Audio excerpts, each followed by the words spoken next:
боем взяли мы Орел, город весь прошли, и последние улицы название прочли. А название такое, право слово боевое, Брянская улица по городу идет. Значит, нам туда дорога, значит, нам туда дорога, Брянская улица на запад нас ведет. С боем взяли город Брянск, город весь прошли, и последние улицы название прочли. А название такое, право слово боевое, Минская улица по городу идет. Значит, нам туда дорога, значит, нам туда дорога, Минская улица на запад нас ведет.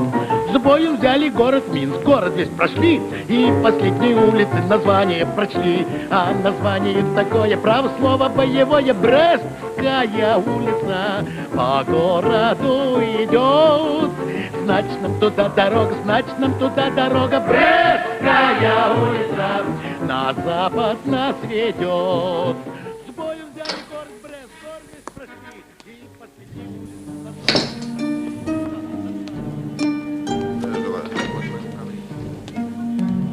Скажите, где здесь отдел борьбы с бандитизмом?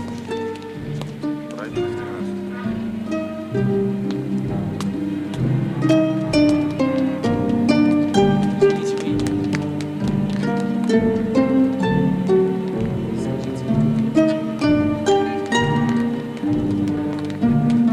Вы мне не поможете, где здесь 13? В конце этого коридора, затем налево.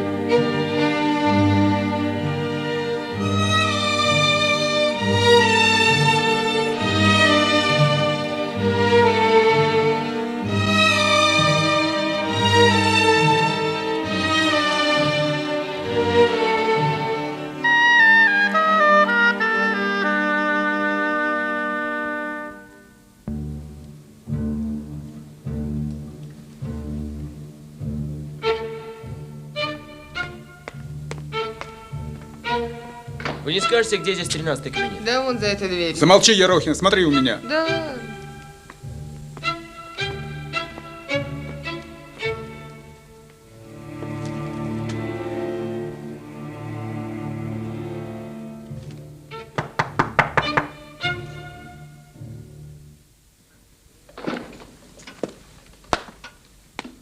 Оперуполномоченный старший лейтенант Шарапов для прохождения службы прибыл.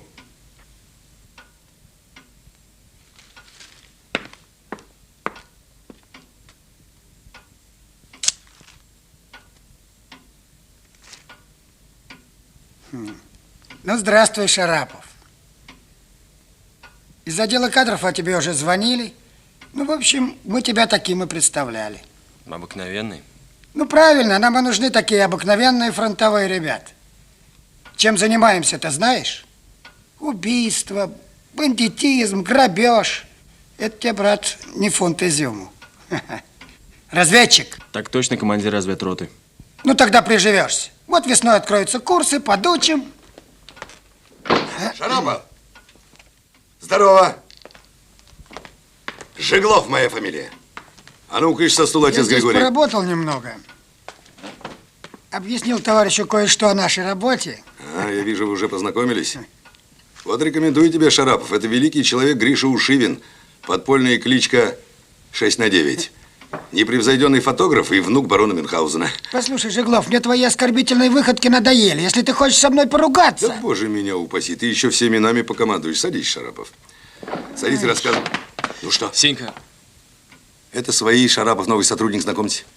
Шарапов. Николай. Сенька, Тузик звонил. Так. Бандиты назначили встречу. Ну что ж, значится, тому и быть.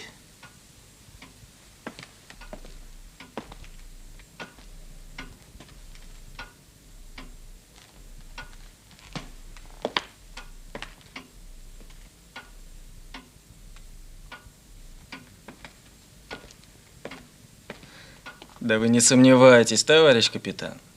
Все будет сделано в лучшем виде, оглянуться не успеет, как шашка прыгнет в дамке. Ты вот что, Векшин. Хватит дергаться, Коля, сядь. Мы тебя из Ярославля вызывали для того, чтобы ни одна живая душа даже случайно тебя не опознала. Так что без самодеятельности, понял? Понял. И не вздумай изображать из себя вора в законе. Ты маленький человек, лопушок, шестерка. Понял? Понял. Вот. А велено тебе разузнать. Коли они согласны брать кассу, где своя баба научится, то придется с ними толковать пахан. Понял? Угу. А ежели спросят, зачем мы вам? А потому что мало нас. И всего один ствол имеется. Да. А почему, спросят, сам пахан не пришел? А если они уголовку приведут на хвосте? Наш пахан ихнего не глупее. Сам-то ты угрозыска не боишься, потому что на тебе ничего такого нету. А про дело с кассой объяснить не можешь, потому что не в курсе. Так, может быть, имеет смысл захватить этого бандита и потолковать с ним здесь как следует? Ну ладно. Тут тебе не фронт, друг ты мой ситный. Нам языки без надобности. Это почему же? Да потому что на фронте язык, которого ты приволок, противник, и с ним вопрос ясен. А здесь бандит, даже если взял ты его, надо еще доказать, что он бандит, а то он пошлет тебя подальше и все. На то он и язык, чтобы говорить, что от него требует. А доказать потом можно. На фронте с языком что делают, коли молчит? Как что? Как говорится, по закону военного времени. Правильно. А почему? Потому что он солдат вражеской армии, воюет с оружием в руках, и вина его не требует доказательств, верно? А бандит без оружия, что ли? На встречу вполне может прийти без оружия. И что? И то, что в паспорте у него не написано, что он бандит, а наоборот написано, что он гражданин, живет по какому-нибудь кривоколенному 5, прописка у него имеется. Так что возьми его за рубь за 20. Оружие у тебя при себе? Ну а как же? Я без него никуда. Придется оставить здесь, там оно тебе без надобности. Ну ладно, как говорится, присядем на дорожку.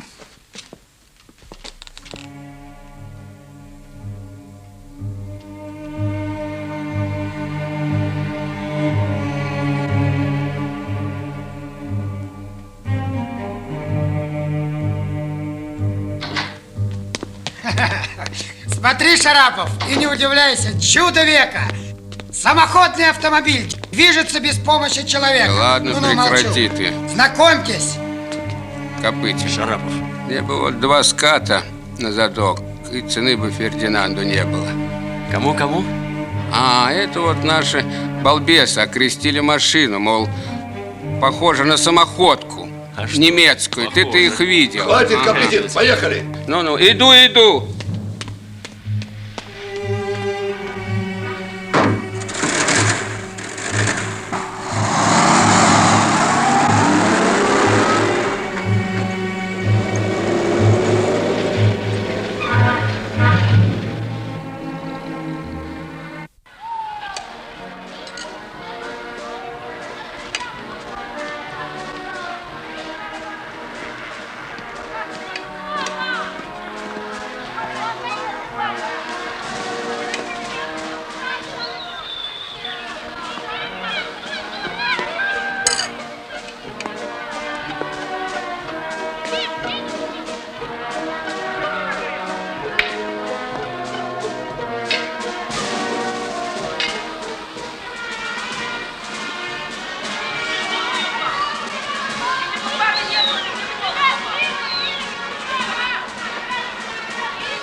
Пошли отсюда. Ну что ты в Пошли. самом деле?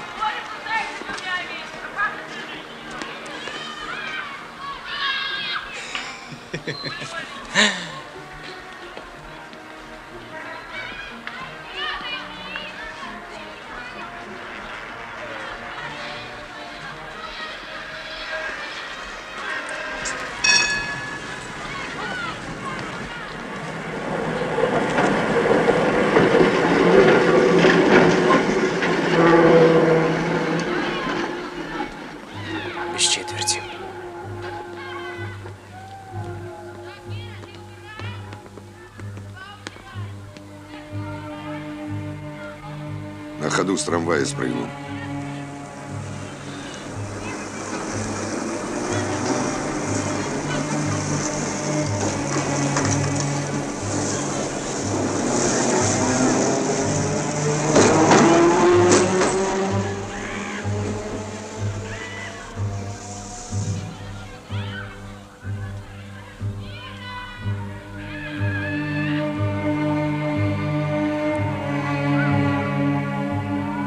Ну что там?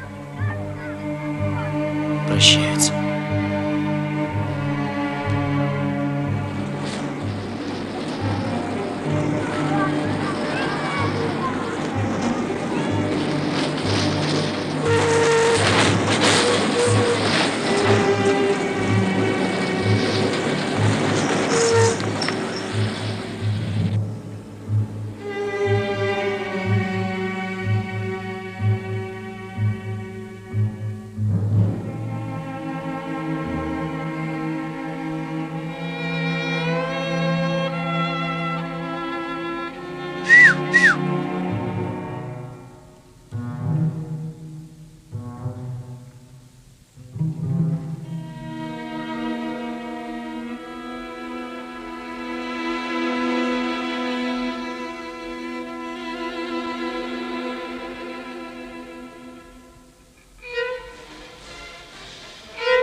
Вызывай скорую.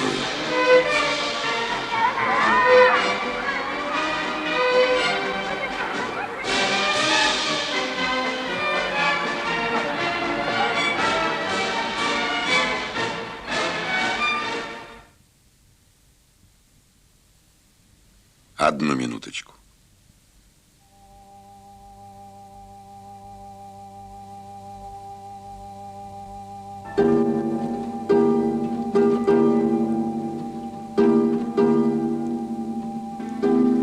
Держи аккуратно, Иван. Может быть, на ручке пальцы остались.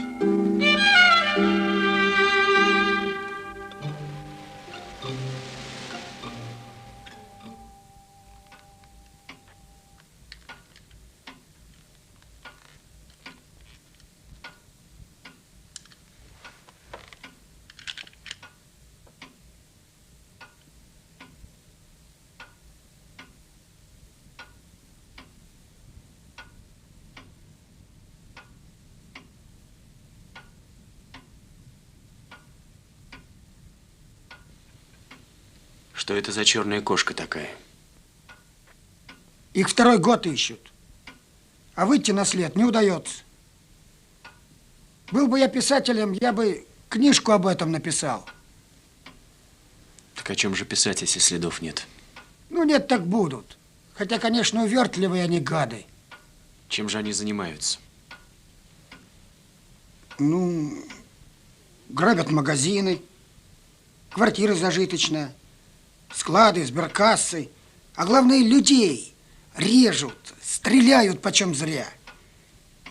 И где не покажутся, там обязательно или углем черную кошку нарисуют, или котенка подбросят.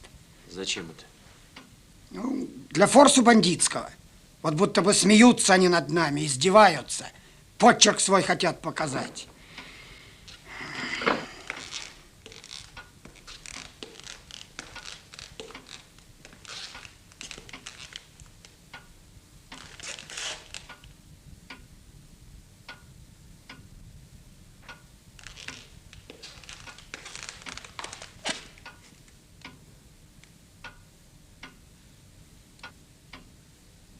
Значится так. Пасюк, Ваня, повезешь тело Векшина в Ярославль. Проводишь его от всех нас в последний путь.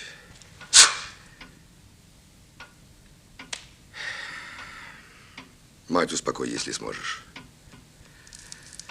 Хотя какое тут чертям собачьим успокоение.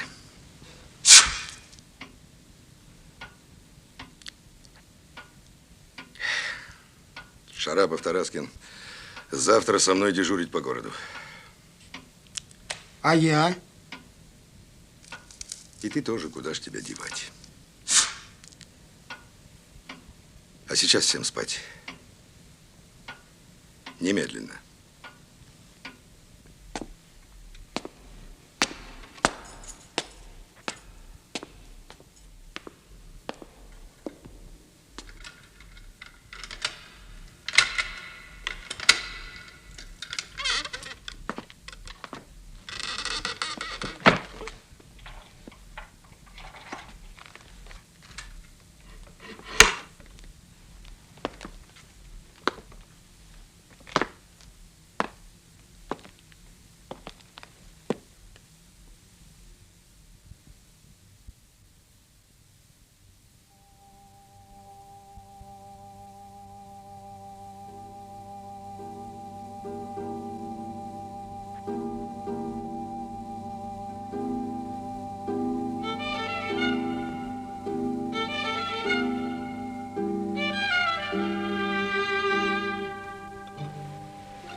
Генералиссимус Сталин и премьер-министр Этли покидают эту конференцию, которая укрепила связи между тремя правительствами. Где я тебе напасусь, трешечек? Видал? Ну, Володя, ну смотри, видал. Опять, что ли, поссорились? Трешку ему надо. Ты смотри, трешку. Твоя милиция в доме появилась. Заберут сейчас. Давай. Доброе утро, Михаил. Здравствуйте. Ты смотри, с утра ему Хотите, я вас угощу трешечку, картошкой с луком? И пьет, и пьет. В нем витамины, острота и общественный вызов. Как раз то, чего мне не хватает в жизни. Да нет, Михаил Михайлович. Лучше я вас угощу омлетом из яичного порошка. Нет, это вам нужно. Вы еще мальчик. Вы должны испытывать постоянное чувство голода, правда? Верно, есть такое чувство. Впрочем, уже и не мальчик. Воевали. Мужчина. Вам сколько лет? 25. 25. 25. Ленечка был моложе вас. Вы уже воевали, а он ходил в консерваторию. Я помню. С каждой стипендии он покупал матери цветы. Кто в нашей квартире дарил цветы?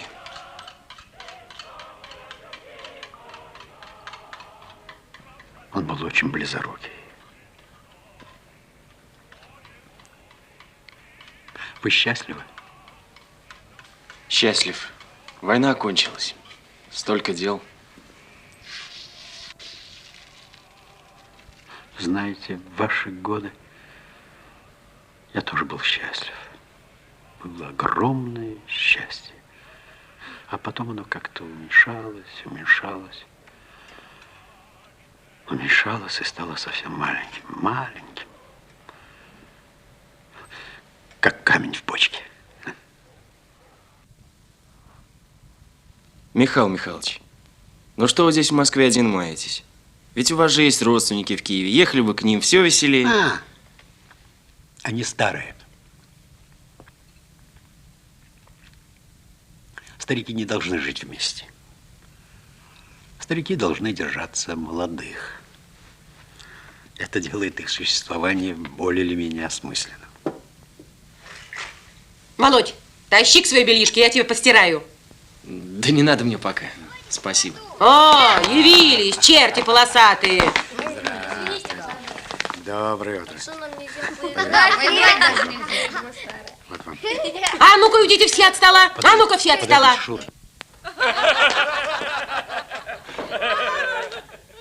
Дай-ка я с ним сфотографирую. Ну-ка, Везун, встань в профиль.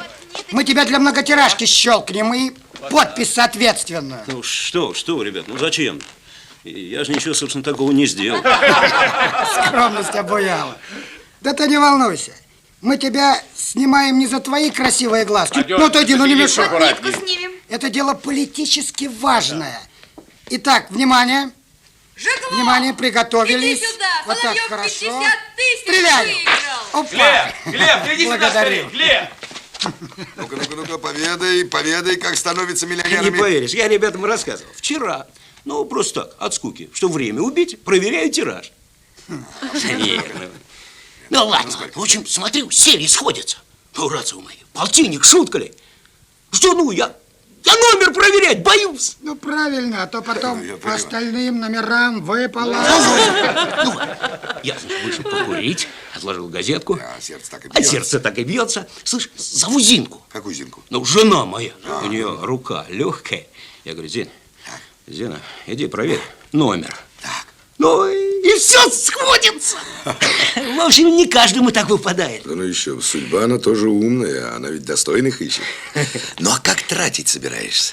Были бы гроши, как тратить, нет вопроса. Ты не скажи, Петюня, как это нет вопроса? Ты знаешь, это дело серьезное, тут подход нужен. Вот, например, Федя Мельников из Комендантского. Из Комендантского. Из Комендантского. Вот он выиграл перед войной ЗИС-101. Ну и вот он поступил достойно. Он просто счел невозможным в такой трудный для страны момент пользоваться личным автомобилем. Ну и? Ну и сдал его в Освяхим. Вот так вот. Ну это... Война, небось, давно кончилась. Государство специально разыграл тираж, людям хоть облегчение сделать. А? Понастрадали за военные годы-то. Ладно, товарищ Жиглов. Я Освяхим-то больше нет. Так что, товарищ Жиглов, мы с тобой люди умные, должны понимать. Да нет, Соловьев, это только ты умный, а я так погулять вышел. Оперуполномоченный Шарапов.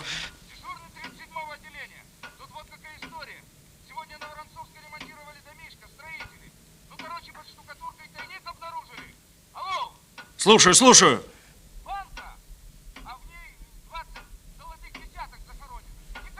Ну?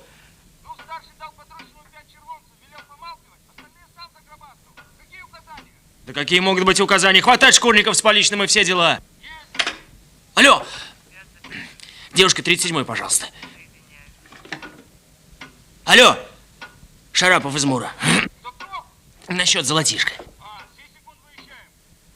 А ты погоди.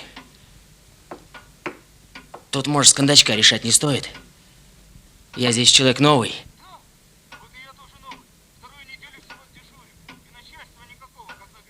Ну вот и погоди. А то мы тут с тобой наворотим, чего не надо. Я посоветуюсь, пойду. Так ты погоди. Ты погоди, слышишь? А ты меня не жалуби, не жалуби. Пришла в ресторан с людьми, веди себя как положено. А то что получается? Глазки посторонним строишь, аванс, так сказать, раздаешь. А потом за тебя драка, всю витрину раскололи, все вверх дном. Тебе в школу ходить надо, а не по кабакам шляться. Кузина. Тараскин, пошептаться бы. Кузина, выйди на минутку.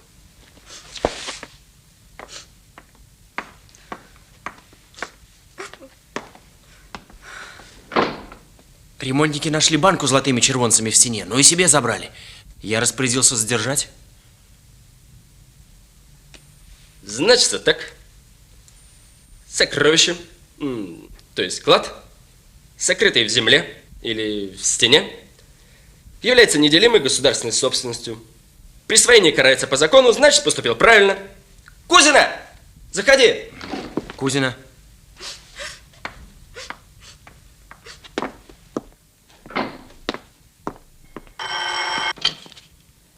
Да? Горит? Деревянный? Сильно горит? Сильно. Пока доедем, думаешь, сгорит совсем? Ну, значится так. Пока криминала нет, нам там делать нечего. Нехай доблестная пожарная охрана занимается. Доложить. Отличные мысли. Разбить службы. Чтобы один отдел бандитами занимался, другой карманниками, а то сваливать на тебя всякую мелочь. О главном подумать некогда. Так ведь у нас и есть ОББ, отдел борьбы с бандитизмом, так нет? Ну да, и вот сам видишь, чем занимаемся. Неужели ты все эти книги изучал? Да так, более-менее. Закон, брат, точность любит. На волосок отступил от него, чью-то жизнь покалечил. Ты что заканчиваешь? Здорово. Я? 9 классов и 3 коридора. Когда живые уголовные дела разбираешь, учеба быстрее движется.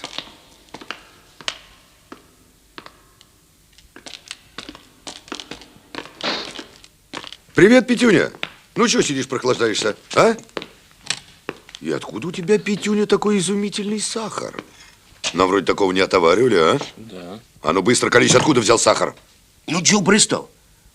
Сестра жены из Коканда прислала. А. Приставучий ты, Жиглов. Да не приставучий, а справедливый. Посмотри-ка, не всем же так везет. Ну, и главный выигрыш в тебе, так? И заловка в Коканде тоже у него. А у нас с тобой, Шарапов, родственников всего. Кум, сват да зацеп и хват. И выигрываем мы с тобой только в домино. Так что со всех трудов праведных даже чай не напьешься. Вывод. Будь человеком, не жадись, и нам маленько сахарку отсыпь. Ну,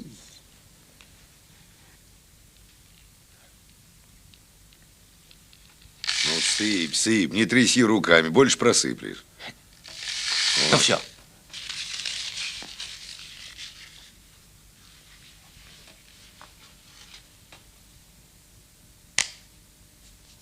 Но это уже хамство, Жиглов. Насчет хлеба мы не договаривались. А мы насчет сахара тоже не договаривались. Пока, Петюнь.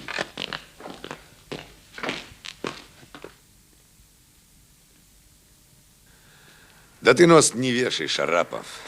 Вот погоди, разгребем эту шваль, раскидаем, в институт пойдем, подучимся. Ты знаешь, как наша профессия называется? Ну как? Правоведение. Ну ладно. А теперь спать. Завтра утром ты мне понадобишься, молодой и красивый. А тебе куда? Полчаса езды трамваем в общежитие. Слушай, пойдем ко мне, а? А ты где живешь? Да вот здесь, на Ордынке. Молоток, хорошо устроился. Пошли, а? В общаге все равно тебе спокойно поспать не дадут. Там с утра до ночи гам стоит. Да как мне дали, я под этот гам часов 30 придавил за милую душу. Кстати, а у тебя душ есть? Есть, но вода только холодная. Да это мне начихать, в общежитии недели никакой воды нету. А на твоей жилплощади еще кто-нибудь имеется? Я один. Выделю тебе роскошный диван. Пошли, а? Да. Ну ладно, пойдем. Эй, жалко, папирос нету.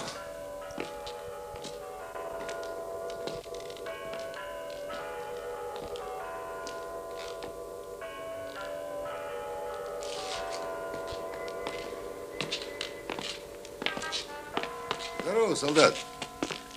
Здравствуйте. Закурить не найдется? Садись. Найдется. А ну-ка давай. Ого, трофейный. Да нет, это союзнические. Да? Камель. Спасибо. А ты что тут сидишь? Деваться, что ли, некуда? Слушай, может быть, тебе ночевать негде? А то пойдем ко мне, место всем хватит. Один сутка в Москве, понимаешь? Посмотреть хочу. Берлин видел, Варшаву видел, Москва еще не видел. Нравится Москва? Хороший город. Высокий, большой. Ну ладно. Тогда бывай, солдат. Спасибо. У него и аккордеон имеется. До свидания. Всего доброго. До свидания.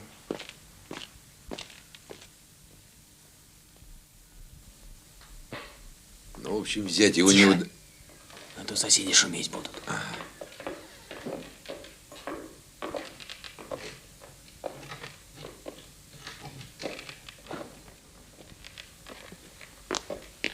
Проходи. Ух ты! Хоромы. Как есть хоромы барские. Ха, ты смотри, здорово. Прям скажу, здорово. Слышь, Шарап, я у тебя поживу с недельку. Все-таки 10 минут от работы. А 1,5 часа на дорогу терять тоже глупо. Верно? А их кто, бать твой? Ну что, договорились? Шарапов? Шарапов? Договорились. Ну ладно. Слушай, Глеб, как это у тебя все здорово получается? Быстро, ловко. Вот мне бы так научиться, а? Тебе надо усвоить работу со свидетелем. Со свидетелем? Конечно. Почему? Потому что в каждом, даже самом тайном делишке всегда отыщется человечек, который что-либо слышал, что-либо видел, что-либо знает, помнит или догадывается. И твоя задача все эти сведения из него выудить. Глеб, вот почему ты эти сведения не умеешь выуживать? А вот, скажем, Коля Тараскин не умеет. Потому что Коля Тараскин молодой еще. А потом Коля Тараскин не знает 6 правил Глеба Жеглова. Тебе, так и быть, скажу. Так, правило первое. Запоминай, повторять не стану. Затверди как строевой устав. Разговаривай с людьми, всегда улыбайся. Понял? Люди это любят. А оперативник, который не умеет влезть в душу к свидетелю, считай, что он зря получает рабочую карточку. Запомнил? Запомнил. Вот. А теперь правило второе. Будь человеку внимательным и старайся подвинуть к разговору об нем самом. А как это сделать? Как это сделать? А вот для этого существует третье правило. Найди тему, которая ему интересна. Ничего себе задачка для незнакомого человека. А вот для этого существует четвертое правило, которое гласит: проявляй к человеку искренний интерес. Вникни в него, узнай, чем он живет. Это, конечно, трудно. И, в общем, попотеть придется. Но зато, если ты это сможешь, он тебе все расскажет. Вот Сенька Тузик детекторные приемники делал. Да, я его... спасибо. А я ему однажды катушку для сборки подал. Да не надо сапоги, я так что-то. А он мне за это... Он мне за это, в общем, много чего.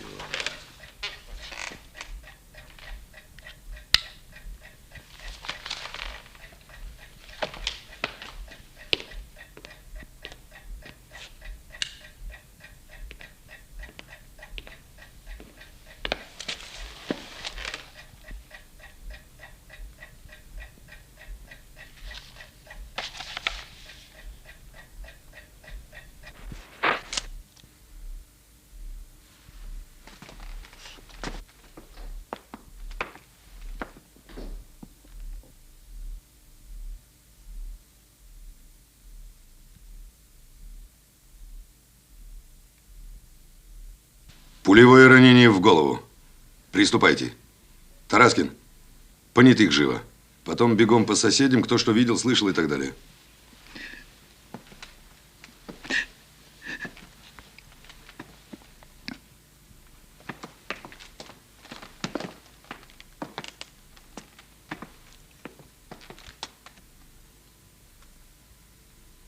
Руками ничего не трогать.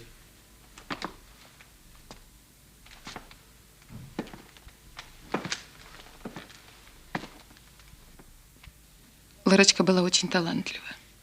Она мечтала стать актрисой и поступила работать в драмтеатр костюмершей. В свободное время набрала уроки и все роли знала наизусть. И вообще... Вы ее давно видели? Последний раз. Вы где работаете, Надя? Зачем это вам? Метро контролером. Устаете сильно? Сестру видите редко. Да? И звоните только по телефону, так? Я звонила ей вчера. Да? У нее был какой-то важный разговор. Вы так думаете, что был важный разговор? Или она сказала, что у нее был Нет, важный она разговор? сама сказала, что у нее важный разговор, чтобы я перезвонила. В котором часу? Около 7. Я заканчиваю работу в 7. Так. А кто ее муж? Видите ли, они разошлись. Да? Почему? Как вам сказать? Скажите, как есть. Иван Сергеевич, доктор. Так. Ему не нравилось Ларочкино увлечение театром. Театром? Туда нельзя сейчас. Садитесь, пожалуйста. Значит, увлечение театром. Дальше? Да. Вы знаете, театральная жизнь имеет свои законы. Угу. Вам это трудно понять? Ну, я постараюсь. Спектакли заканчиваются поздно. Так. Потом ужин, цветы. Поклонники, так что ли? Да, наверное. Но вы не подумайте, ничего такого серьезного. Просто Иван Сергеевич не мог простить, Даже самого невинного флирта. А они уже развелись? Нет, не успели. Почему? Ларочка к этому не стремилась, а Иван Сергеевич не настаивал. Тем более, что... Что тем более? Я не из любопытства спрашиваю, Надюша. Просто мне нужна ясная картина преступления, чтобы быстрее поймать убийцу, понимаете? Да, я понимаю. Но я ничего не скрываю. Да я вижу. Просто Иван Сергеевич нашел другую женщину. Так? А Ларочке это было неприятно. Хотя она его разлюбила. Понятно. Ага, понятно. Посмотри, записка какая интересная.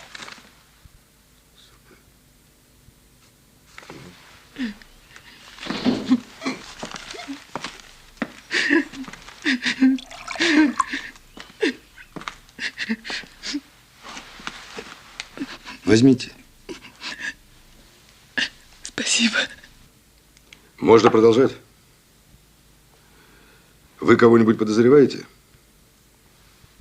Боже упаси. Кого же я могу подозревать? Груздева Ивана Сергеевича, например.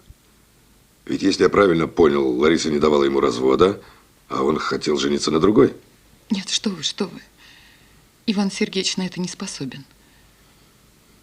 Он хороший человек. Эх, Надя, если бы знать вот так сходу, кто на что способен. Какие у них были взаимоотношения в последнее время? Отношения? Да. Какие могут быть отношения, когда люди разводятся? Значит, так и запишем плохие отношения. Нет. Ну, хорошими их отношения, правда, не назовешь. Но Лариса сама говорила, что интеллигентные люди разводятся по-интеллигентному. Что это значит? Значит, мирно, тихо, без скандала. Ну и что? Ну, хотя бы то, что Иван Сергеевич помогал Ларисе доставать продукты, давал ей деньги, оплачивал квартиру. А квартира его? Да, его. Понимаю. Но когда они разошлись, Иван Сергеевич считал неудобным, чтобы Ларочка вернулась ко мне. А сам к новой жене подался, так? Если бы. Они снимают комнату в Лосинке. Значит, у его новой супруги жилплощади нет, они комнату снимают. Нет. А что бы могло быть дальше? Они хотели разменять эту квартиру на 2 в коммунальной. Понятно. Вам вот этот почерк знаком? Лара, почему не отвечаешь? Решай, иначе я сам все устрою. Это писал Иван Сергеевич. О чем это? Как вы думаете? Я думаю, насчет обмена он нашел один вариант, но Ларочку не совсем А устраивал. Лариса сама не хотела заниматься обменом. Нет, она была такой непрактичной. Он угрожает в этой записке, как думаете? Нет, что вы. Ну, не торопитесь, подумайте. И знаете что? Оглядите сейчас спокойно там на месте. Может, вещи какие-нибудь пропали, или наоборот, появилось чего-нибудь, чего раньше не было. Прошу вас.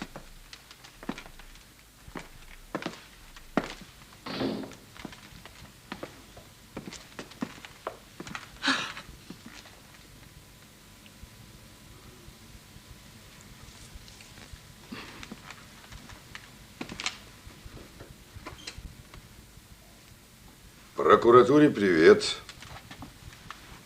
Здравствуйте, Глеб Георгиевич. Здрасте, здрасте, Павел Владимирович. Мое почтение, Сергей Павлович. Здорово, Жеглов. Ну что ж, приступим? Да, пора. Тогда начинайте. Так.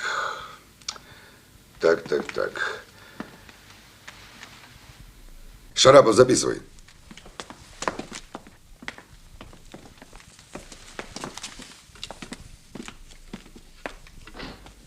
Осмотр производится в дневное время, в пасмурную погоду, при естественном освещении. Комната прямоугольная, с эркером, в 3 окна, размеры 6,70 на 3,50. Входная дверь и окна на кухне и в комнату. К моменту осмотра видимых повреждений не имеют. Ну, Глеб Георгиевич, имеется пуля. Ваше суждение. Так. Ну, что скажешь, разведка? Ну что, пуля как пуля, обыкновенная, пистолетная. Да, хорошо бы еще гильзу найти. Лучше уж посмотреть само оружие. Верно. Ну, значится так. Пуля, выпущенная из импортного оружия калибра 6,35 системы «Боярд» или, скажем, «Омега». А сие из чего следует? Из пули, Сергей Павлович, из пули. 6 левых вертикальных нарезов. Вот они. Почерк вполне самостоятельный. А что вы скажете на это? Судя по маркировке, гильза наша, отечественная. Да. А где нашли? Там, где и следует, слева от тела. Нормально сработал отражатель. Да, гильза наша. Ну что ж, запишем в загадки. И все равно надо искать оружие. Надя, вы не знаете, в доме было оружие? Не знаю. В центре комнаты круглый стол. На столе бутылка 0,75 азербайджанского вина, какой, Кюрдамир. 2 недопитых бокала, плитка шоколада, 1 кусок с надкусанным краем, хрустальная пепельница с 3 окурками папирос Дели с характерными смятыми концами гильз. Комната чисто убрана, следов беспорядка не наблюдается. По заявлению сестры убитой, все вещи, предметы обстановки на своих местах. Мне кажется, я чего-то не нахожу. У нее был желтый большой чемодан. Его нигде не видно. Так, а вещи? И вещи пропали. Нет шубки под котик, красного платья из панбарха. Записывай, Шарапов. Пишу.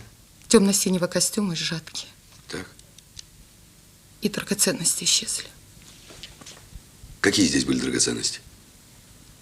Золотые часики Зив, серьги с бирюзой и змейка. Какая змейка? Серебряный витой браслет в виде змейки с одним изумрудным глазком. Ясно. И драгоценного кольца нет, бабушка подарила. Она его носила на руке? Да. Но убитой было кольцо? Нет. Не надо сейчас плакать. Слышь, не надо. Глеб Егорович, вот они, родимые. Держи. Боярд. Боярд, точно. Но ведь патроны-то все на месте. Ничего, ничего, уже тепло. Поищем, так найдем, верно, Сергей Павлович? А ты, Шарапов, не впадай в отчаяние, не имей такой привычки. Вон, видишь, Иван письмами занимается, иди помоги ему. Так. Это личные письма. Сейчас это, к сожалению, не важно, личные или деловые. А вдруг там следок покажется? Читай, Шарапов, все подряд. Потом для меня суммируешь. Гражданина Груздева привезли. Товарищ подполковник, можно войти? Вошли уж. Что?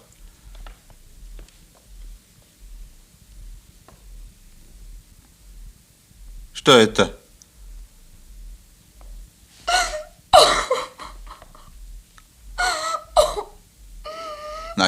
Надя, боже мой, какое несчастье. Ужас.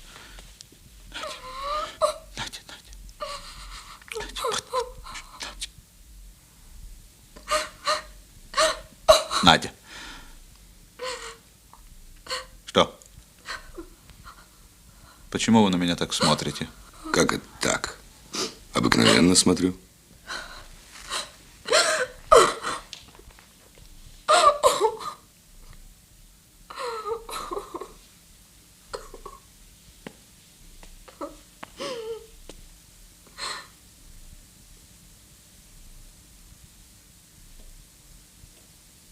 Нет, вы смотрите, как будто меня подозреваете. Давайте не будем, гражданин. Давайте не будем отвлекаться. Не трогать.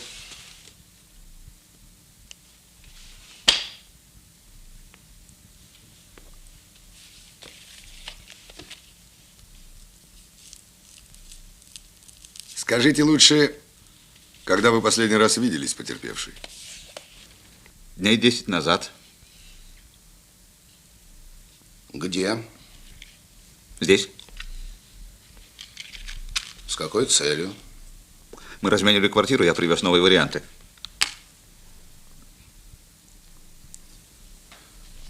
Вот это надо уточнить. Иван Сергеевич, а вы никого не подозреваете? Для того, чтобы подозревать, нужны основания. У меня их нет.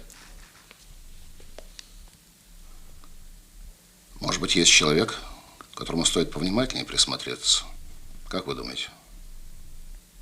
К сожалению, в последнее время вокруг Ларисы таких людей было множество. Надя, я предупреждал. Вся эта жизнь вокруг Мельпомены до добра не доведет. Вы имеете в виду ее театральное окружение. А у вас как с жилплощади сейчас? Нормально? Ненормально, ненормально. Но это к делу отношения не имеет. Как знать, как знать. У вас оружие имеется?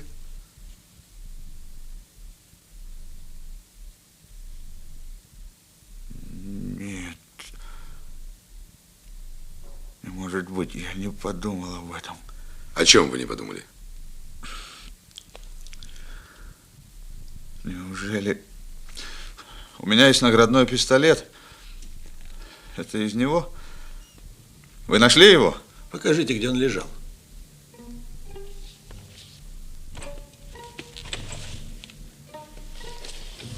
Вот.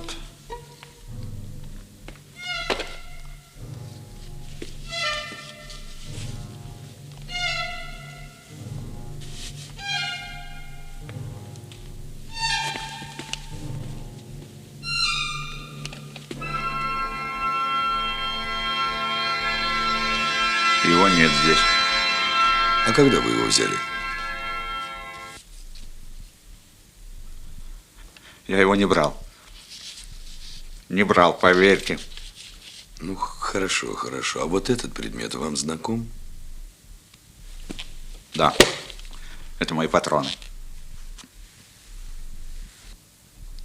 Гражданин Гроздев, ваша жена курит? Вернее, курила? Ну, папиросы она курила? Нет, даже дыма не выносила, я на кухню выходил. Тогда как же вы объясните? Одну минуточку. Вы, гражданин Груздев, с другой живете. Позвольте адресочек. Я надеюсь, вы не собираетесь ее допрашивать? Поверьте, она никакого отношения не... Шарапов, запиши. Продиктуйте, пожалуйста. Лосинка. Бебеля 12. Я прошу вас только Я вас прошу не информировать нашу квартирную хозяйку. Нам там жить еще. Вы должны считаться с этим. Обещать пока ничего не могу. Следствие покажет. Вы меня извините. Жиглов, в общем, я поехал. Как закончишь, прямо ко мне. Вы извините меня. Я конечно, не специалист, но мне кажется, что вы слишком много внимания уделяете моей скромной персоне. А дело стоит. Да почему же вашей персоне? Разбираемся, как положено. Что вы мне голову морочите? Вы подозреваете меня. Чушь какая. Курила, не курила. Пистолет мой. Сейчас окурки в ход пойдут. Да вы не волнуйтесь вы так, товарищ Груздев. Мы вас понимаем, можем даже сказать, сочувствуем, но и вы нас поймите. Мы ведь не от себя работаем, разберемся, гражданин. Шарапов, пойдем, я тебе указания дам. Вы не серчаете, Иван Сергеевич. Помогите вам лучше, товарищ, с вещами разобраться. Все ли на месте?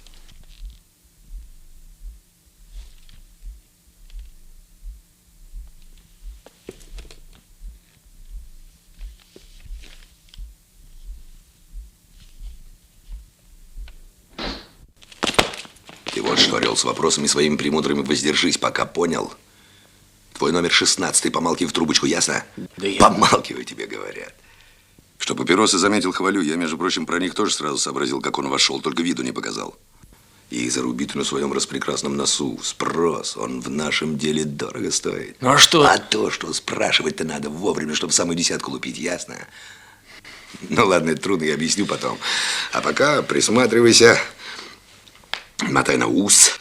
Ну и по-военному делай, как я, ясно? Есть, товарищ капитан, делать как ты. Вот так. И без всякой партизанщины, договорились? Так точно. Там Гриша Ушивин какого-то красавца привел. Пойдем посмотрим.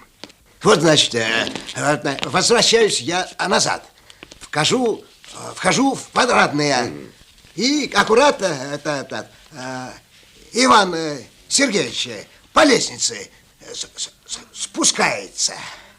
Ну, встретились мы, значит, я с ним поздоровался, и он мне сказал: здравствуй, мол, Федор.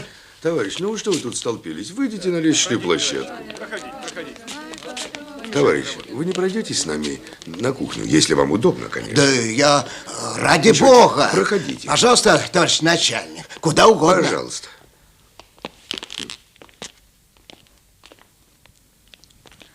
Сюда, сюда. Присаживайтесь, товарищ. Садитесь, садитесь. Спасибо. Значит, когда, говорите, дело было? Вчерась, к вечеру. Я как раз после ночной проспался. Ну, картошечку поставил варить, а сам с ведерком этого... Мы, товарищ, из отдела борьбы с бандитизмом. Жиглов моя фамилия, слышали, наверное? Липатникову мы. Федор Петрович. Товарищ Липатников, вопрос мы разбираем наисерьезнейший. Ага. Мужчина вы, я вижу, положительный. Ну, так... Поэтому все должно быть точно. Тютелька в тютельку. Да. Отсюда вопрос. Федор Петрович, вы не путайте. Вчера дело было или, может быть, на днях? Да что вы, товарищ Жиглов. Мы люди тверезые, а не какие-нибудь там шалопутные. Как говорится, чтобы нонче да надысь перепутать. Нет, вчера как вот на духу вчера а было. время сколько было? А вот насчет времени это не скажу. Извините, не знаю, сколько времени было. Да нам мне ни к чему. Нас вот в доме часов нету. Вон, ходики сломались. Никак не починю. Так как же вы на работу встаете? А что? А на работу я не просплю. Нет? Я всю жизнь с петухами подымаюсь. Да вон еще и радио орет. Как же тут проспишь? Под него не проспишь. Так оно у вас круглосуточно работает? Оно мне не препятствует. Так не включает никто, оно себе играет и играет. Понятно. Федор Петрович, а не припомните, а что оно играло, когда вы Груздева встретили? Нет, что... Так хоть футбол же передавали. Трансляции с этого, как он, со стадиона «Динамо». Так мы, значит, с вами болельщики. Федор Петрович, какой тайм-то был? Извините, этим не занимаюсь. Просто слышал, что футбол... Моментик-то, Федор Петрович. Ну, там Гринин проходит по центру, потом бьет по воротам.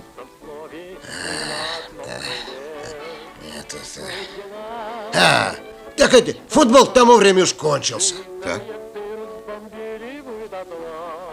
Федор Петрович, вы точно помните, что он кончился? Точно. Это точно или точно? Кончился. Еще по радио объявили, что матч, мол, кончился. Еще так это, музыка заиграла. Гриша, какой вчера матч был? ЦДК «Динамо». Счет 3-1 в пользу наших. Там четвертый гол должен был быть, но чистый пенальти... Подожди. Значит, так, начало в 17, плюс 2 по 45, плюс 15, около 7. Или часов в 7 вы Груздева встретили, так, Федор Петрович? Да, похоже так. Улавливаешь, Шарапов? В это время Надя позвонила Ларисе, и та попросила перезвонить позже, мол, у нее разговор очень важный. Правильно. Соображаешь, с кем она разговаривала?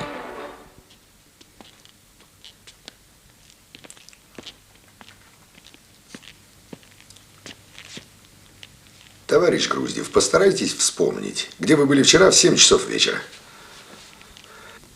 В 7 часов вечера вчера я был дома. Дома? Я имею в виду в Лосинки. Вы напрасно теряете со мной время. Так, а следствие располагает данными, что вчера в 7 часов вечера вы были здесь. Перестаньте! Следствие. Вам бы только засадить человека, а кого не имеет значения. Напрасно вы так. Соседи видели вас в 7 часов. Зачем отпираться? Они меня видели не в 7 часов, а в 4. Да? Но в самом начале разговора вы сказали, что уже 10 дней здесь не были. Я не говорил этого. Как это не говорили? Я сказал, что Ларису не видел 10 дней. А вчера? И вчера не видел. Я ее дома не застал. Ну, а в Лосинке могут подтвердить, что вы вчера целый день были дома? Разумеется. Кто? Если на то пошло, и моя жена, и квартирная хозяйка. А они сейчас на месте? Надеюсь, куда им деться. Ну, хорошо. Квартиру нужно печатать. Заканчивайте здесь. Позвольте ключ, Иван Сергеевич. Ну? У меня нет ключей. И быть не могло. Постарайтесь понять, что порядочный человек не станет хранить у себя ключи от квартиры чужой ему женщины. Понимаете? Чужой, чужой. И снова напрасно вы так, Иван Сергеевич. Придется вам проехать с нами на Петровку 38. Уточнить кое-что. Прошу, гражданин. Ваня, заедете в прокуратуру за ордером на обыск. Потом дуйте в Лосинку. Переройте там все вверх дном. Ищите все имеющее отношение, особенно письма, личные письма, понимаешь? Квартирную хозяйку и сожительницу допросите, что делал вчера по минутам целый день. Потом рысью обратно. Ясно? Понял. Вот так. Ну, пошли.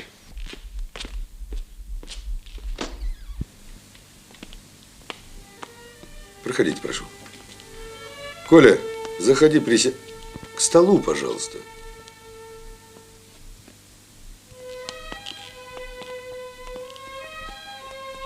Присаживайтесь. Я попрошу вас как можно подробнее изложить историю вашей жизни с Ларисой Груздевой, также ваши соображения по поводу происшествия, ну и о ее знакомых, всех, кого знаете. Отдельно, пожалуйста, опишите весь ваш вчерашний день по часам и минутам, буквально. Моя жизнь с Ларисой – это мое личное дело. А что касается ее новых приятелей, то увольте меня, поищите других желающих писать на нее доносы. Послушайте, вы не доносчик, вы по делу свидетель, пока во всяком случае. И давать показания, интересующие следствие, обязаны. Поэтому пишите, что вам говорят.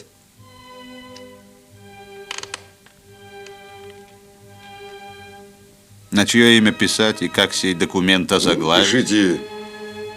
Пишите на имя начальника московской милиции.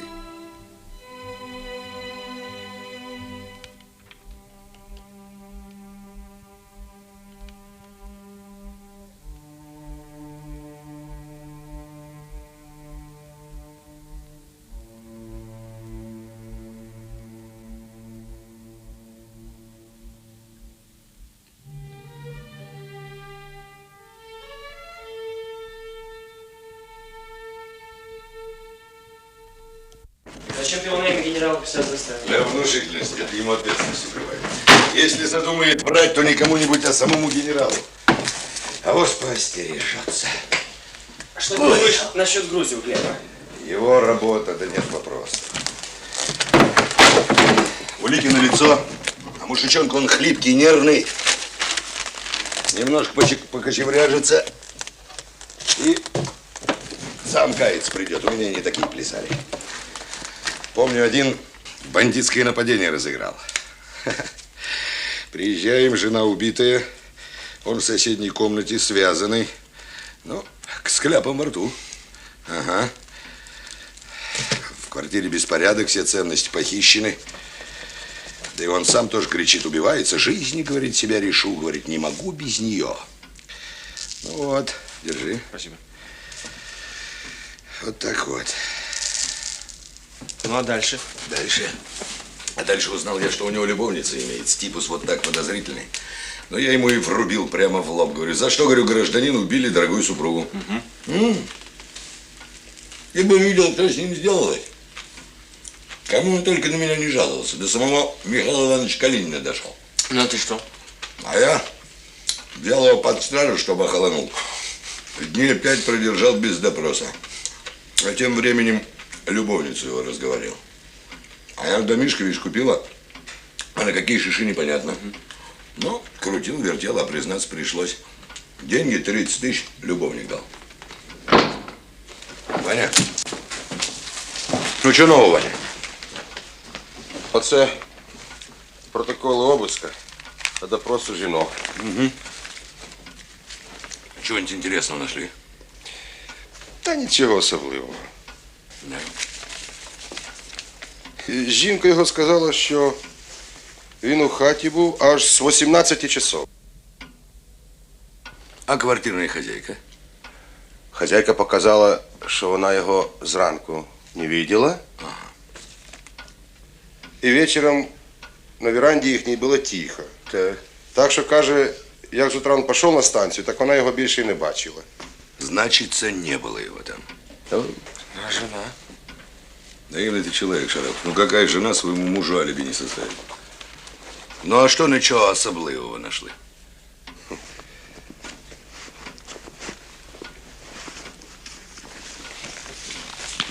А.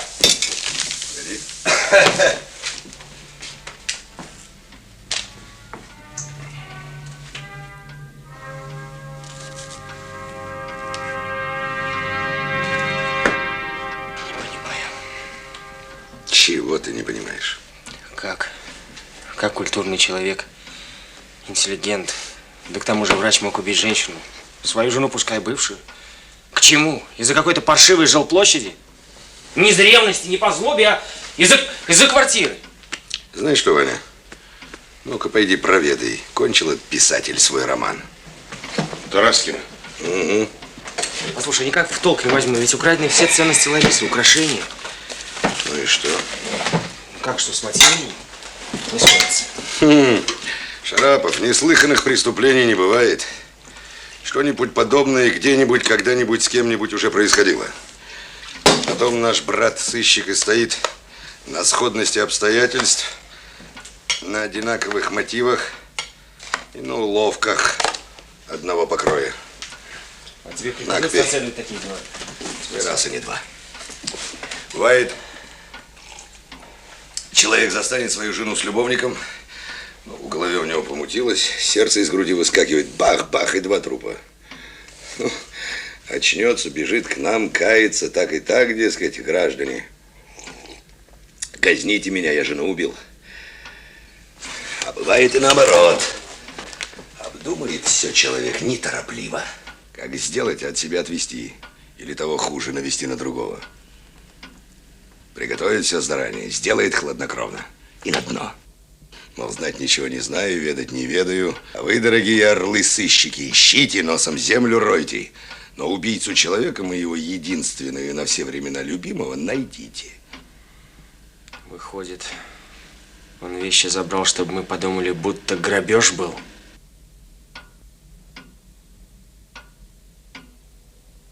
Точно. Хорошо мыслишь, Шарапов. Шмотки-то они, может быть, ему и ни к чему, так, для отвода глаз. А может быть, и к чему. Ты знаешь, меня на эту мысль пистолет навел. Другой ты на его месте оружие бы выбросил к чертовой матери, как лишнюю улику. А этот, видишь, припрятал. Значит, к вещам относится трепетно, жалеет их. Ха. К тому же Надя говорит, кольцо на пальце у Ларисы было цены необыкновенной. Бабкино наследство.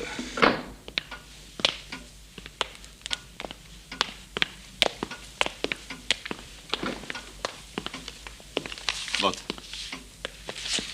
Немного же вы написали за все это время. Меня работа ждет. Я могу идти? Нет.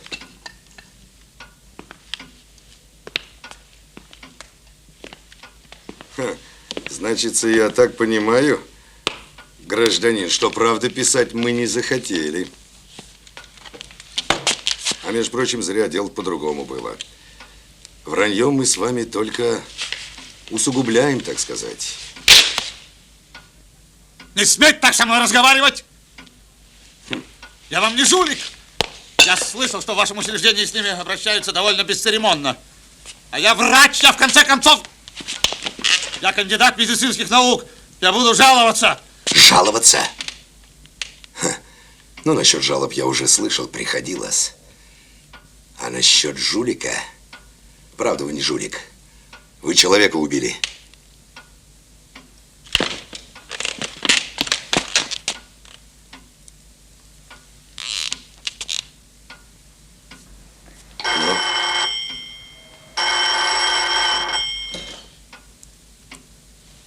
Да. Понял. Понял. По коням, ребята.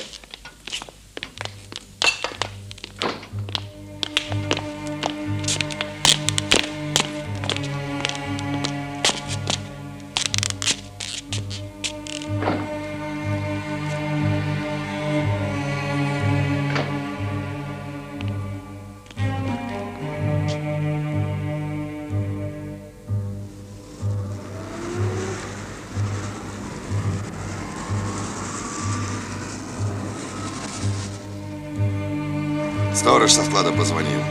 Он к знакомой дворничихе напротив зашел погреться, возвращается. Замок вроде на месте, а изнутри полоска света пробивается. Ну, он, конечно, заходить-то побоялся. А видит, внутри кто-то шурует. Он и позвонил 02. Черная кошка? Черт его знает. Теперь направо. Туши фары. Тихо. Оружие к бою. Ваня, ты про заначку не забыл? Какую заначку? Какую заначку? В общем так, короче говоря, еще раз узнаю, что ты от жены в ствол пистолета 100-рублевку прячешь. Смотри у меня. Ой, Глеб Егорыч, так от нее ж хиба спрячешь. Ей бы с ее нюхом только у нас работать. Я вот в прошлый раз кобуру спрятал. Нашла. А пистолет все ж таки боится трогать. Так, все тихо. Где они? Там они. Там, сынок. Другие выходы имеются. С улицы пора. Шарапов, встань у конторы со стороны улицы, остальные за мной.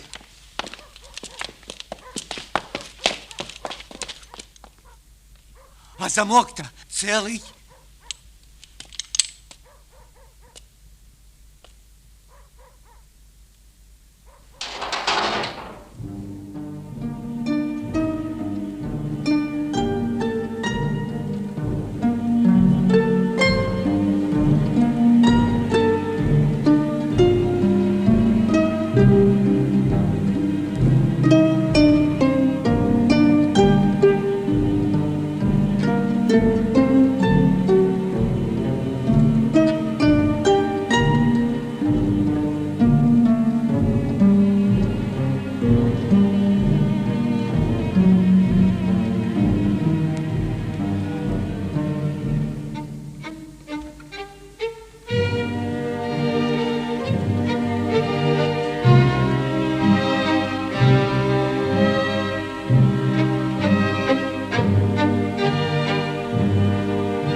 Шарапов. Николай, Сенька Тузик звонил. Ну? Бандиты назначили встречу.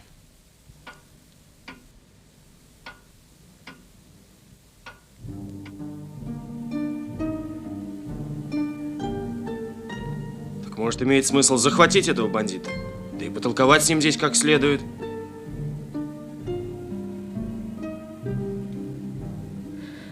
Да вы не волнуйтесь, товарищ капитан. Все будет сделано в лучшем виде. Оглянуться не успеет, как шашка прыгнет в дамке.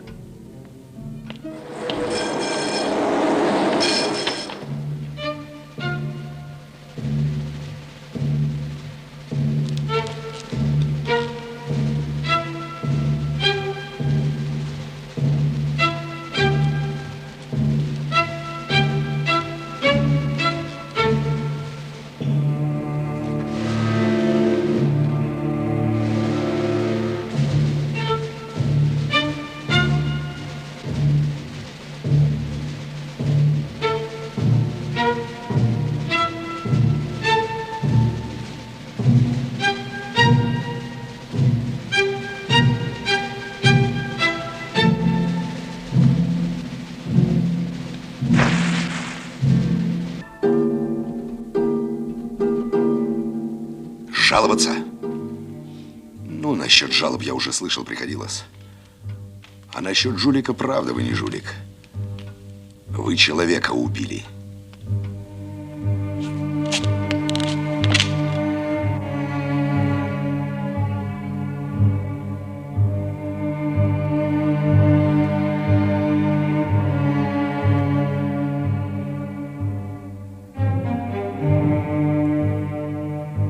Сторож со склада позвонил. Он к знакомой дворничке напротив зашел погреться. Возвращается. Замок на месте, а изнутри полоска света пробивается. Черная кошка. Черт ее знает. Так, теперь направо. Ага. Туши фары. Тихо. Оружие к бою.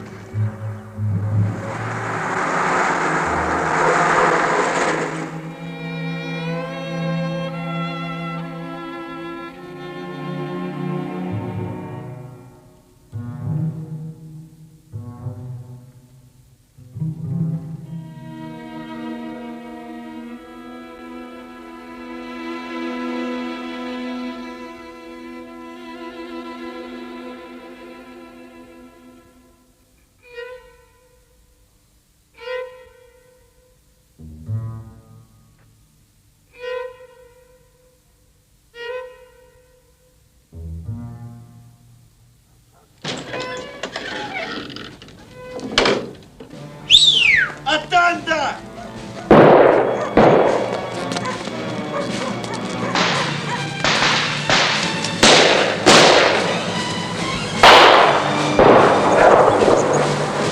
Есть один!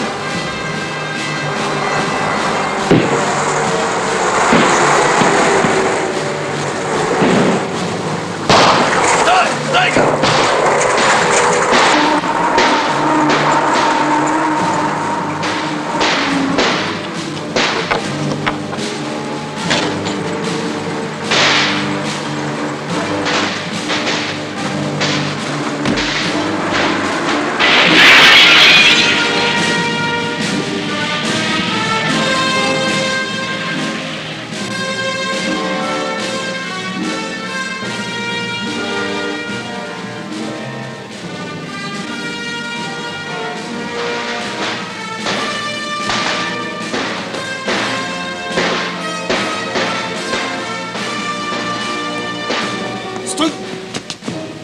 Что за стрельба, браток? Прям как на фронте.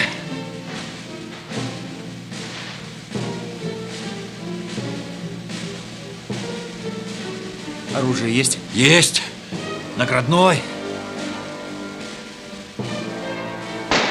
Слушай, может, ты постоишь здесь пока, а? Я узнаю, что там, а? Давай, Только никого давай. не пускай сюда, а? Договорились?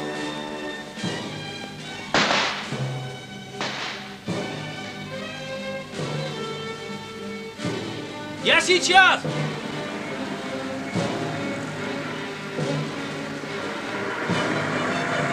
Сюда, сюда! Быстрее, быстрее!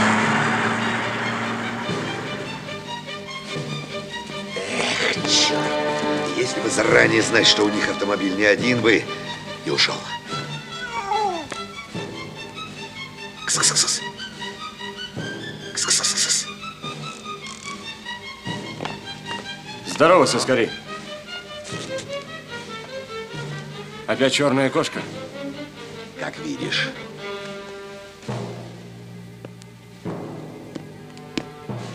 Вот он их, бандитский знак.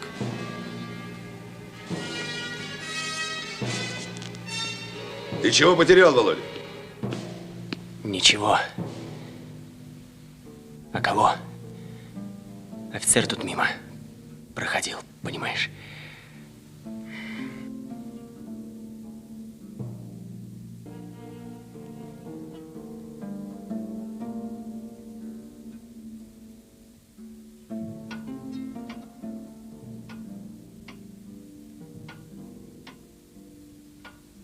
Значится, так и запишем.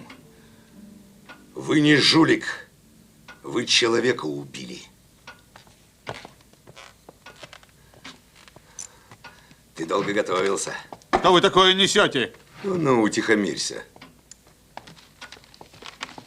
Будь мужчиной. Раз попался, имей мужество сознаться. Оно к тому же еще и полезнее. Чистосердечное раскаяние смягчает вину, верно? Все эти басни – плод вашего воспаленного воображения. Я еще не знаю, как мне это доказать.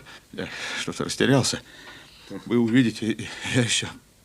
А он, оказывается, к тому же еще и упрямец. Вот протокол обыска у вас в Лосинке. Почерк Желтовской узнаете? Да, это ее рука. Читайте, читайте.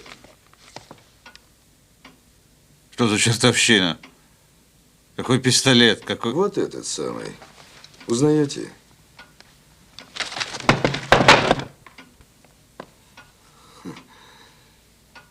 Я вас предупреждал. Как видите, доказательств хватит на 10. Рассказывайте. Да не волнуйся ты, Коля, сядь. Ну?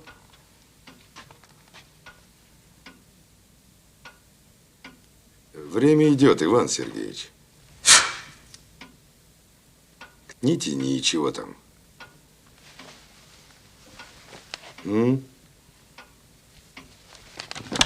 Я понимаю, это трудно. Но вы снимите грех с души.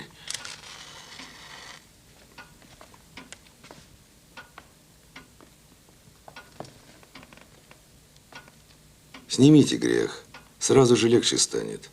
Поверьте мне, я знаю.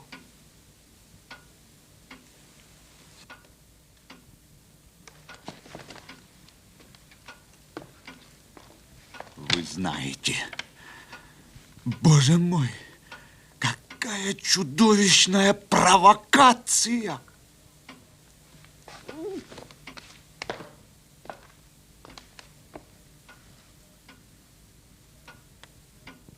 Я не убивал! Не убивал! Не убивал я! Я вам всем заявляю, слышите, не убивал! Изверги! Ну-ну. Пиши, Шарапов. Принимая во внимание изощренность и особую тяжесть содеянного, а также учитывая, что, находясь на свободе, Иван Сергеевич Груздев может бежать от расследования и скрыться, избрать меры пресечения содержания под стражей. Записал? В камеру его.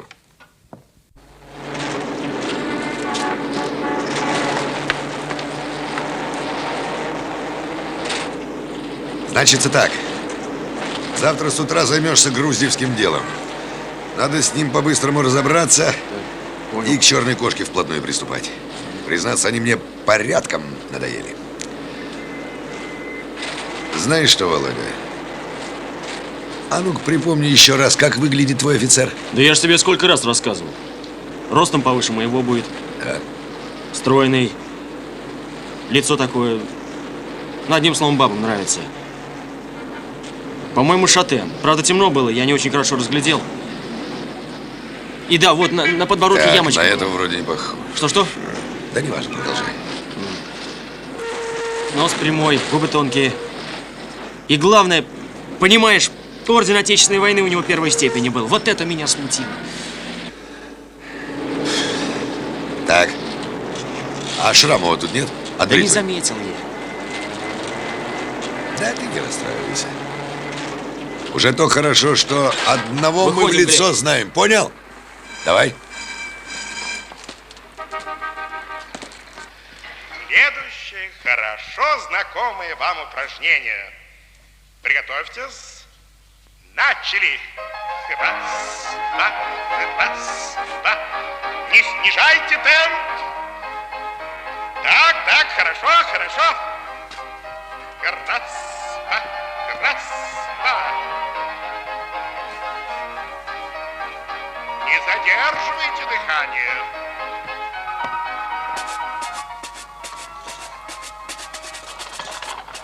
Эй, дай покататься. Вот еще, сам хочу. Дядя. Опять пистолет. Ну вот налил Бельмот с утра. Шурка! Вот вырастешь, покажу. Поганый, опять нажрался. Что там Сколько опять? я мучить? Да что я, фронтовик?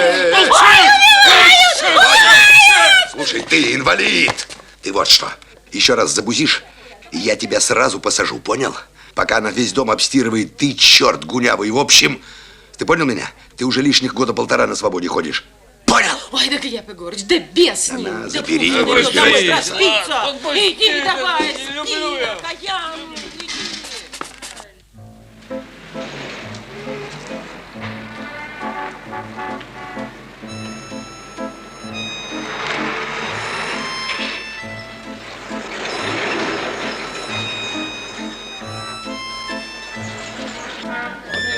Сюда! Сюда!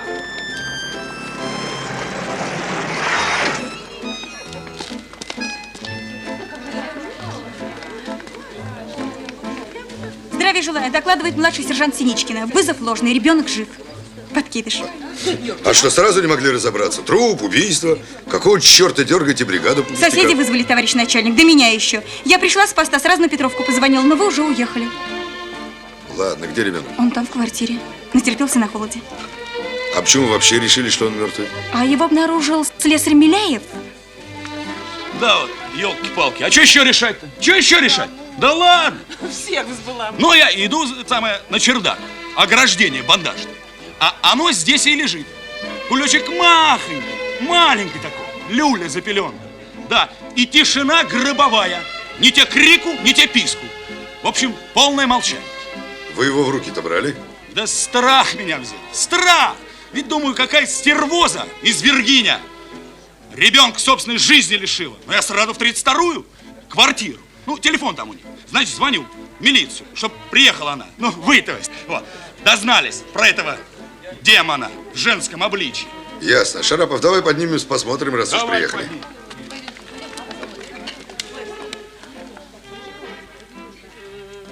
Что делать, ума не приложу. Как без матери будет непонятно. Ну, чего непонятного? Небось, не бросим его. Вырастет, не хуже других будет. А мать искать станем, жалко маленького. А на кой черт она такая мать? Присмотрись к сержанту. Хотя личность установить надо. От такой чего хочешь можно ожидать. Перегрелся. Мотор, да, дяденька?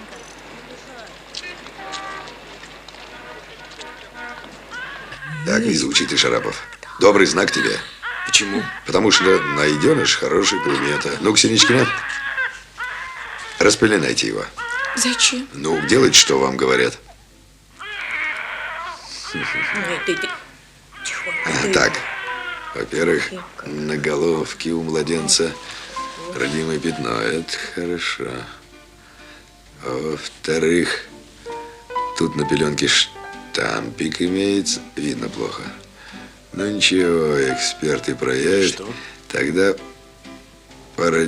Что это, роддом или ясли? А, тогда по пятну узнаем, чем. Ходите. Да не плачь, это плачь-то. Давай запеленай его. Вы с девушкой сейчас едете на Арбат, там роддом Груермана. Понял? Примут у нас ребенка-то. Да как это не примут? Ты кто такой есть? Ты представитель власти. И на руках у тебя дитё этой власти уже усыновленное. Надо больше плакать. Понял? Кто посмеет спорить с тобой? А вякнет кто? Загони под лавку.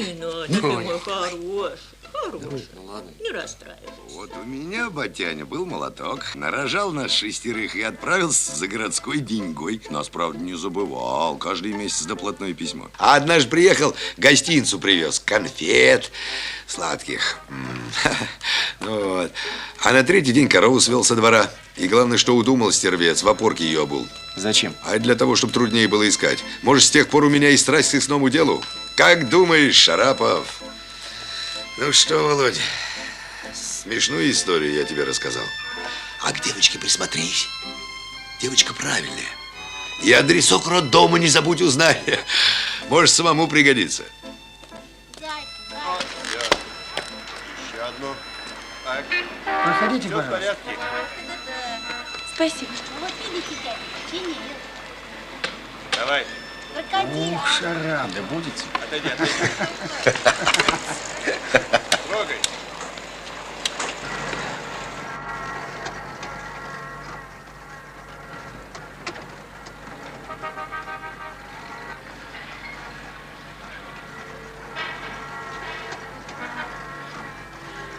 Вы чего погрустнели? Задумалась. Кем станет этот человечище, когда вырастет? Генералом. Почему генералом? Может, он станет врачом, замечательным хирургом, будет спасать людей.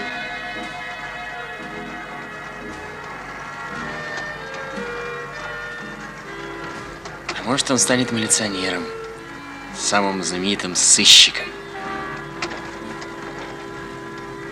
Когда он вырастет, жуликов уже не будет. И милиционеры станут не нужны. Замечательная жизнь будет тогда, правда?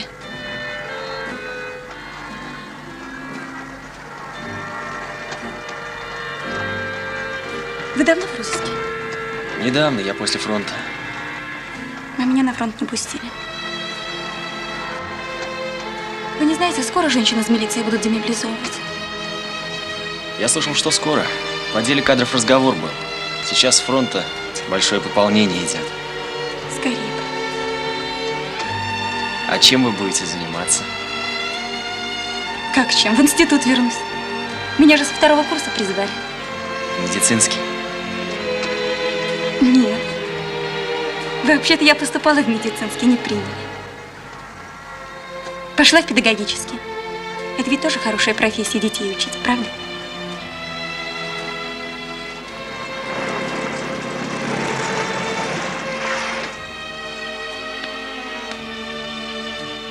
Вы поезжайте. Я сама справлюсь, за парня не беспокойтесь.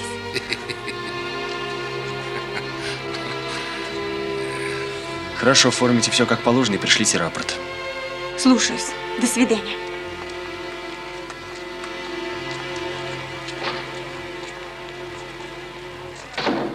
Дуралей ты, Шарапов. Такая девка, как ты, пришлите рапорт. На твоем месте я бы ей сам бы отдавал рапорт. Ежедневно.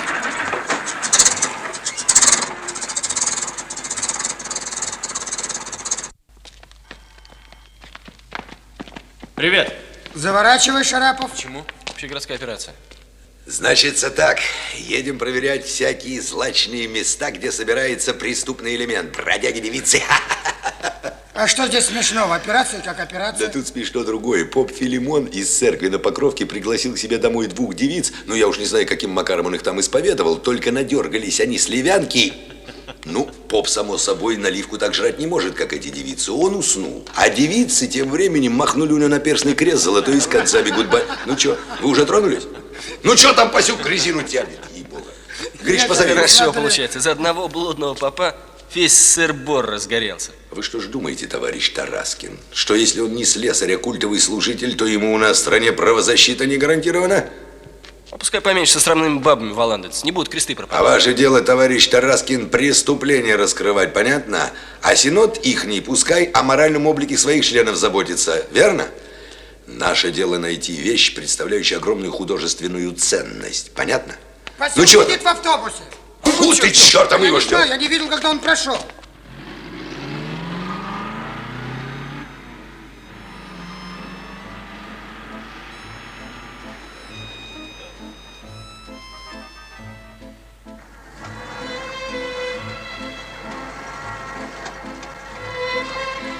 Думаешь, из-за креста весь сыр-бор?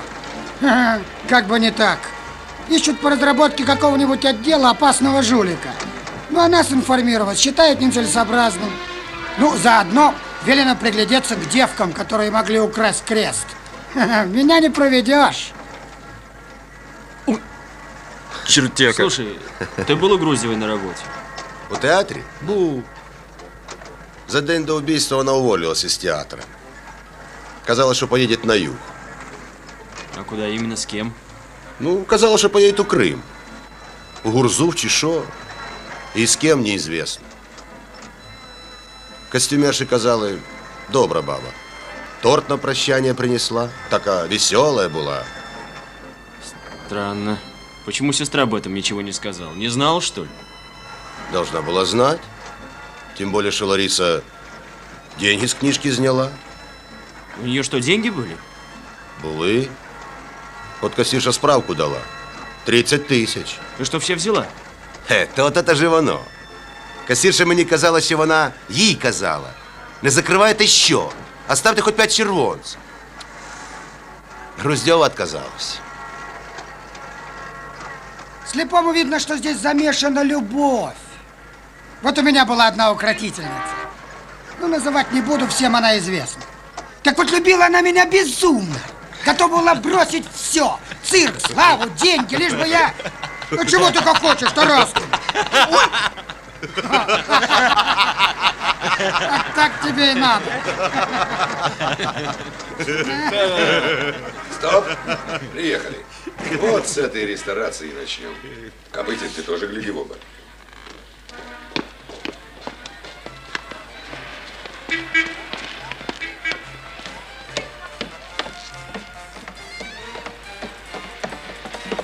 Нет мест.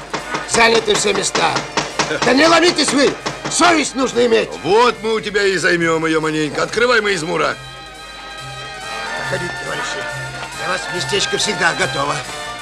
Двери на замок, никого не пускать, проверка документов, ясно? Слушаюсь. Шарапов, ты все-таки присматривай за выходом.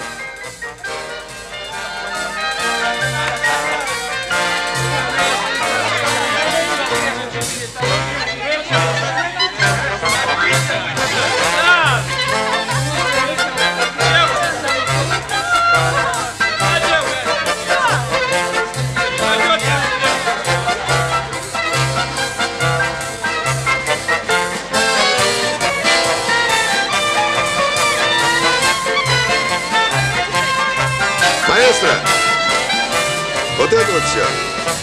Понял? Вот так. Граждане, не волнуйтесь. Не волнуйтесь. Простая формальность.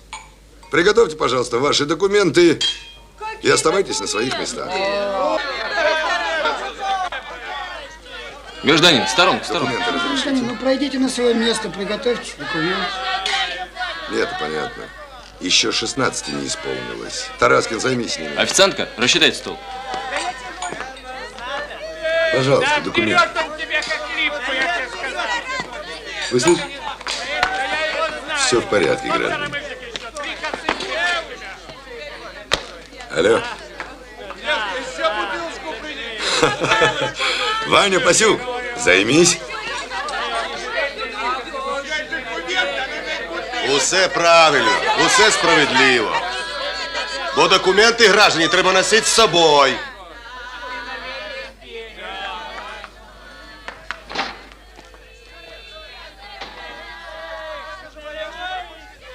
Тараскин, постой здесь.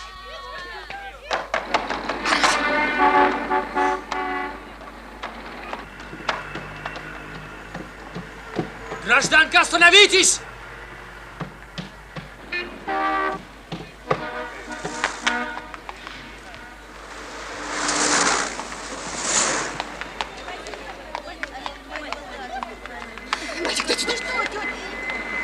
Остановитесь, гражданка! Мадам, это я вам кричу. Нет, в чем дело? Отдайте папку ребенку и пойдемте со мной. Быстро. Безобразие? Консерватория кончить не дают. Я не пойду. Мадам, пойдемте. Пойдемте. Ну что вы мне так? Вам это все просто безобразие. Товарищи, ну посмотрите. Куда? Вы почему выпустили отсюда эту женщину? Не хватайте за руку, пустите. Молодец, Шарапов, хорошо бегаешь. Маленько внимательности, цены б тебе не было. Ба, да это же знакомые мне лица. Маня. Ну, в общем, я вижу, Маня, мои разговоры на тебя не действуют. Ты все по-прежнему такая же попрыгунья стрекоза. Только учти, что лето красное ты уже пропела, так что придется тебе на 101-й километр отправляться. Да, вот, Шарапов, довелось тебе поручкаться со знаменитой Манькой облигацией. Дамой приятной во всех отношениях, только работать не хочет. А напротив ведет антиобщественный образ жизни. Ты меня за руку ловил, волчина позорный. чтобы про мои дела на людях рассуждать. Я Не ж ругайся, тебе- Маня, ты мне молодого человека испортишь. Веди ее в машину, Шарапов. Глеб, у нее на руке браслет в виде ящерицы. Хорошо, сейчас иду, Володя. А про тебя, старик, я чуть было не забыл. Что это у тебя? Целый склад для кабелирующих личностей. Все, старик, собирайся, поедешь с нами. Проходи, проходи.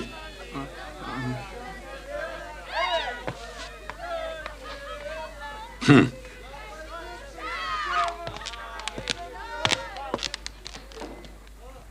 Бонжур. Не сюда, мадам.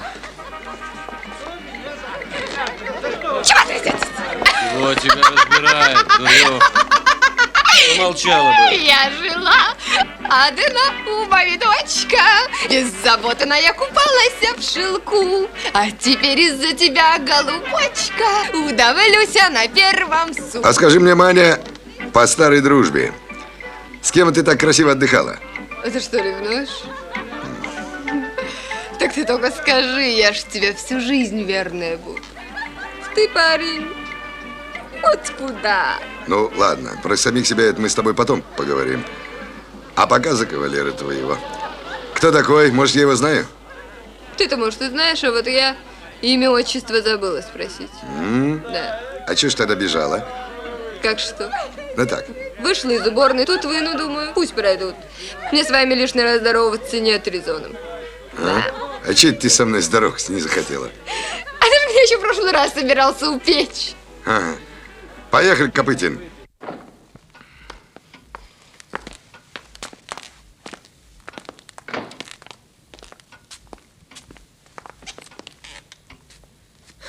А угостите даму спичкой, гражданин начальник.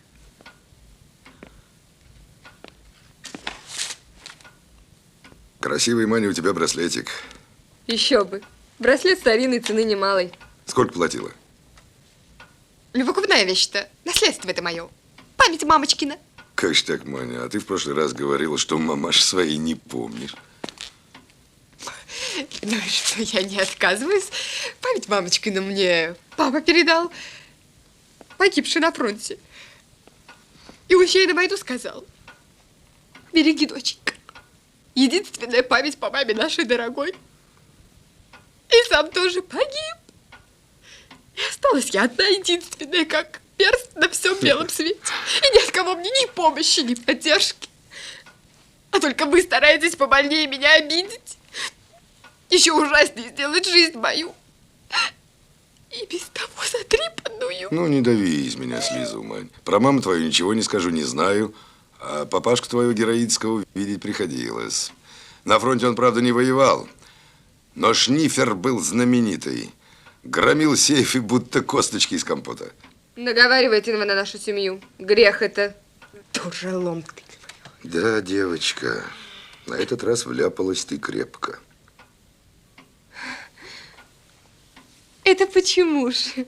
Браслетик этот, вещицу дорогую и старинную. 3-го дня с убитой женщины сняли.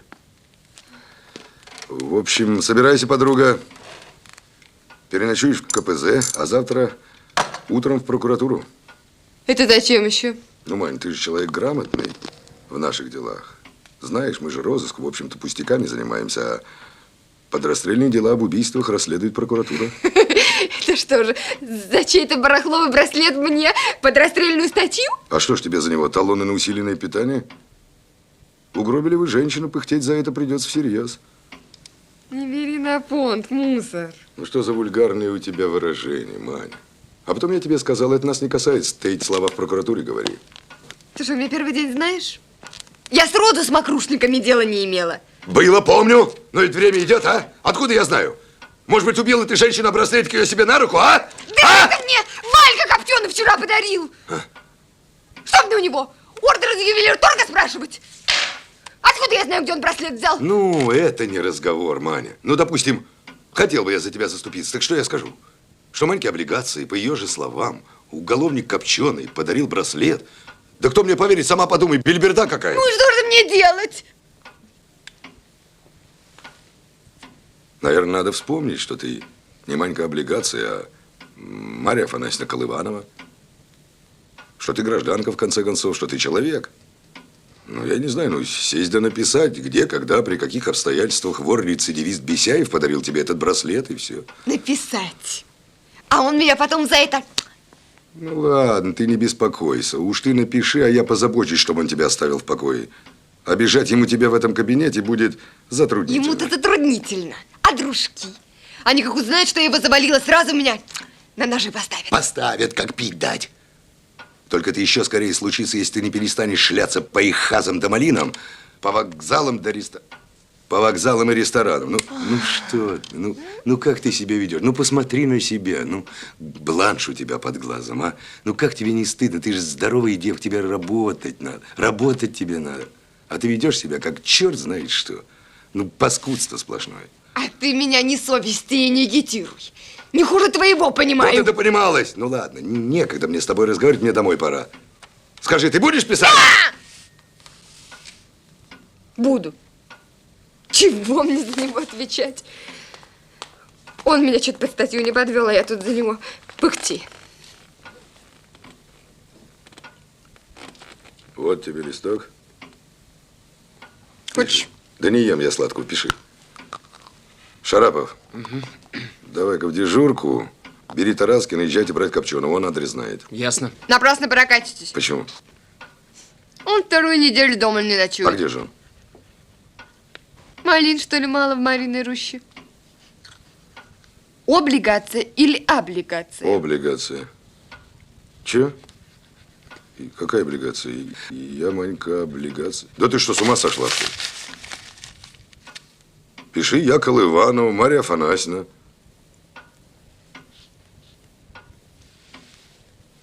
Лучше с утра в парк культуры. Он там всю дорогу ошивается в бильярдной. Шары катает. Вот это мысль, Маня. Я вижу, у тебя начинает просыпаться гражданское сознание. Ой, да чихай на твое сознание. Закопался промеж картежников, как хлоп в ковре. А мне тоже нет резона за чужие дела здесь опариться. Только Копченый мокрушничать не станет. Не такое у него воспитание.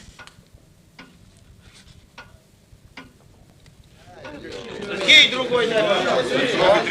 Хороший поставь. Смотри, как она идет.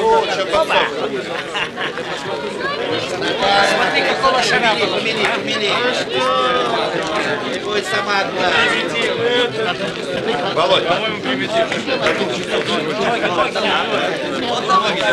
Я потом Марину возьму. Два бортового.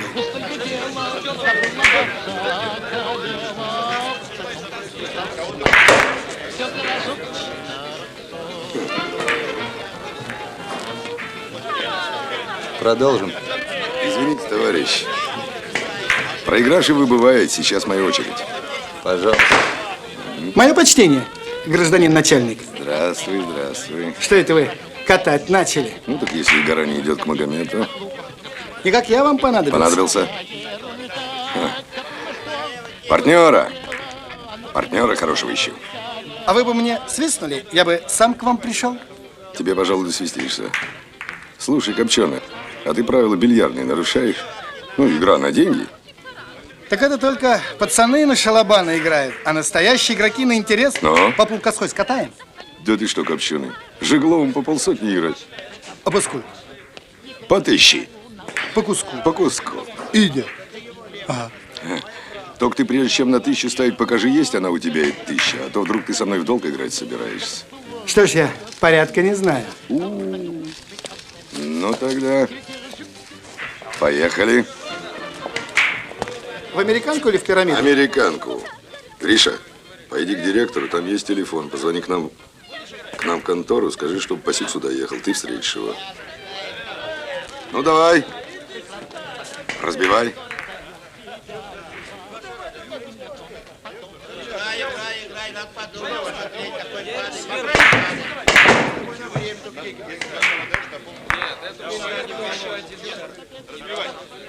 Прямо 6 очков. Оборачивай к себе 12-й. Кривая палочка, я не могу играть. Вы бы сняли пиджачок, гражданин начальничок. А то вам не с руки играть-то будет. Ничего ученого, гражданин Копченый. Или за пушку свою опасаетесь? Ты за меня не опасайся. С почином вас, Глеб Георгиевич. Мне надо было бы фору у вас попросить. Я по пятницам не подаю.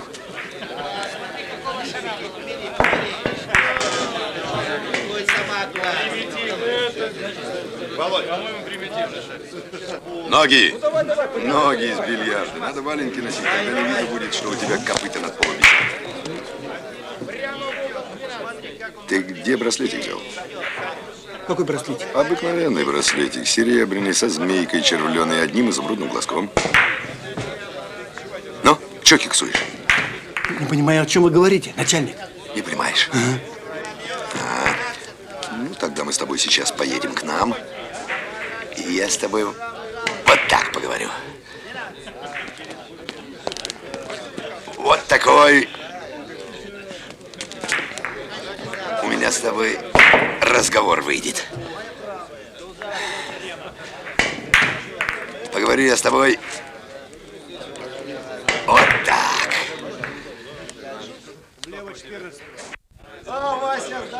Думчиво да серьезно, чтобы дошел до тебя мой вопрос. До ума, до сердца, до печенок. И остального твоего гнилого лидера.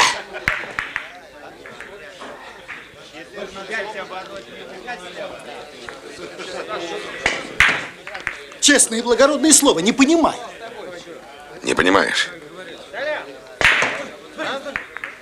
Все равно, Копченый, твое дело хана. Почему? Моя партия. Ну ты же чердачник, Копченый, а не мокрушник. Ну, кайся скорее, где взял браслет? Не понимаю, о чем вы говорите. А браслетики. С червленой змейкой и одним изумрудным глазком. Какой ты Маньке подарил, ну? Ничего я ей не дарил. Оборачивай к себе 12-й. Кривая палочка. Ай-яй-яй. Ну как не стыдно. А ну-ка, покажи-ка свои ручонки. Больно они у тебя интересные. А чего такого интересного в моих ручонках нашли? Вот смотри, Копченый, ты же не профессор. Не профессор. И не писатель. Не писатель. И не ученый. Не ученый. А ручки у тебя белые, нежные, гладкие. Почему, спрашивается? Молчишь? Ну так я отвечу. Потому что, отродясь, ничего путного этими руками ты не делал. Прожил ты свои 30 лет и все время что-то жрал, вон. Крепко пил, сладко спал. А в это время целый народ на тебя горбил, обувал тебя, одевал, воевал за тебя, пока ты со своей грыжей липовой в тылу уживался. Воспитываете? Так это зря. Поздно. Ну почему же поздно? На этот раз я постараюсь добыть тебе кайло в руки. Или пилу. Пора тебе, Копченый, на лесоповал ехать. Или канал какой-нибудь строить. На мой взгляд, зажился ты в городе, Копченый. У вас, кстати, гражданин Жеглов, руки тоже не шахтерские. Это ты верно сказал, Копченый. Верно. Потому что я здоровый и умный мужик. Молодой. Трачу свою жизнь на то, чтобы освободить землю от разных смрадных гадов. И хотя руки у меня не в мозолях, но если я за год десяток твоих дружков переловлю, то уже больше своей зарплаты сэкономил. А я, по счастью, много больше вашего брата ловлю. Вот такой тебе будет мой ответ. И знай, Копченый, на этот раз рассердил ты меня всерьез. А что, и пошутить нельзя? Ну что не скажешь в шутейном разговоре? Вы пошутили, я тоже посмеялся. А вы к сердцу принимать. Я с тобой не шутил. Говори лучше, откуда браслет? В карты взял. У Верки Мадиски в буру перекинулись. Котька кирпич его в 2000 поставил. Денег не было. Так, понял. Партия.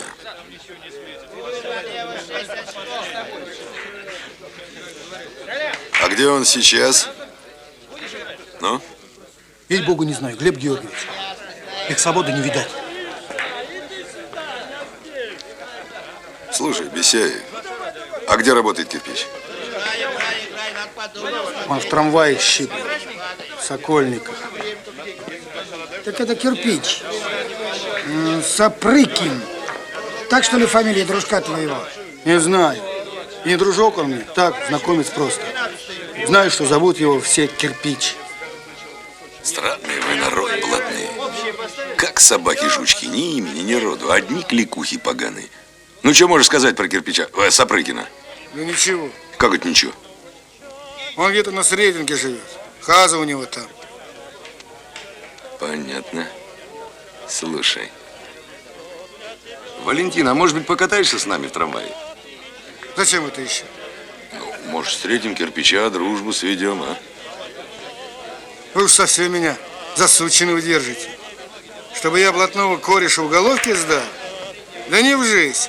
А ты его и так сдал. Эх ты, басота. Я же ведь не сегодня-завтра кирпича прихвачу, обязательно скажу ему, как тебя на испуг взял. Эх вы, гражданин Жиглов. Злой вы человек. Я вам все по совести, можно сказать, как своему. А вы вот как мне ответили. Это не ври, не ври. С каких-то пор Жиглов уголовником своим стал. Давил я вас всю жизнь по мере сил и давить буду до полного искоренения.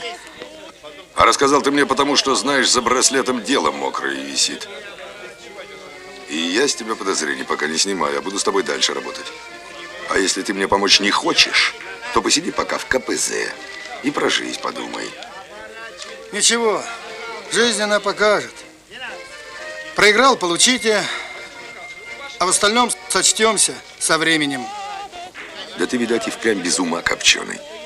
Чтобы Жиглов твои поганые деньги взял. Ну, о чем с тобой тогда разговаривать? Отведите его в КПЗ, я приеду, разберемся. Да за что в КПЗ-то? За что? Ха. Слушай, Пасюк, у него полные карманы денег. Оформи изъятие за нарушение правил игры на бильярде. Вот так, Валентин. Пошли, Шарапов. До свидания. Ну, чего уставились? Чего уставились? Земки проглядите. Берите, на. Ешьте. Вот они. Кровно заработанные. Давай. Вот они. Бери. Давай. Ерунда это все и пустая трата времени. Почему? Да потому что нужно искать доказательства на Груздева, а не карманники кирпича ловить. Так ведь браслет. Да что браслет? Ты пойми, карманник, щипач – это высшая уголовная квалификация. Она шлифуется годами. Поэтому ни один из них даже близко к мокрому делу не подойдет. И пойми, они с собой на краже даже бритвы не берут, а режут карманы монеты отточены. Забавно. А я раньше думал, что карманники самые ничтожные воришки. Низший сорт. Ошибочка. Ну ты подумай, какая нужна ловкость пальцев, точность движений, какая отточена. Опять же, нервная выдержка. Чтобы у нормального человека, который, заметь, не спит, не пьян, не под наркозом, вытащить все из карманов, снять часы, а он ни сном, ни духом. Я тебе ручаюсь, что кирпич никакого отношения к убийству Ларисы Груздевой не имеет. А как же браслет попал к нему? А откуда ты знаешь, что он попал к нему после убийства? Она могла его потерять, подарить, продать, выменить на сливочное масло. Его могли у нее украсть, тот же самый кирпич. Тогда нам нужно найти именно этого человека. Кирпича, значит? Чтобы поймать кирпича, понадобится, бог знает сколько времени. Это ведь я только так ловко пообещал, что завтра возьму кирпича. Если бы это было так просто, мы бы их всех давно переловили. Слушай, Глеб, ведь тебе сейчас все равно от меня толку мало. Ну, если ты не возражаешь, давай я сам найду кирпича. Ну, должна же быть его фотокарточка в архиве. Шарапов, вот чего я больше всего не выношу в людях, так это упрямство. Упрямство – первый признак тупости. Это не упрямство. А что? Я считаю, что мы не должны человека лишать его последнего шанса. Кого это мы лишаем? Груздева. Так ты что думаешь, что не он убил жену? Я не знаю. Понимаешь, браслет – это его последний шанс на справедливость. Как прикажешь это понимать? Вот если бы он убил жену и забрал бы из дома все ценности, то не пошел бы с утра продавать браслет. Так. Лично мне этот Груздев тоже. Но ведь он же не уголовник. Он же ведь не кирпич и не копченый. Чтобы сходу так пропить, прогулять награбленное. Ну, поэтому я хочу увидеть этого кирпича и узнать, где он взял браслет.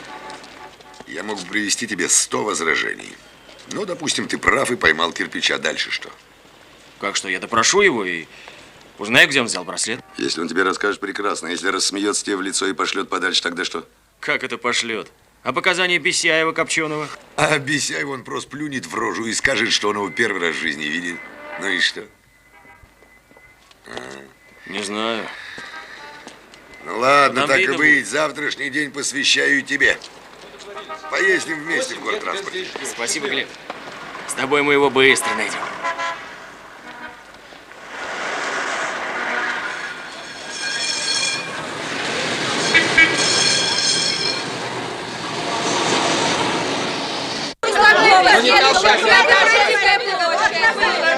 Ребята, не толкайтесь. Берите билеты, а то высажу. Граждане, берите билеты. Какие билеты? Давай, проходи. Хорошо, что у нас с тобой бесплатный проезд, а то весь оклад прокатали. Пацаны, тихо там! Кто еще не взял билеты?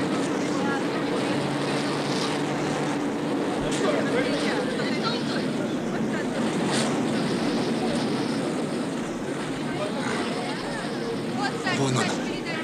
Вижу. Граждане, кто не взял билеты? Спокойно, ты меня от радости чуть с трамвая не спихнул. Проходи к нему вперед, встань у него за спиной, шагах в 3. А ты что? Иди, вперед, давай. Граждане, позвольте, пожалуйста, пройти. Пусти же ты что-то. Запихаюсь. Ничего. На билет передайте.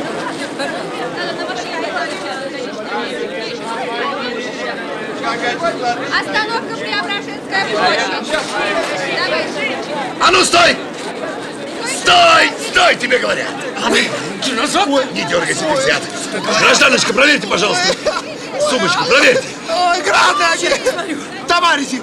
Да что такое, бандиты ребята для человека вытворяют? Не дергайся. Ой, Сумку порезали!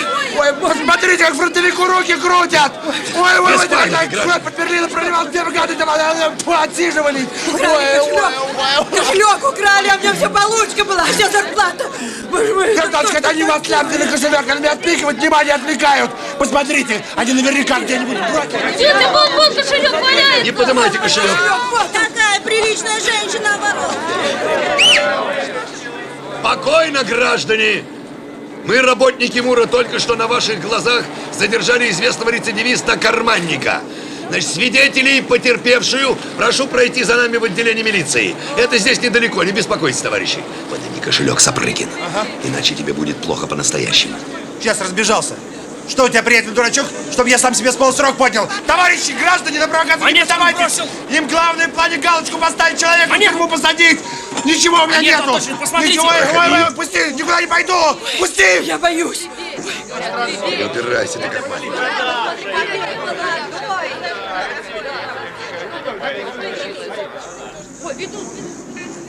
Не выгорит у вас дело, никак не выгорит. Вы для суда никакие не свидетели.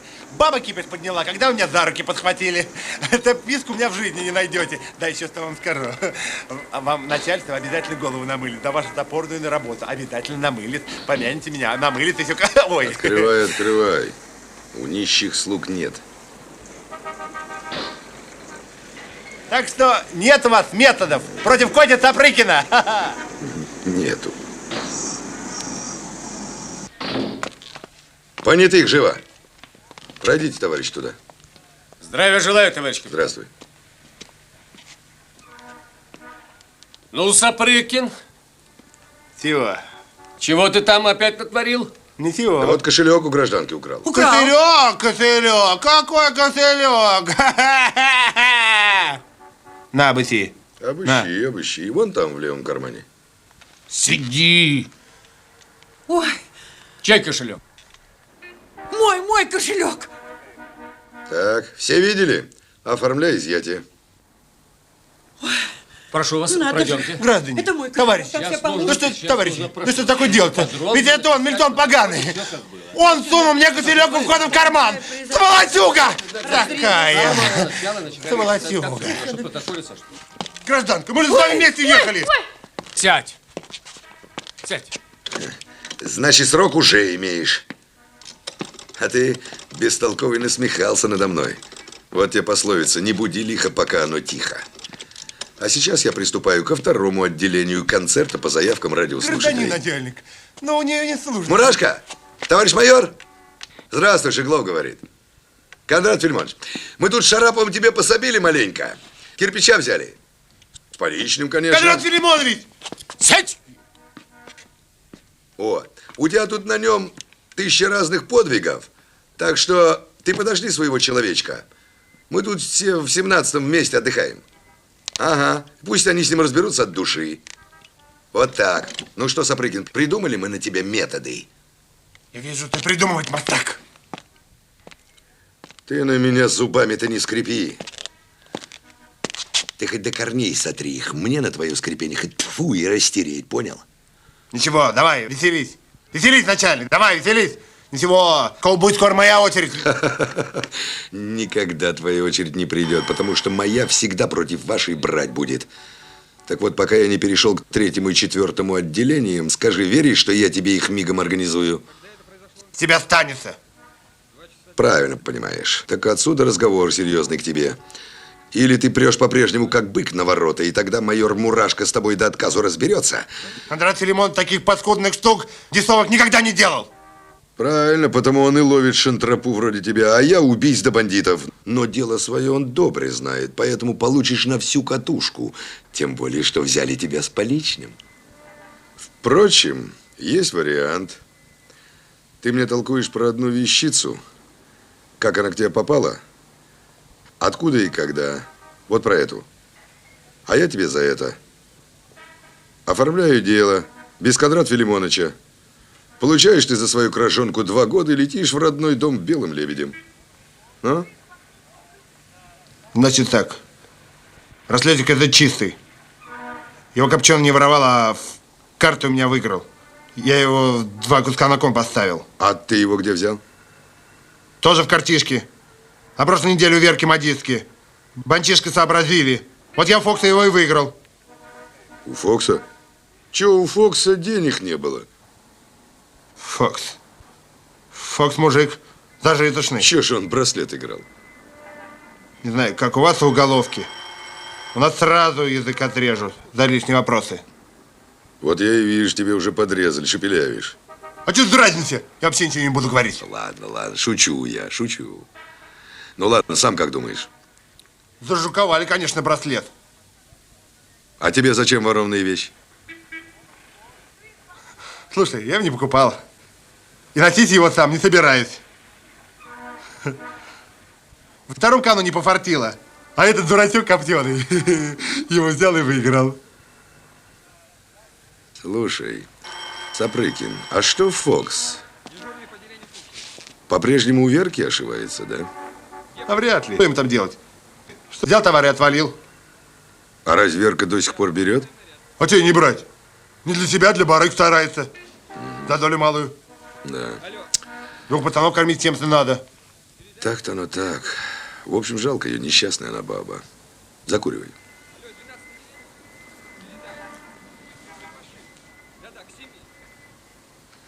Я не курю, ты знает. А в камере пригодится. Ну тогда бери еще. Спасибо, не надо. Ну возьми, Кость. Чего ты? А ты что, с тех пор Фокс больше не видел? Нет. А вот скажи ты мне, а вот Фокс, он в законе вор? Или так приблотненный, я что-то не пойму. Я сам не понимаю. По замазкам вроде бы фраер. Ага. Но не фраер, это точно. Ему человек подрезать, что тебе высморкаться. Он вообще в авторитете. Да я знаю. А может, он окраску сменил? Что он делает, никто ничего не знает. Ну ладно. На хатах почти не бывает. В одиночку бегает, как волк. Товар бросит и привет.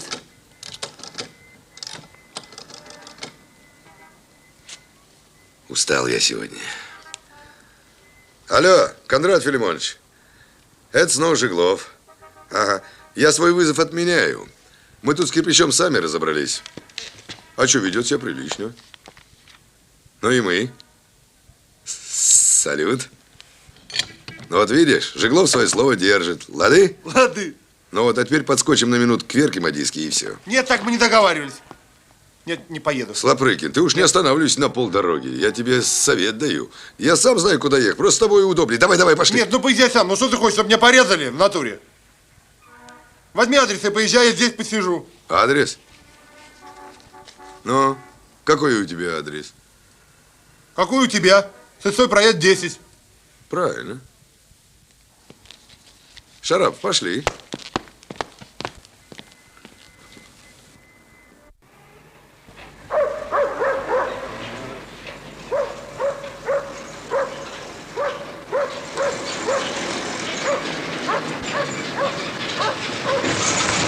Ну, придумали такой прибор, небольшой в виде радиоприемника, а посередине экран. Чё? Ну, маленький, как блюдечко, ну, 6 на 9.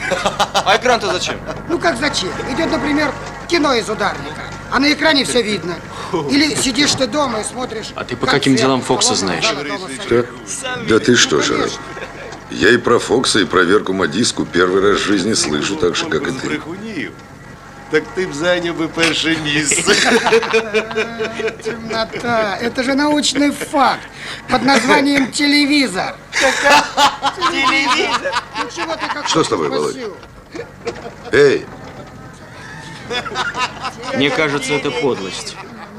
погоди, Гриша. Что ты сказал? Я считаю, что мы, работники МУРа, не имеем права шельмовать.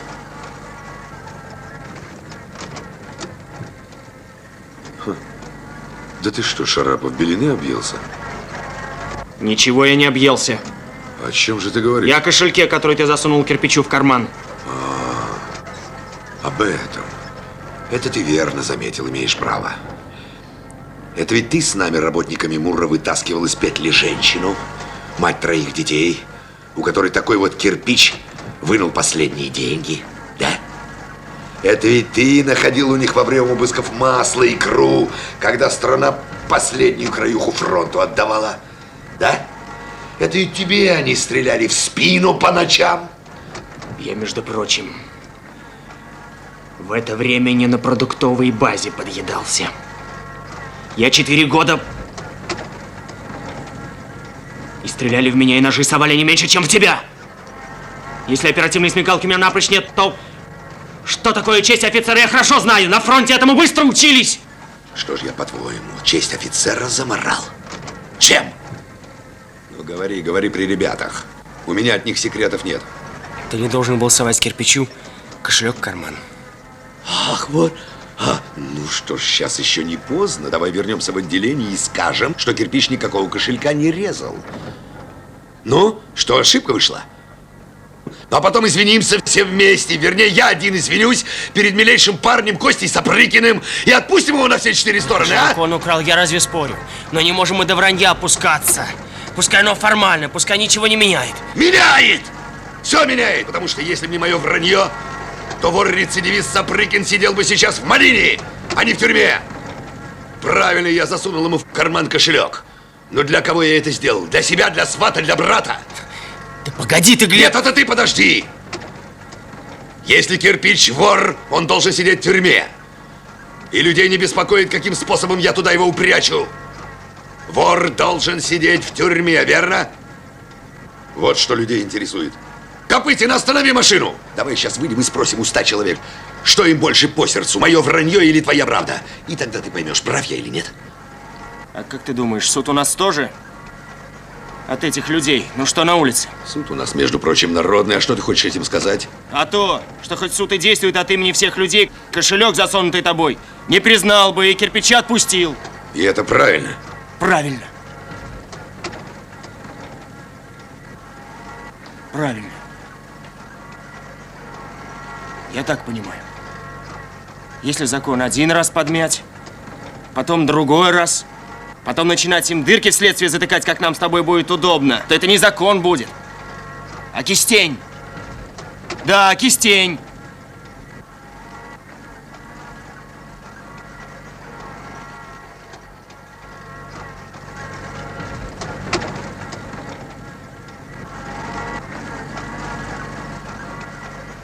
Все, спорщики, приехали.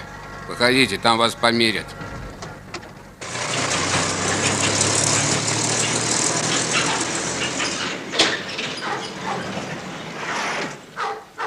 Так, значит, Пасюк под окна, Тарасский, Шарапов за мной.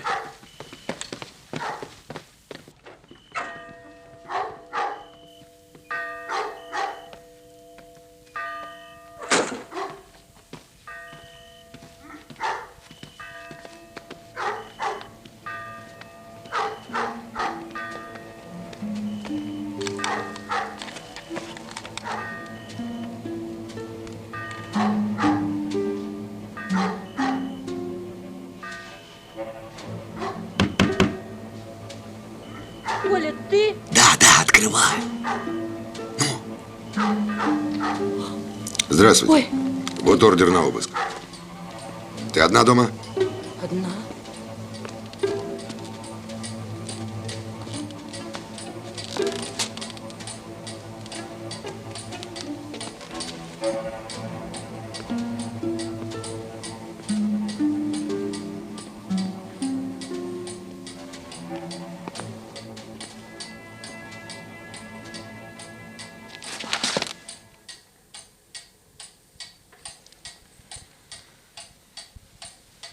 Это еще что я вот таким пацаном был, под котлами ночевал.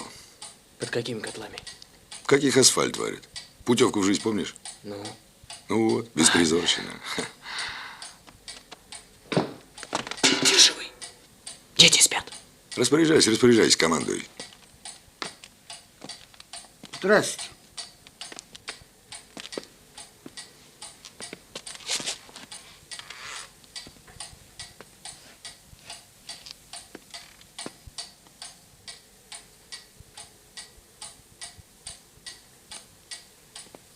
Маркелова Вера Степановна? Я самая. Да вы приходите, садитесь. Мы вынуждены сделать у вас обыск. Так что, если есть деньги, драгоценности, оружие, просим сдать добровольно. Оружие? Да какое же у меня оружие-то? А ценности?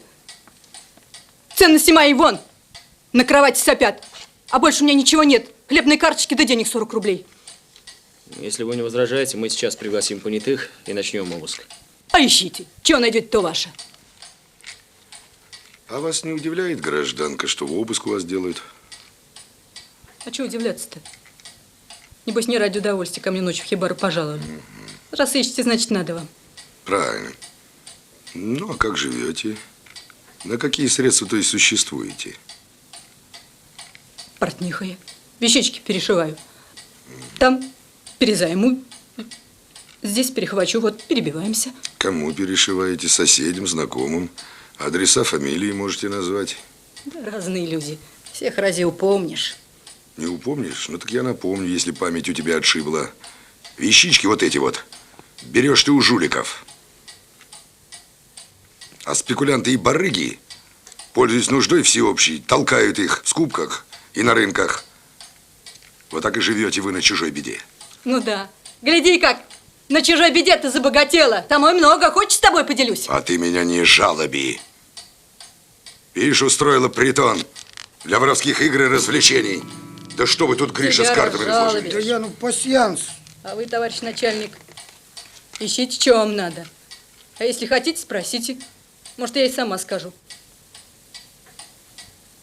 Скажите, а когда к вам приходил Фокс? Фокс? Дня 2 или 3 тому назад. А зачем он приходил? Что он делал? А ничего не делал. Он у меня вещи свои держит, с женой не живет. Забрал шубу, да ушел. Какие вещи?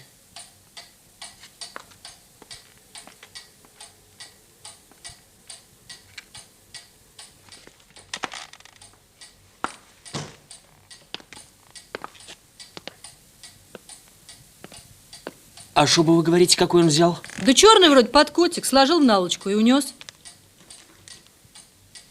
Глеб Егорыч, это же вещи с убийства Груздева. Не торопись ты, Иван. Везет тебе Шарапов. Ну, давай, раскручивай дальше. Скажите, А вот Фокса вы откуда знаете? Знакомая одна привела как-то, сказала, что приятель командировочный. Ну, а с гостиницами, сами знаете.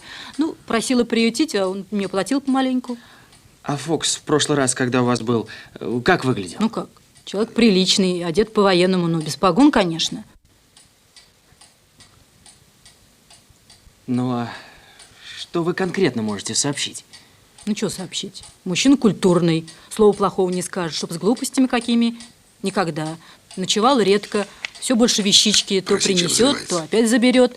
Нет, ничего плохого сказать о нем не могу. Приличный гражданин. Чем занимается? Вера Степановна, ну вот конкретно вы могли бы определить, но все-таки в вашем доме было много разных людей, и жуликов в том числе, но он преступник или нет?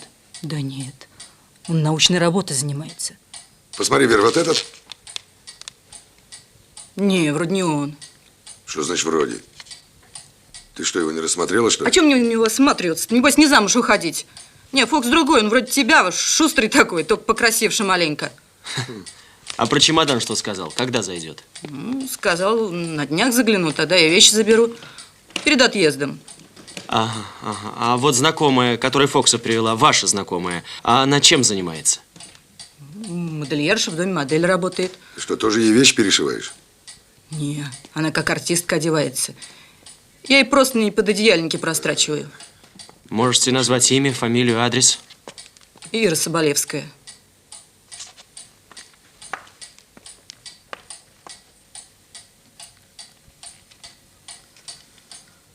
Божедомка 7. Значит так, Вера. В доме у тебя теперь постоянно будут находиться двое наших сотрудников. Поняла? Это зачем? А затем, что в доме у тебя теперь будет засада. До утра останешься ты и ты, утром сменю. И сколько же это ваша засада будет у меня? А это сколько надо, Вера, пока Фокс не заявится.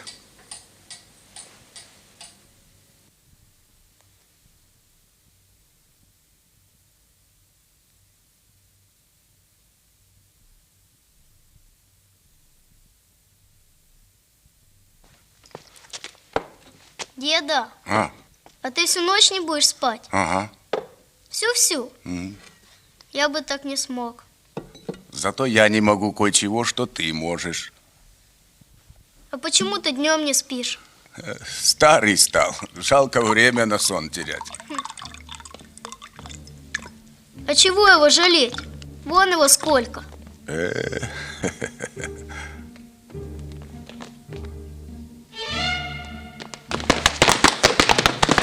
Деда! Ключи! Ключи, дед!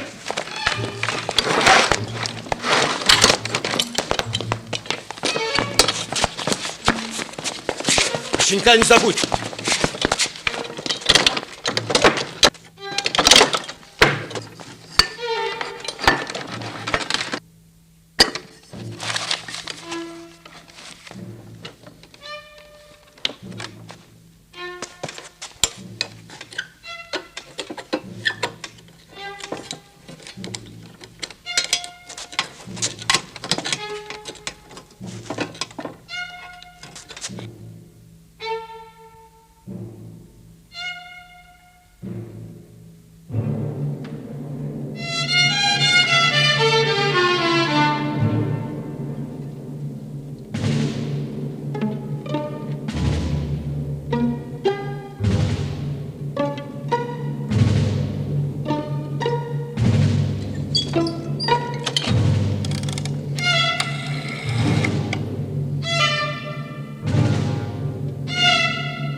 Пацан.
Маэстро! Понял?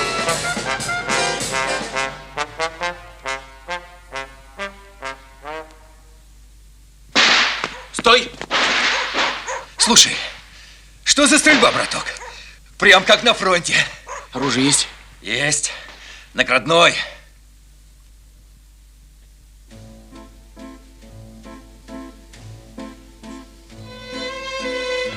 Здравия желаю, докладывает младший сержант Синичкина. Вызов ложный. Ребенок жив. Подкидыш.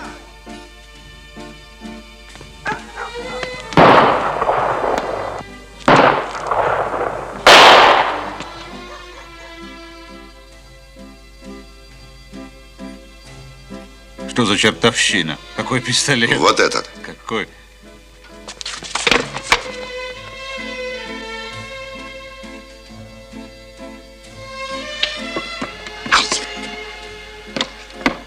Откуда мне знать? Может быть, убила ты женщину, а браслетик ее себе на руку, а что? Это мне Валька Коптеный вчера подарил. Ну, кайся быстрее. Где взял браслетик? Я не понимаю, о чем вы говорите. Браслетики с серебряным, со змейкой червленой и одним изумрудным глазком, какой ты Маньке подарил. Ничего я ей не дарил. Ты мне толкуешь про одну вещицу, как она к тебе попала, где и когда. Вот эту. На прошлой неделе в Верке Мадийский банк сообразили. Вот я Фокса его и выиграл. Коля, ты? Да, открывай. Ой, кто это? Значит так, Вера. Теперь в доме у тебя постоянно будут дежурить наши сотрудники. Ясно? И зачем? Затем, что в доме у тебя будет засада. Пока Фокс не заявится. Деда!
Извините, гражданочка.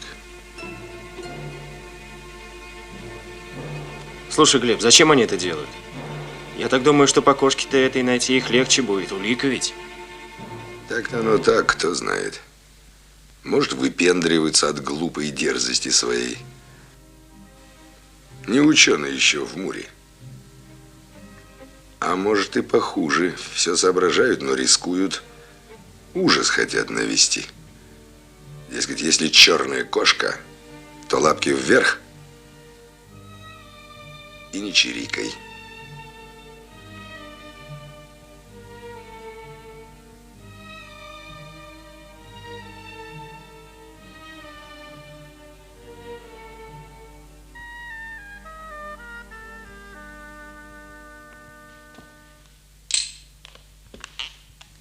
Тот же почерк.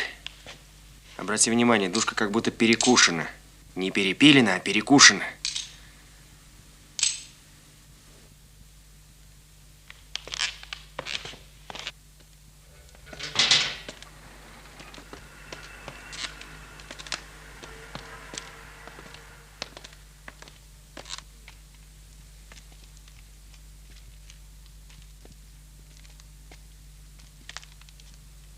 Сзади топором ударили. Сразу насмерть.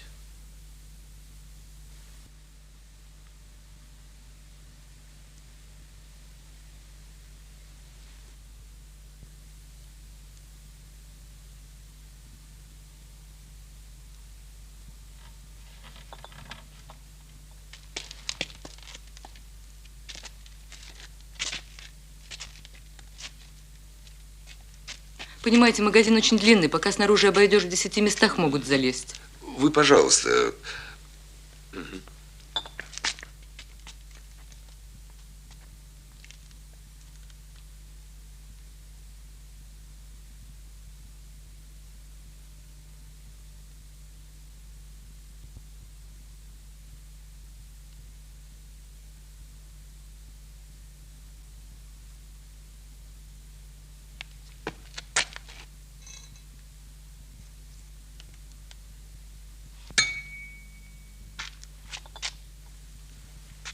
То есть ты хочешь сказать, что убийца был очень маленького роста? Выходит, так? Но маленький человек должен оставлять маленькие следы. Искали? А мы на маленькие следы не натыкались. Но удар нанесен с большой силой. Нормальный человек может нанести удар только сбоку. А здесь удар нанесен сверху. Заметили? Да, факт любопытный. Надо записать в протокол, потом подумать. Угу. Слушай, Глеб, Ну? в Польше у меня был случай такой. Стояли мы в деревеньке одной. Так вот, хозяин мой, он горбун был, понимаешь? Так силище обладал, неимоверный совершенно. Он под нашего битяга, но першерон у нас были такие, 70-миллиметровые орудия таскали, подлез однажды и поднял его. Ей-богу, не вру. Молодец, Шарапов, хорошо мыслишь, разведка. Это нам здорово поможет, а? А як же? Горбуна легше шукать. Вот так, хвалю, Володя. Продолжать осмотр.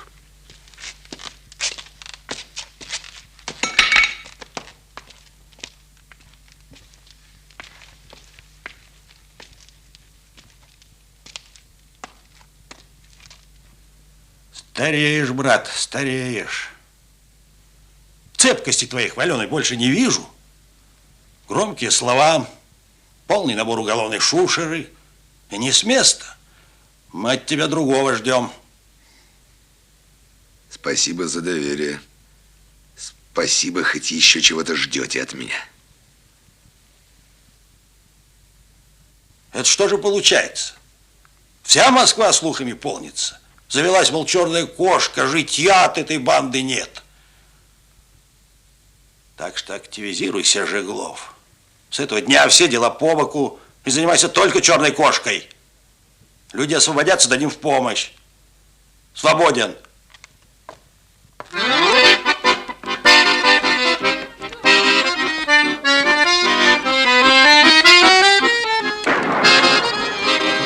Платье повседневное. И в оформлении используются ткани двух расцветок. Силуэт мягкий, с небольшим филигранем.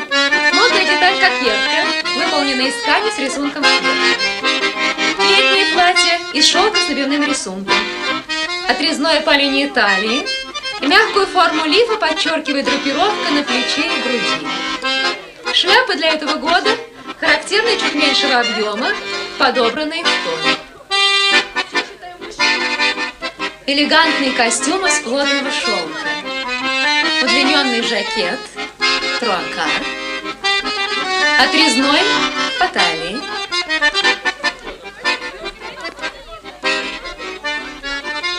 Отделка тесьма. Юбка оформлена мелкими складками, застроченными до линии бедра. Нарядность костюма придает блуза с воротником в виде мягкого банта из шелка.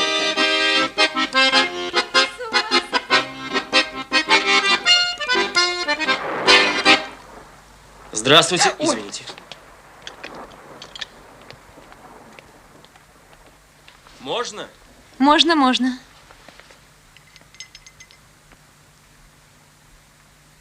Извините, я из уголовного розыска. Что-что? Из уголовного розыска? Да, у нас к вам дело. Вы Соболевская? До свидания. До свидания.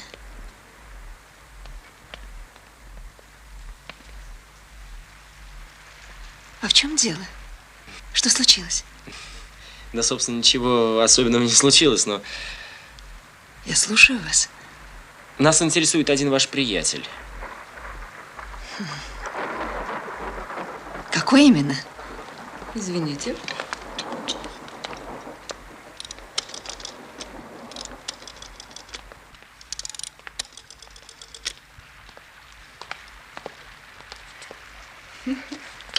До свидания. До свидания, до свидания. До свидания. Так кто же именно? Фокс. А, вот что. Вы его хорошо знали? Ну, как вам сказать? Не скрою, я хотела бы знать его лучше. Но, к сожалению, мне это не удалось. Он мой бывший любовник. Мы познакомились 1,5 года назад, случайно. И мне показалось, что... Ах, ну, в общем, у нас ничего не получилось. Мы расстались. Фокс, так его зовут. Вернее, его зовут Евгений, но он предпочитал, чтобы я называла его по фамилии. Я не знаю, что он там натворил по вашей линии, но я ему не верила. Я всегда думала, что он плохо кончит. А почему? Но я не знаю, поймете ли вы меня. Он, как бы это вам сказать, необычен, понимаете? Я имею в виду не внешность, хотя он красивый парень. Я о другом. Он способен на поступок. Он дерзок, он смел, он силен. Не то, что остальная мужская братья. Простите, насчет того, что плохо кончит. Ну, всех этих качеств у него слишком. Таким людям трудно удержаться в рамках дозволенного. Вы с ним расстались давно? Месяца 3 назад. Больше не встречались. А где он живет? Что, действительно что-то серьезное натворил? Если не секрет. Понимаете, уж больно он похож на одного злостного алименщика. Бросил 2 ребят, а сам порхает. Ну и не могли вы объяснить, какой он из себя, как выглядит? Пожалуйста. Да, конечно, роль вы мне отвели малопочтенную. Но ради 2 несчастных брошенных детей так и быть. Высок, строен, широк в плечах. Волосы прямые, зачесанные назад. Глаза серые. Лицо такое слегка вытянутое. Губы немножко тонкие, но они не портят его.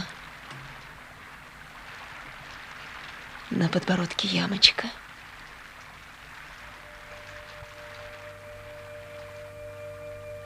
решителен и умен. Но, впрочем, вас это не интересует. А орден у нее какой? Отечественной войны, как будто первой степени. Так, а где он живет, вы, конечно, не знаете. Почему? Знаю. 3 месяца назад я его устроила к своей модистке. В Марьиной роще? Да, Марьину рощу. Но Вера сказала, что он там бывает редко. Я поймала его по телефону, он сказал, что ночует у Петра. Петра? Какого Петра? Ну, приходил какой-то тип. Рочников, кажется, тоже сказал, что имеет отношение к СМЕРШу. СМЕРШу? СМЕРШу, может быть, я в этих делах не Петр... разбираюсь. Ручников. Петр Ручников. Слушай, Глеб, никак у меня из головы не идет тот бандит. Какой? До которого я у склада упустил с орденом Отечественной войны. А, что? Уж больно он похож на Фокса, как его Соболевская описывает.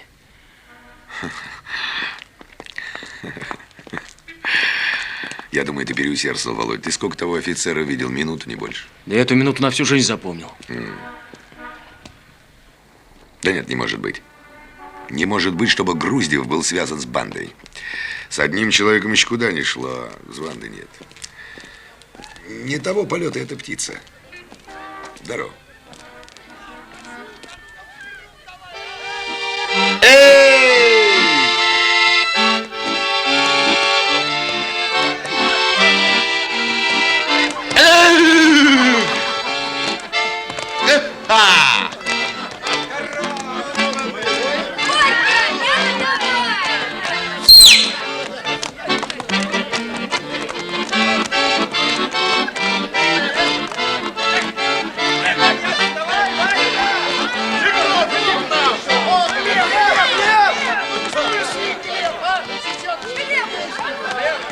Здравствуйте, товарищ Шарапов.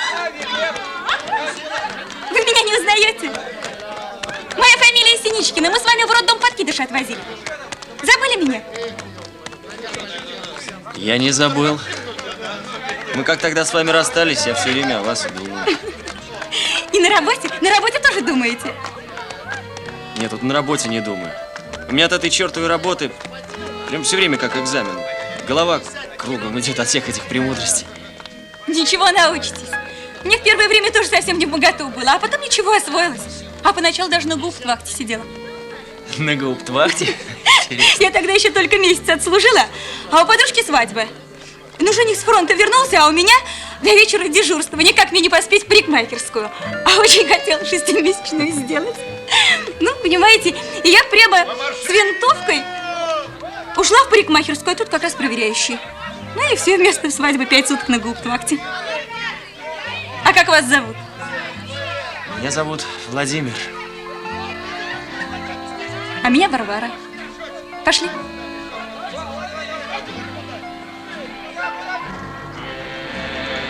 Мы идем на последнем крыле, Банк пробит, клуб горит, и машина летит на честном слове и на одном крыле.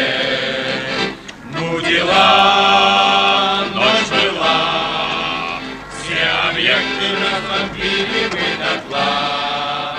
Вся команда цела, и машина пришла на честном слове и на одном крыле. Я и на задание хожу без оружия. Меня бандиты боятся. У меня удар правый 95 килограмм. А что, сам Сигалович, чемпион Советского Союза по боксу, отказался от встречи со мной. Гриш, женись на мне. Я тебе никому в обиду не дам. Тем более какому-то Сигаловичу. Все объекты разбомбили мы дотла. Так пробит, нос горит, и машина летит на честном слове и на одном крыле. Варечка, Варечка, что вы делаете в воскресенье? Еще не знаю. Давайте в парк сходим. Не знаю. Смотри, как Шарапов на меня смотрит. Слушай, зарезник. Коля. Оп, хлопці, не журись. Да мне-то какое дело? Та я бачу, що тобі нема ніякого діла. Як тому цигану до лошаді. Гарна дівка. Тільки вона не для Тараскіна. Дуже він швидкий, як той фейерверк. І оконна замазка їй теж не нужна. Покажи характер. Вон мое окно.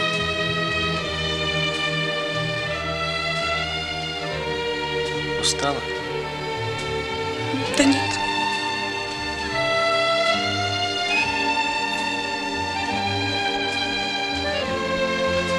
Ну и пошла.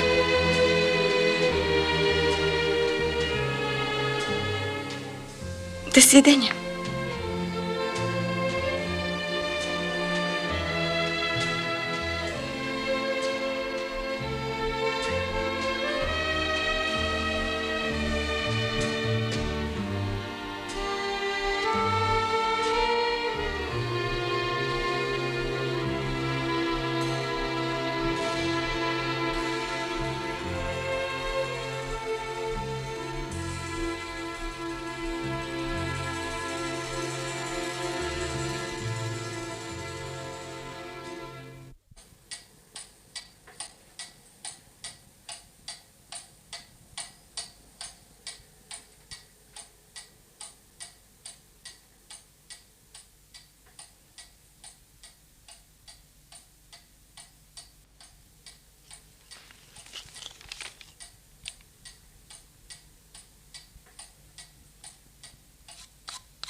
Топорков, за дверь. Верка, открой.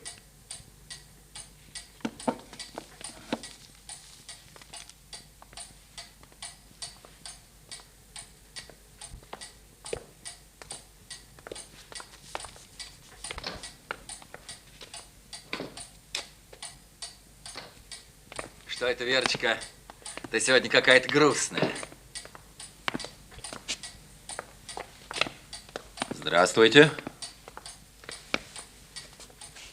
Предъявите документы, товарищ.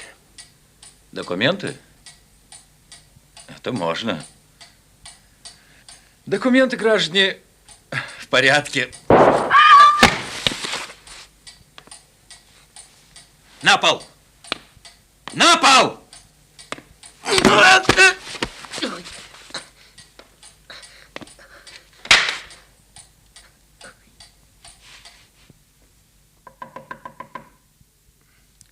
Открыто. Собирайтесь мигом. Засаду в Мариной роще перебили. Топорков тяжело ранен. Соловьев, слава богу, жив остался. Более ничего не знаю.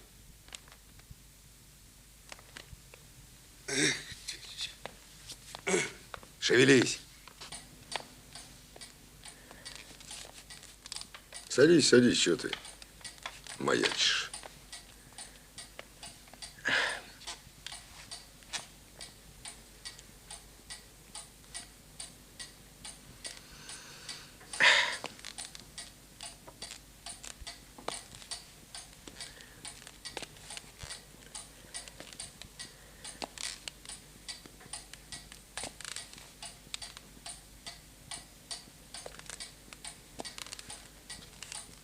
Ну, рассказывай. Все по порядку. Значит так. Целый день все было спокойно. В 22:50 вдруг раздался стук в дверь. Я велел Верке впустить человека. Даже вспомнить жутко. Что ты раскудахтался, как баба? Ты дело говори. Ну, Глеб, вот я и говорю. Ну, значит так. Топорков встал за дверь, а я за столом сижу. Руководишь, значит. Ну, Глеб, зачем ты так? Так говоришь, будто это я виноват, что он в Топоркова попал, а не в меня. Ну вот, и он, значит, вошел, пока на свету в комнате не осмотрелся. Я ему говорю: предъявите ваши документы. Он так еще оглянулся, гад, засмеялся. и полез во внутренний карман пальто. И вдруг так бац прямо. И главное, быстро все произошло. Ну, выстрел тихий. Я даже не понял ничего. Он как звезданет меня пистолетом в лицо. Сознание из меня вон, а он упал, я бесчувственно, а он убежал. Врет он вам. Не падал он в бесчувствие. Молчать. Будешь говорить, когда я скажу. Говори, Вера, как дело было. Присел он от страха, когда Фокс в него из нагана стрельнул. А про свой-то наган забыл, а Фокс ему и говорит: лежи, говорит, смирно, коль тебе жизнь дорога. А мне, если узнаю, что на меня легавых навела, кишки, говорит, выпущу. Так, а этот? А что этот? Этот полежал маленько, да побег по телефону звонить. Я к вашему раненому-то подошла, в грудь его ранили. Глеб, ты... Да что ты? Ребята, ты что, этой воровке поверил? Ты мне, своему товарищу не веришь? Ты мне не товарищ. Ты гадина и трус. Ты не имеешь права. Меня ранили. Лучше бы он тебя застрелил. С мертвых спросу меньше. А на нас позору несмываемого. Да ты что? Ты что, Глеб? Я не испугался. Я потерял сознание. Ты не сознание. Ты совесть потерял.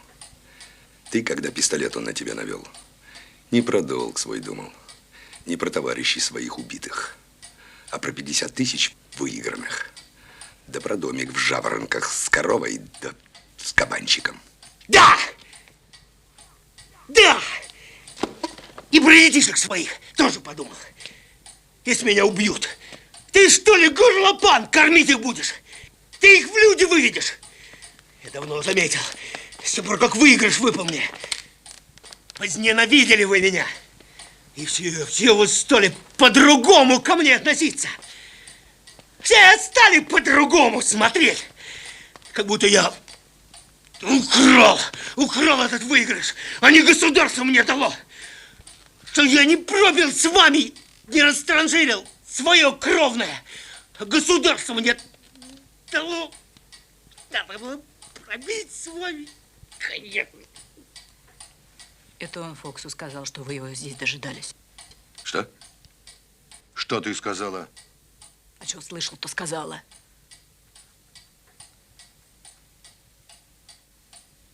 Фокс на него наган навел и говорит: рассказывай, красноперый, кого вы здесь пасете, а то сейчас на небо отправлю. Ну, а ваш и говорит, что сам плохо знает, какого-то Фокса здесь ждут. Ну, а тот засмеялся да пошел.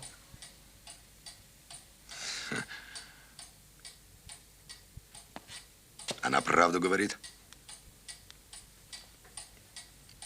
Будь ты проклят, гад.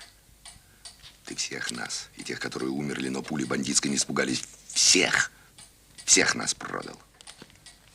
Из-за тебя бандиты будут думать, что они муровца могут напугать. Оружие. Сдать оружие.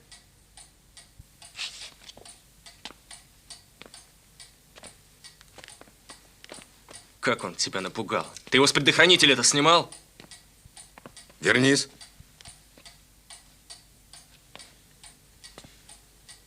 Удостоверение. Скорее. Вон. Вон!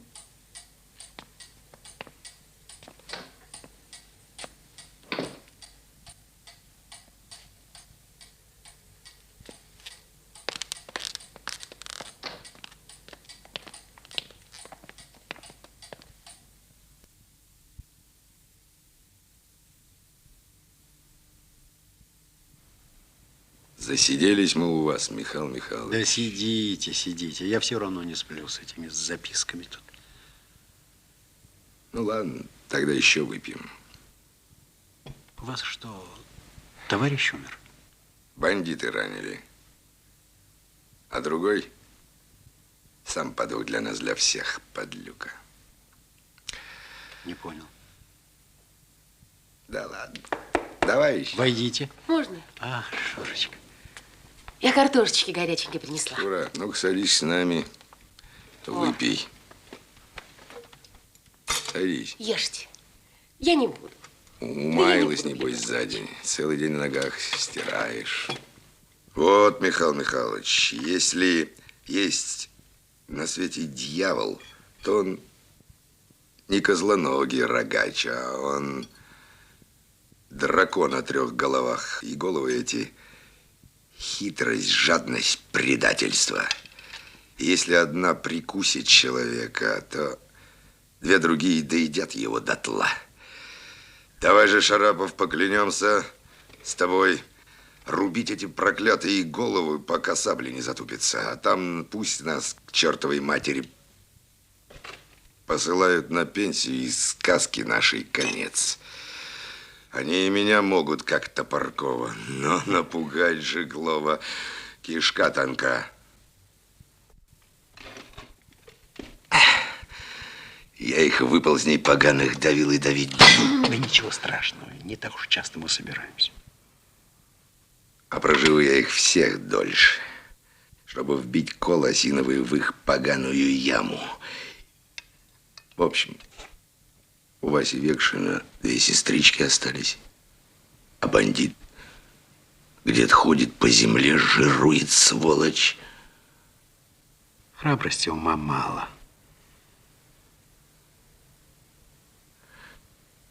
Что же вам еще понадобилось? Мы пережили страшную войну, может быть, самую страшную в истории человечества войну. И чтобы загладить все это, нужны годы, может быть, десятилетия, чтобы все это залечить. Сколько же вам нужно лет? 20, 30? Я ждать не могу. Я не предлагаю ждать. Я не предлагаю ждать, совсем не в этом дело. Но я, по моему глубокому убеждению, преступность у нас победят не карательные органы, а естественный ход нашей жизни. Человеколюбие, милосердие. Милосердие — поповское слово. Нет, Михаил Михайлович. С бандюгами покончим мы, то есть карательные органы. Ошибаетесь, молодые люди. Милосердие – это доброта и мудрость. Это та форма существования, о которой я мечтаю, к которой все мы стремимся, в конце концов. Может быть, кто знает, сейчас в бедности, скудости, нищете, лишениях и зарождается эпоха. Да не эпоха, эра милосердия. Именно эра милосердия. Спортивный день Москвы. На стадионе «Динамо» в очередном матче на первенство СССР вчера встретились футбольные команды спортивных обществ «Зенит» Ленинград и «Динамо» Москва. Игра закончилась 18 победой москвичей.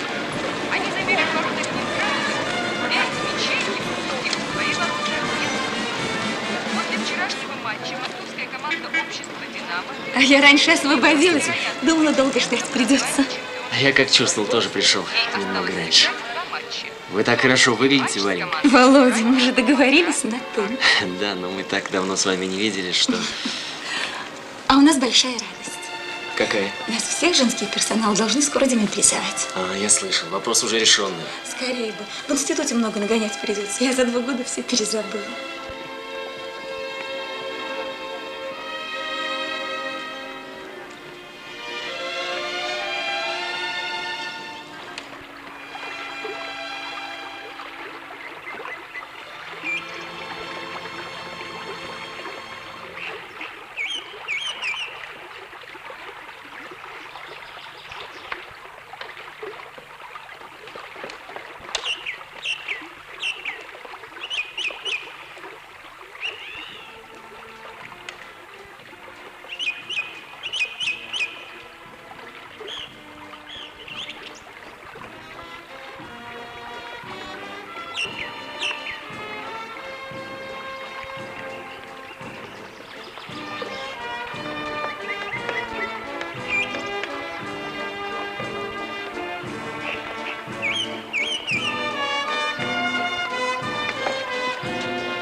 Не смотри так. Интересно, как поживает этот маленький человечек, который свел нас? Знаешь, я тоже о нем подумала. Если бы не этот подкидыш. Слушай, давай навестим его, а? Давай.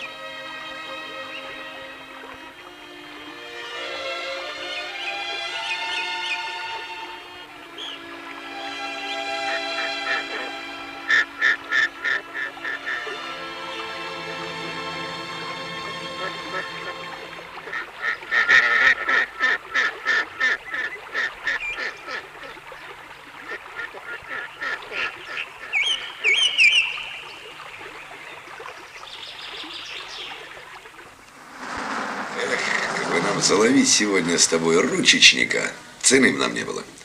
А то придется весь репертуар Большого театра пересмотреть. Глеб, а откуда у него кличка такая, Ручечник? Да, это довольно смешная история. Мы даже сначала думали от его прежней профессии ручки вышибать. Как это? А очень просто. Встречает он, например, какого-нибудь джентльмена, желательно, конечно, иностранца, или вот просто тебя, и начинает его стукать по всем местам и кричать там: «Дорогой мой, как мы с тобой долго не видались, да ты что?» В общем, декорация такая, вроде он обознался. А потом, конечно, извиняется, краснеет и уходит. А смысл? Твоя авторучка. Он так ловко хлопает по всем карманам, что выбивает авторучку, а если, конечно, повезет, то и бумажник. Кстати, хороший Паркер с золотым пером 1000 рублей стоит. А потом уже, когда поймали мы его с поличным, выяснилось, что и фамилия у него тоже подходящая. Ручников. А ты в лицо его знаешь? Да это не важно. Главное, чтобы он нас с тобой в лицо не знал. Тут, как говорят французы, «cherchez les femmes». В общем, как увидишь самую красивую женщину в театре, знаешь, что Ручник где-нибудь рядом вьется. Почему? У него метод работать только с красивыми. Заходят они в какой-нибудь коммерческий ресторан или там в театр и начинают пасти парочку в дорогих шубах. Ручник, когда ему удается, достает у кавалера из кармана номерок, а она получает в гардеробе шубу и отваливает, и все. Можно подумать, что некрасивый по номерку шубу получить не может. Не скажи. Красивая женщина сама по себе отвлекает внимание. Приятно сделать что-нибудь хорошее, верно? Ну, а потом ему, барыши, может быть, с красивой делить приятнее, а? Вот. В этом и есть вся его гнусная психология. Он их использует как воровской инструмент какой-то вроде Фомки. Обидно. Ведь если красивая могла бы осчастливить какого-нибудь человека на всю жизнь. Что? Могла бы осчастливить на всю жизнь какого-нибудь человека. Могла бы, могла бы. Так, пора нам с тобой, Володя. Пошли. Без места. Пропуск будет без места, товарищи. Мест нет. Пожалуйста. Гражданин. Товарищ, я же... Вот вам. Товарищ, я же вам объясняю. На сегодня ничего нет. Ну, товарищи, и вам не будет... Вам звонили по поводу нас. Одну минутку. Товарищ, я спрошу всех выйти. Ну, попозже. Ко мне нужно зайти попозже. На сегодня мест не будет. Не будет, товарищ. Молодой человек, пройдите, пожалуйста. Я вас очень прошу на сегодня. Нет, туда, пожалуйста. Я вас очень прошу. Пожалуйста, туда. Я вас слушаю, товарищи. Нам нужно 2 места на сегодняшний спектакль. Да как же вам не стыдно? Звонили из уголовного розыска. Оказывается, по поводу билетов. Да вы видите, у меня герои войны. Я им не только билетов, я им контрамарку дать не могу. Товарищ, вы поняли, кто к вам пришел? Начальник отдела по борьбе с бандитизмом. С бандитизмом, понимаете? Так что вы нам не только контрамарку, вы нам билеты с местами еще там, где мы вам укажем. Раздевайся, Шарапов.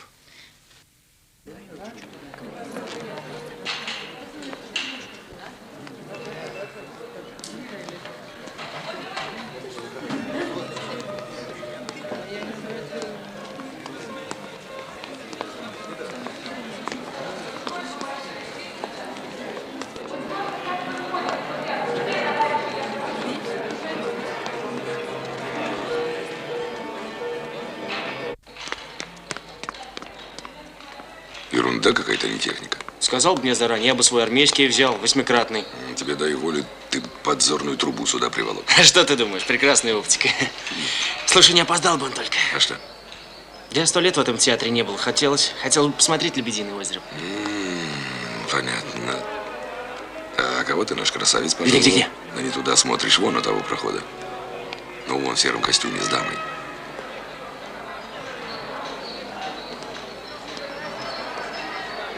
Слушай, что, он хромой, что ли? С палкой? Ну да, ты с ним побегай на перегонки. Это он трость для понта носит. Солидности добирает.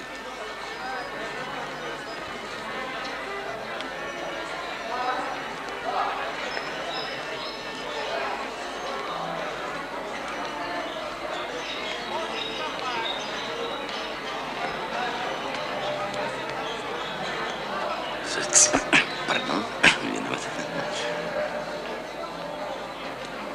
Так, пошли.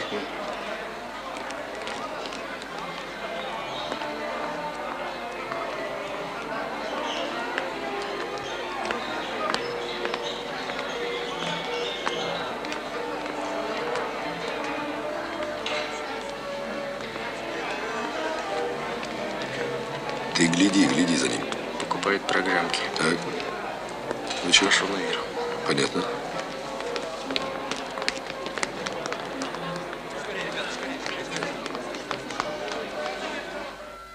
Товарищи, извините, пожалуйста, у нас произошло недоразумение. На эти места двойные билеты. Прошу вас, пересядьте в центр. В центре. Пожалуйста, вон два места. Прошу вас. Проходите. Проходите, пожалуйста. Благодарим. Извините, граждане. Вот он. В первой ложе второй ряд.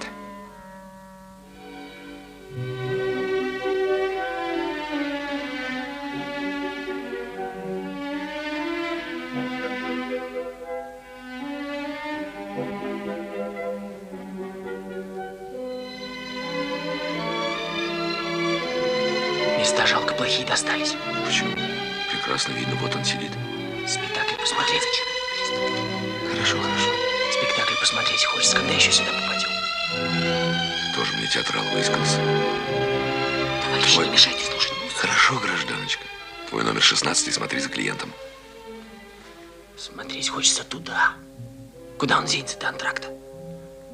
Да ты что, Шарапов? Ты что думаешь, он в фойе напрасно около англичан терся? Номерочек-то наверняка у него.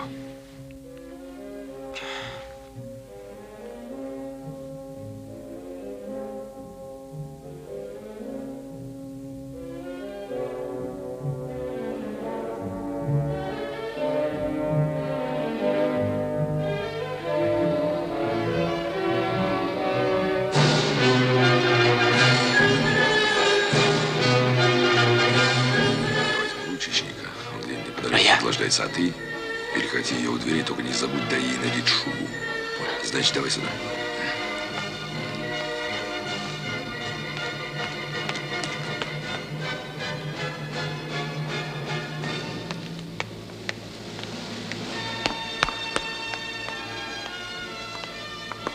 Подождите, гражданочка. Мне поговорить с вами надо. Я с незнакомыми мужчинами не разговариваю. Я незнакомый мужчина из Мура, так что поговорить придется. Без фокусов. Что такое? Кто вы такой? Что происходит? Проходите.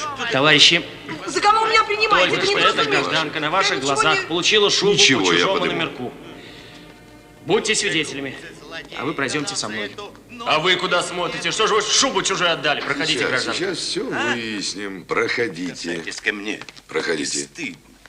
Проходи. Слушаю. Так осрамиться перед иностранцем. Хорошо. Значит, Записывай. это, посторонних прошу покинуть помещение. А кто здесь посторонний? На несколько минут. Послушайте, любезный, вы когда... Всего на несколько минут. Лучше Любезный, ненадолго. послушайте, Пожалуйста. вы... Пожалуйста.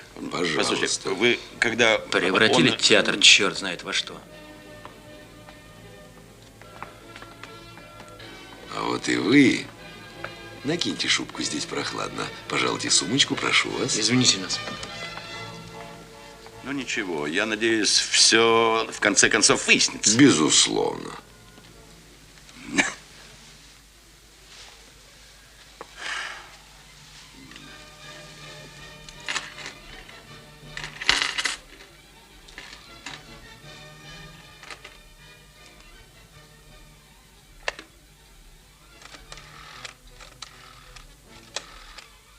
Алло?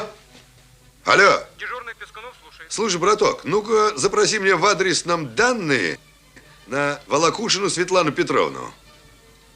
А? 12-го года. 12-го? Ага. Данные передай Тараскину, пусть едет сюда. Есть. Ага. Ну-с. Дорогие граждане-уголовнички, приступим к делу. Прежде всего, это касается вас, дорогая гражданочка Волокушина, или как вас там по-настоящему, не знаю. Жаль. Жаль. Жаль, что я не художник. Я бы картины с нее писал. Ну да ладно, писать картины не сподобил меня создатель, но некоторые маленькие тайны я угадывать умею. И вот одну такую тайну из вашего далекого прошлого я вам сейчас поведаю. Когда добрый молодец Петр Ручников уговаривал вас сделать первый вынос, вы, естественно, как и всякая женщина, сначала, ну, как сказать, боялись и даже плакали. И говорили, что никогда раньше этого не делали. А он вам говорил, что никто никогда раньше этого не делал. И что стоит только попробовать, как вы сразу убедитесь, как это легко и просто. Потому что и делать-то вам ничего не придется. Потому что все заключается в его умении вынуть номерок у фраера ушастого. Помните, Волокушина? Помните. Бред. Но вы и тут ему еще не совсем поверили. И он вам показывал уголовный кодекс. И говорил, что за кражу личного имущества у граждан по статье Уголовного кодекса вам положено от силы трешник. Да и то это в самом пиковом случае, а такого случая при его умении и вашей красоте и быть не может. И однажды уговорил. Тебе бы не картины, начальник, тебе бы книжки писать. Таким образом, возникло преступное сообщество, именуемое в простонародье шайкой, которое начало с большим успехом бомбить фраеров в различных культурных учреждениях, в Зеркальном театре «Эрмитаж», в Третьяковской галерее, в филармонии. Ну, с этим мы позже разберемся. Но сегодня, граждане, случилась у вас промашка ужасная. И дело даже не в том, что мы вас заловили. А сегодня что, постный день? Да нет, день сегодня обыкновенный, скоромный. Да вот, номерок-то вы ляпнули не тот. Вещь вы взяли у жены английского посланника. А по международным соглашениям за шубку норковую стоимостью в 100 тысяч всего-навсего платить придется администрации Большого театра, то есть государственному учреждению. Усекаешь, Ручников? О чем я толкую? Указ 7-8 шьешь, начальник. Я шью? Да при чем здесь я? Если бы ты посмотрел на себя со стороны, Ручников, ты бы заметил, что указ от 7 августа, который ты 7-8 называешь, у тебя на лбу отпечатан, а у сообщницы твоей Волокушиной тем паче. Так что по десятке вам, граждане, по десятке на душу населения. А тебе-то какая забота о нас, думать? Ну что ж, я был с тобой откровенен. Хочу, чтобы и ты со мной пооткровенничал про дружка твоего Фокса. Плевал я на твою откровенность. Невоспитанный ты человек, Ручников. Выражайся при даме поприличнее, а то я тебя огорчу до невозможности. Ну, это понятно. Но мне-то какой резон с тобой откровенничать? Резон прямой. Чистосердечная помощь следствию смягчает ответственность. Статья 38 Уголовного кодекса. Ничего я тебе не скажу. Не купишь мне на эту туфту. Так что лучше помолчу. Здоровее буду. Здоровее не будешь. Снимешь ты свой заграничный костюмчик, оденешь телогреечку и... Или на лесосеку, или в солнечный Магадан. Может быть. Но уж лучше в клифту лагерном, на лесосеке, чем в костюмчике у Фокса на пере.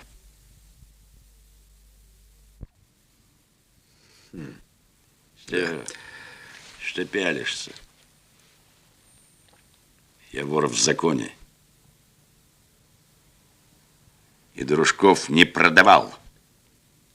Это потому, что закона ты боишься меньше, чем дружков своих бандитов. Поэтому, я думаю, правильнее будет тебя отпустить. То есть как? Как?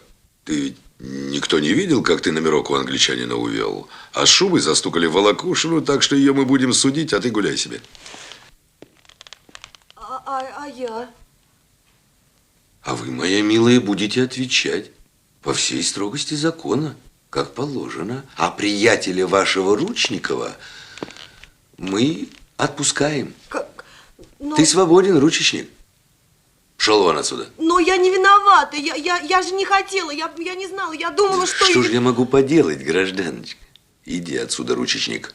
Не свети, ты нам мешаешь.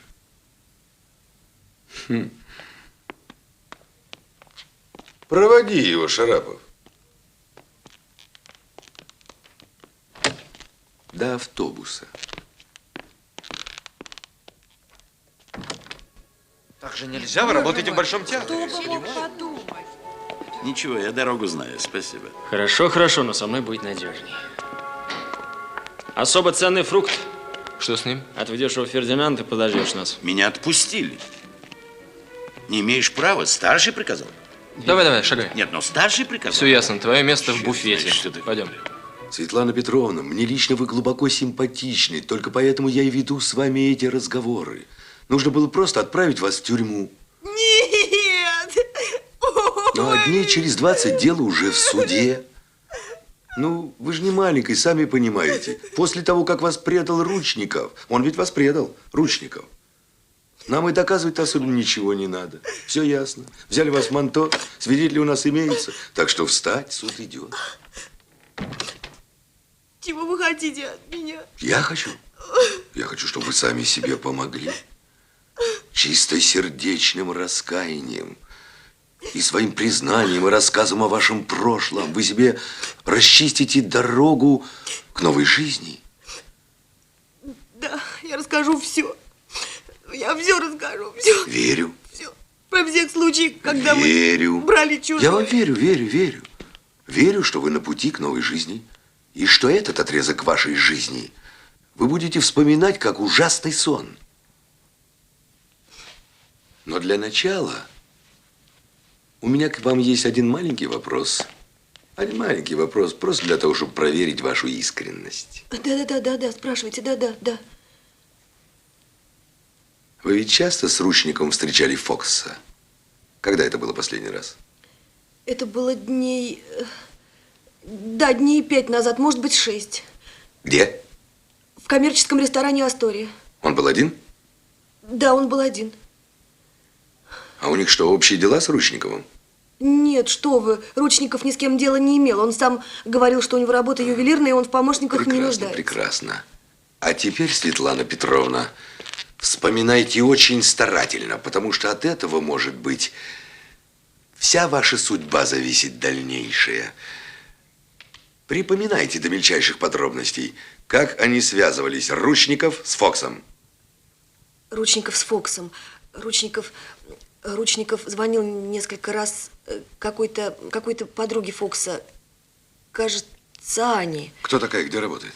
Я не знаю, но Петя говорил что-то про вагон-ресторан. Может быть, она официантка или на кухне. И вы ее никогда не видели? Нет, не видела. Смекаешь, Шарапов? Ну, конечно же.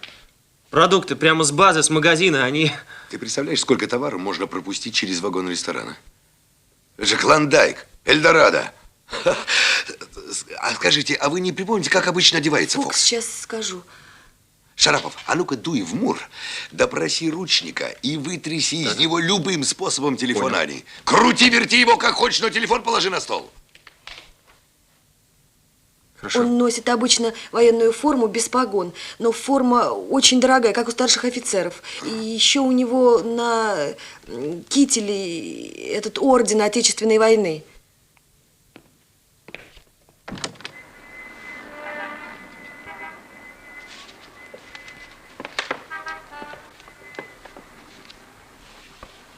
А ну-ка дай книжечку сюда.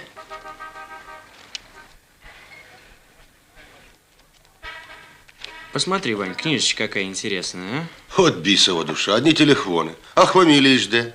Тільки номера та галочки якісь. А вот мы сейчас и посмотрим. На А. Аня. Так там тільки один телефон. Слушай, Вань, хочешь позвонить одной милой женщине? Если ты ей понравишься, она тебя в вагоне-ресторане прокатит. Накормит до отвала. Не откажусь. Говори номерок, наладим связь. А номерок такой. К4. 16. 32. Ну так что? Что они передают? Для Фокса поклон? Кабы при моей работе бабы не нужны были, я бы с ними слова не сказал. Языком метут, как метлой машут. Заразы. Копытин! Давай на Петров.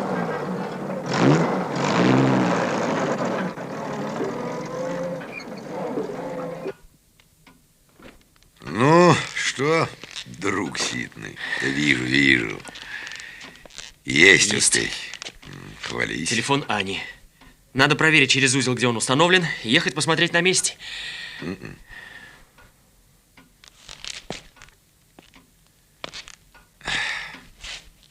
Что, не надо?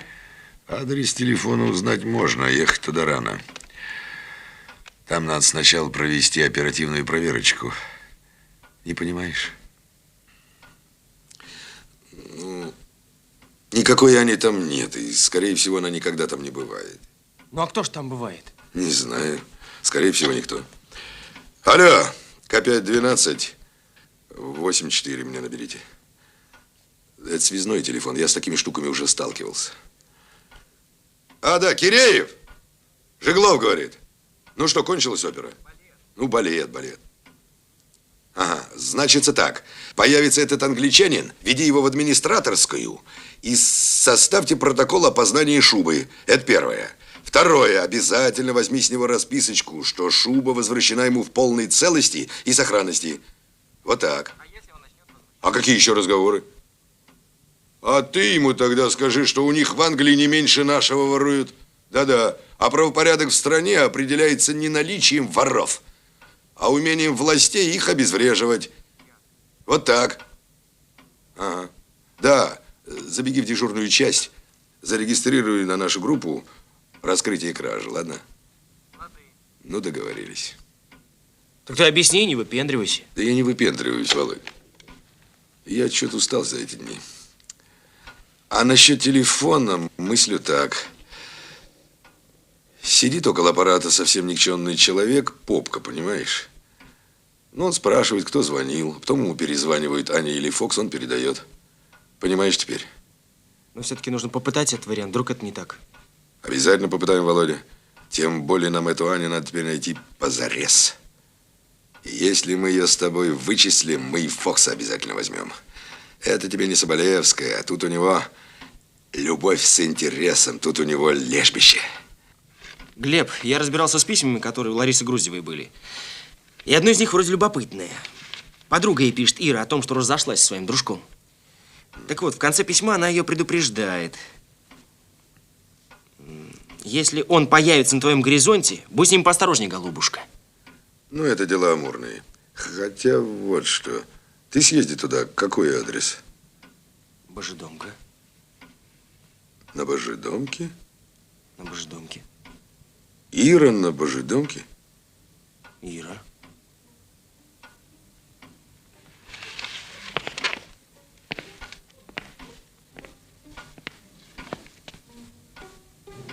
Слушай, Орел, а это не Соболевская часом? Эх ты, сыщик, прах тебя побери.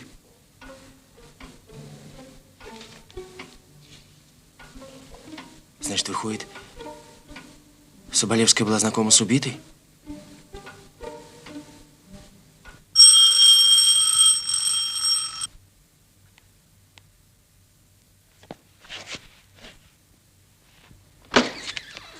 Ой, извините, пожалуйста, проходите.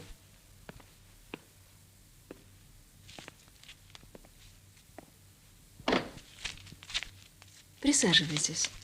Спасибо.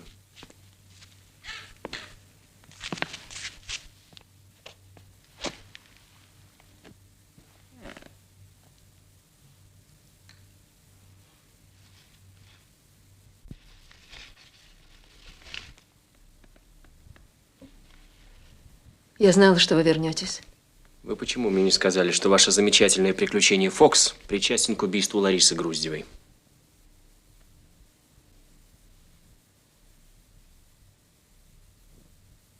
Ведь я только тогда об этом подумала, когда вы пришли. Неправда.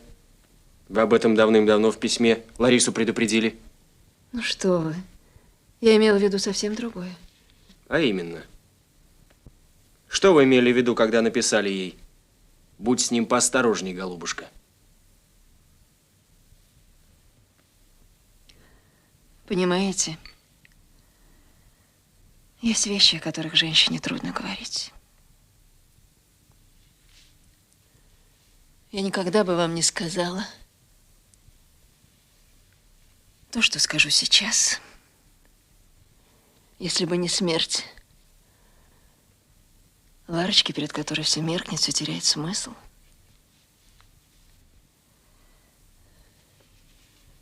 Одним словом, Фокс бросил меня, чтобы заняться Ларочкой. Она на 10 лет моложе меня. Я не сердилась, я жалела ее. Я говорила и предупреждала ей, что все это плохо кончится. Но я не могла предвидеть такого конца. А сейчас?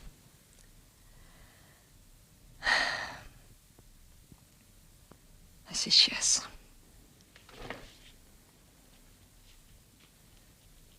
А сейчас я знаю то, что знают все.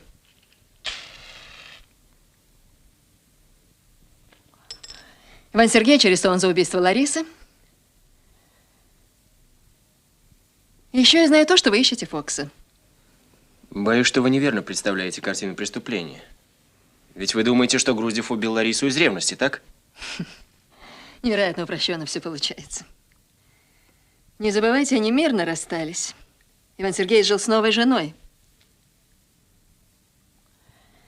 Я думаю, не устроил ли Фокс какую-нибудь невероятную, оскорбительную каверзу? Он мастер на такие шутки. А если предположить кое-что другое? Например? Например, что они нашли общий язык с Груздевым против Ларисы. Думаю, вряд ли. Они не были знакомы. Ну тогда как вы объясните, что у Фокса нами найдены некоторые вещи Ларисы? Вы все-таки нашли его? К сожалению, пока только вещи.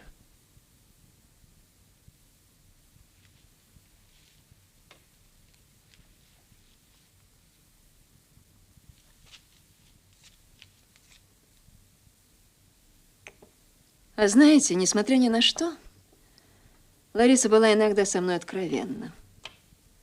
Незадолго до смерти она мимоходом сказала мне, что Фокс сделал ей предложение, что уговаривал бросить сырую, слякотную Москву, уехать к нему на родину в Крым.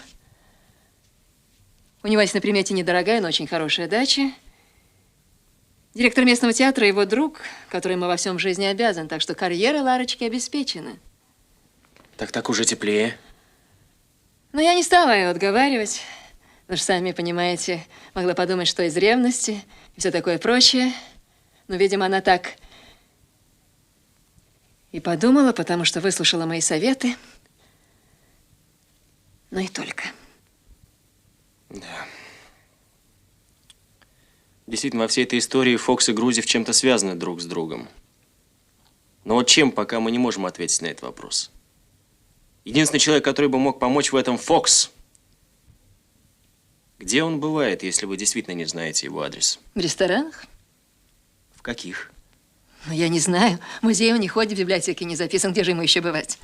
А вы с ним в каких ресторанах бывали?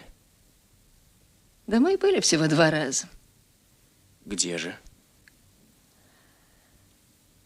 В Астории. Вы должны будете поехать с нами в Асторию и опознать его. За кого вы меня принимаете? Мы вас принимаем за знакомую человека, которую мы подозреваем в убийстве. Кстати, вашей подруги.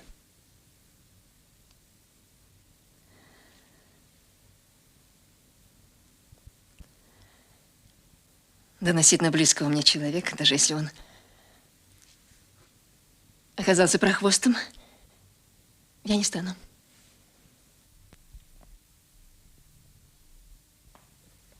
Ты представляешь, Шарапов, как эти мерзавцы распоясались? Девчушка во дворе гуляла, а мать, значит, на работе была. Подходит к ней военный и спрашивает, как твоя фамилия? Нет, дядя спросил меня, как тебя зовут. Я сказала, Лидочка, а фамилия Воробьева. У них отец на фронте погиб. Ну, девчонки, понятно, ничего не сказали. Зачем ребенку знать? А эта мразь, говорит ей, Лидочка Воробьева? Очень хорошо. А где твой папа, Лидочка? На фронте? Вот и нет. Пап твой раненый, в госпитале. Сейчас выздоравливает, возвращается домой. Я вот пораньше приехал узнать, как готовиться к встрече героя. То да сё. Короче, поднялись в квартиру. Дал 30-ку девчонке, замороженным послал. Когда вернулся, уже и след простыл. И все, сволочь, из квартиры вынес. В истерике была мать. Понятно, не по вещам, по отцу убивалась. Да не реви ты, ради бога. Я эту скотину из-под земли достану. Из кожи вылезу, а найду. Коля, слушай, ты случайно здесь дело не видел на столе? Откуда? Меня не было. Здорово, Шарапов. Ну что слышно на белом свете и в его окрестностях? Ну, пора перестать плакать, малышка. И вы, гражданочка, успокойтесь. Мне с делом работать надо, а ты забрал, не сказавши адреса. Какого адреса? Ну, дело у меня уголовное, грузевское, на столе лежало. Здесь. Постараемся найти. Дело грузевское? У тебя на столе лежало? Ну и где оно теперь? Не знаю. Я подумал, ты взял. Да ты что говоришь, Шарапов, ты соображаешь или нет? Но у тебя на столе лежало дело. Когда? Ну, это когда я письмо Соболевской к подруге читал. Потом еще к ней поехал, дело на столе оставалось. Вот здесь вот. Знаешь что, Тараскин, возьми людей, перейдите в другой кабинет. А то мы вам помешаем. Идите, гражданочка, идите спокойно. Я постараюсь найти обязательно.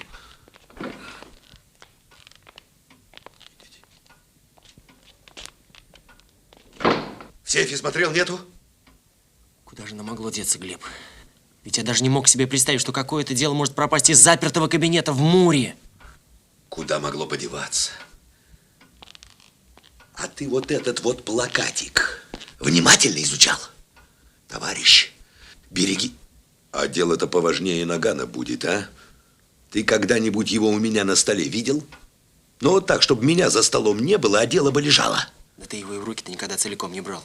С ним работаем мы, то Тараскин. Правильно. А с отдельными документами я работаю? Работаешь, ну и что? Ну вот ты, к примеру, хоть один документ у меня на столе прочитал? Не прочитал, ты всегда переворачиваешь, если подходит кто.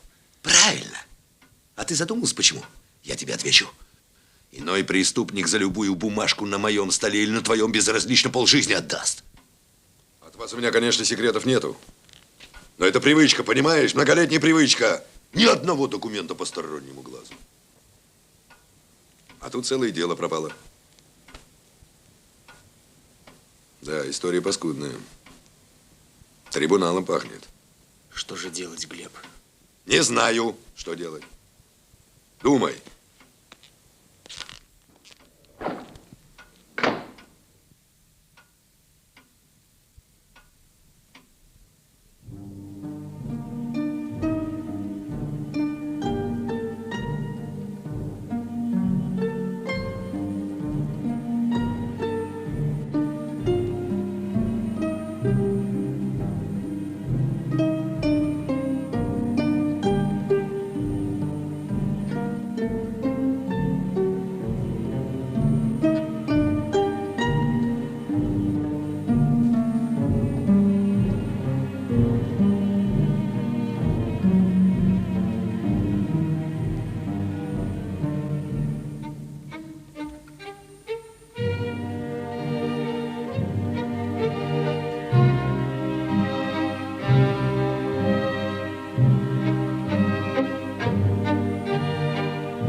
Если мы ее с тобой вычислим, мы и Фокса обязательно возьмем.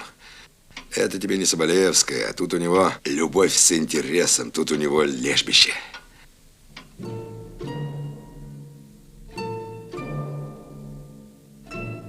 Так что же это выходит? Значит, Соболевская была знакома с убитой?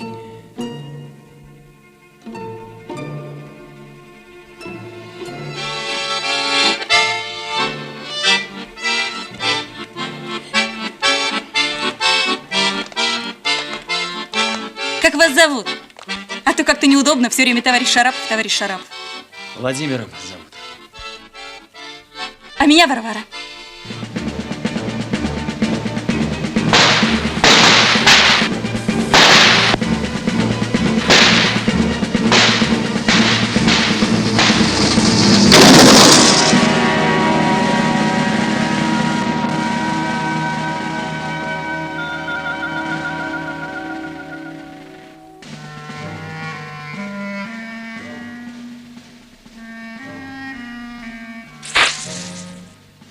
Я не убивал!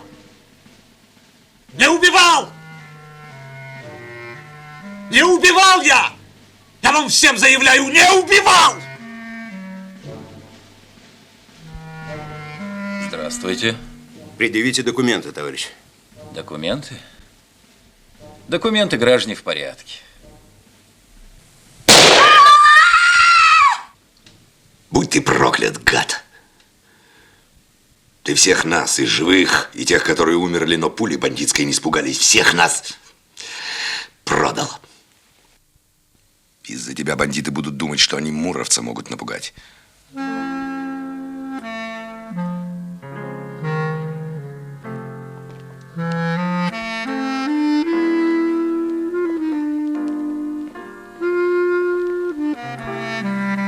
ведь часто встречаете Фокса?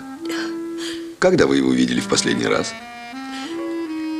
Я думаю, что это было дней 5 назад, а может быть 6. Где? В коммерческом ресторане «Астория». Мы вас пригласим в ресторан, чтобы вы помогли нам опознать Фокса. За кого вы меня принимаете? Мы вас принимаем за знакомую человека, которого мы подозреваем в убийстве, кстати, вашей подруги.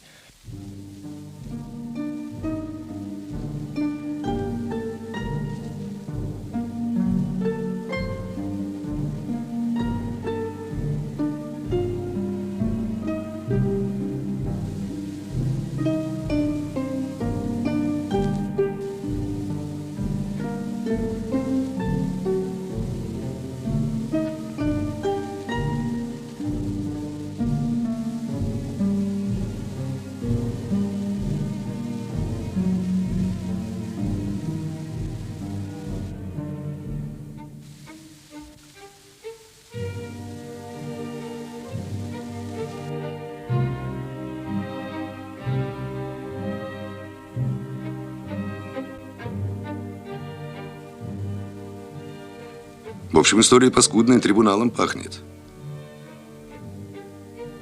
Объясни начальству, кто его теперь читает.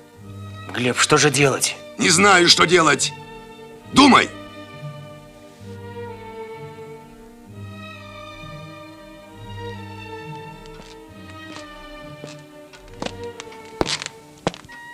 На. Дело. Глеб, где ты его нашел, Глеб? Нашел? Тоже мне стол находок. Я его в учетную группу на регистрацию носил. Ах ты скотина. Ты что ж на... Заодно и тебя, салагу, поучил, как дела на столе бросать. Да я, можно сказать, с ума схожу, впору в петлю лезть, а ты такие... Да ладно, ты хватит. Шуточки шутишь? Да не психуй ты, Володь. Тебе наука будет. Наука? Да.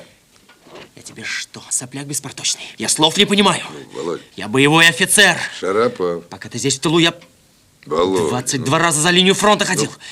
А ты мне выволочки устраивать. Ну и гаджеты Жиглов. А я думал, человек. Знать тебя не желаю. Чтоб сегодня же духа твоего в квартире моей не было, катись к чертовой матери! Да пожалуйста.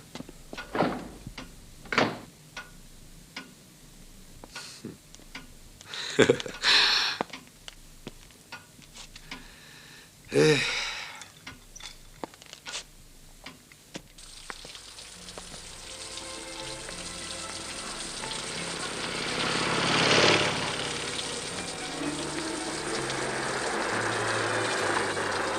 Варя.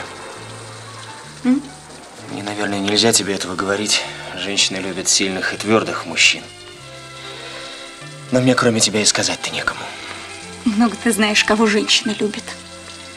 Варя, я не могу к этому привыкнуть. Знаешь, все кругом кого-то ловят, хватает, стреляет, шлюхи хохочет, засады. Я уже не знаю, когда я виноват, когда я прав. Володя, дорогой, на войне тебе легко было? Варя, я не про легкость. На войне все было ясно, враг там, за линией фронта. А здесь с этой проклятой работой я уже сам себе начинаю не верить. Ты молодой. Ты устал очень. А не веришь в себя, потому что делу своему только учишься. Показать себя не можешь. Ты мне верь. Женщины чувствуют это лучше. Ты на своем месте нужнее Жиглова.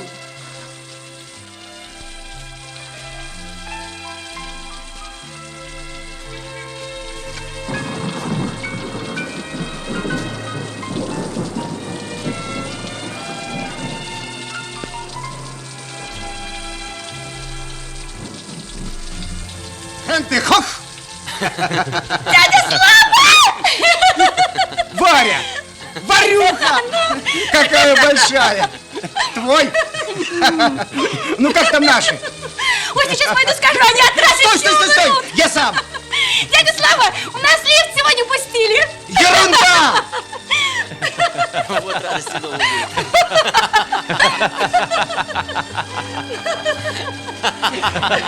Варюха! Братан с фронта вернулся! Живой! Ура! Братан с фронта вернулся! Живой! Неудобно получилось. На Жигловом, я ж прогнал его. Ну, слов нет, конечно, сволочной он номер выкинул. Ну, допустим, обиделся я. Ну и что? В конце концов, я могу пойти переночевать где угодно, что у меня места, что ли, нет. А так пригласил бездомного человека. А потом взбесился и выгнал его в один момент. Позвать назад – ужасно. Он подумает, что я решил к нему подлизаться. А? Как ты думаешь? Ну чего делать-то?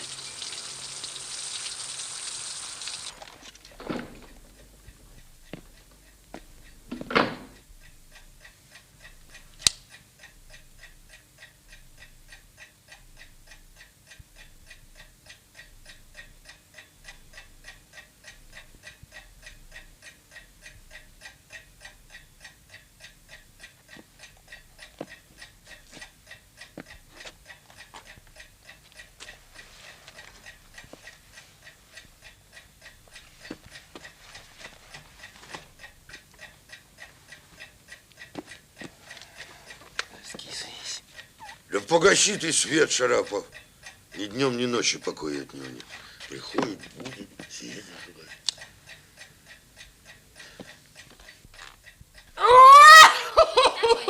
Да что ты орешь-то? Ты чего? Чего случилось? Шур, ты что ли опять что натворил?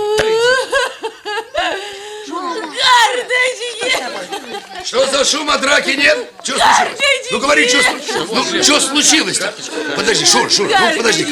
Ну-ка, подожди. Ну? Карточки украли, все карточки украли. Успокойся. Месяц Ну успокойся, только... детей напугала до смерти. Месяц только начался, все Ладно. карточки украли. Как жить Чего, будем, Шур, ребята-то мы помрут. пожалеет тебя, что ли? Ну найду я тебе вора, и карточки твои дойду. Ну, найду. Глебушка, родименький, да где же ты его найдешь, эту бандитскую рожу? Шур, ну Шур. Ребята-то мы и так прозрачные от холода. Ну ничего, война уже кончилась, с голоду не помрем. Как-нибудь вместе перезимуем. Шарапов, где наши карточки? Да ты же их сам куда-то положил.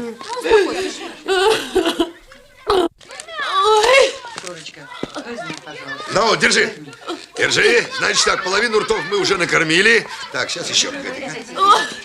Ну-ка, разойдись, народ. На вот еще. Нет, Возьми. Глебушка, не возьму. Шура, корми Ребята, как вы сами детей. проживете? Солдаты нам еще понадобятся. Эра милосердия Михаила Михайловича, она ведь еще не скоро наступит, а? Глебушка, ребята, я вам отслужу. Я вам отстираю, я полы Александра! Чтобы я этих слов от тебя не слышал, поняла? Поняла. Ну а ты что стоишь, Шарапов? Иди чайник ставь, я уже опаздываю. Сейчас сделаем.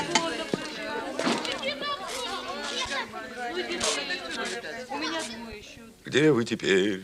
Кто вам целует пальцы? Куда ушел? Ого.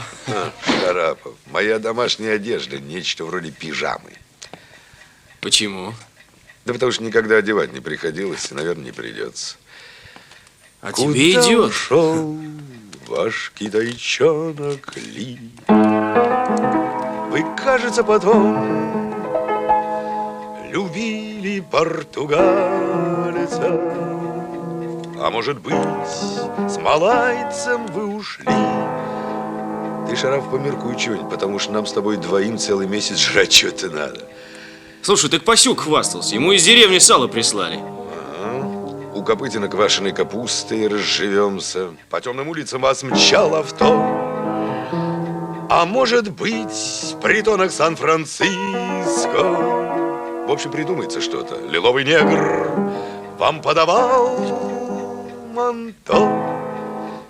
Из обмундирования загоним чего-нибудь. Ну ладно, Шарапов, я чай пить не буду. Я уже опаздываю, так что встретимся в клубе, понял? Хорошо.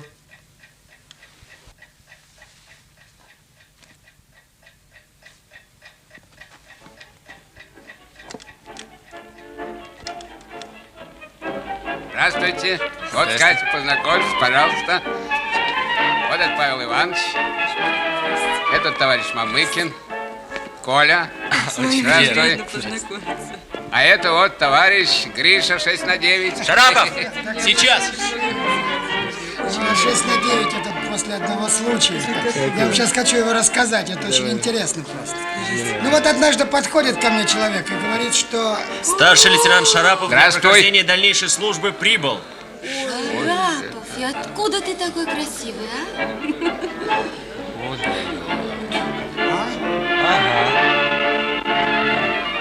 Вот это иконостасик. А че краснеешь-то? Да это я от удовольствия. И молчи. Познакомься, Катя. Это мой самый-самый... Очень приятно. Владимир, очень приятно. Здравствуйте. Александр Иванович, поздравляю вас с праздником. Спасибо. Спасибо. Спасибо.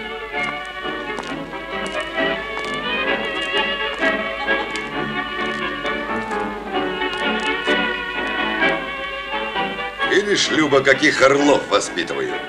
Шарапов, вот когда тебе за работу в Муре столько же нацепят, сколько теперь, можешь считать, что жизнь прожил не зря. Слушай, Шарапов, я тебе заметку напишу в нашем многотиражке. Правильно, Гриш. Ну, с фотографией 6×9 или 9×12. Не пришла она еще, Володя. Извините, ребят, я сейчас. Видали?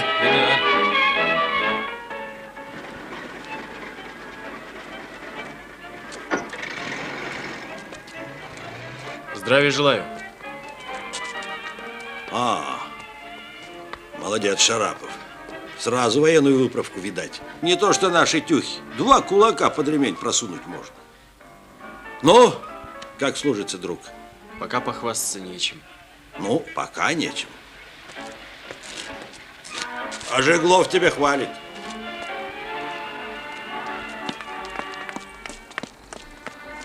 И вот пока наш народ, истекая кровью, защищал великие социалистические завоевания, нашу отчизну, здесь ожили и проросли воровские недобитки. Они организовались и срослись в шайки и банды, появились малины, расцвели на наших трудностях спекулянты.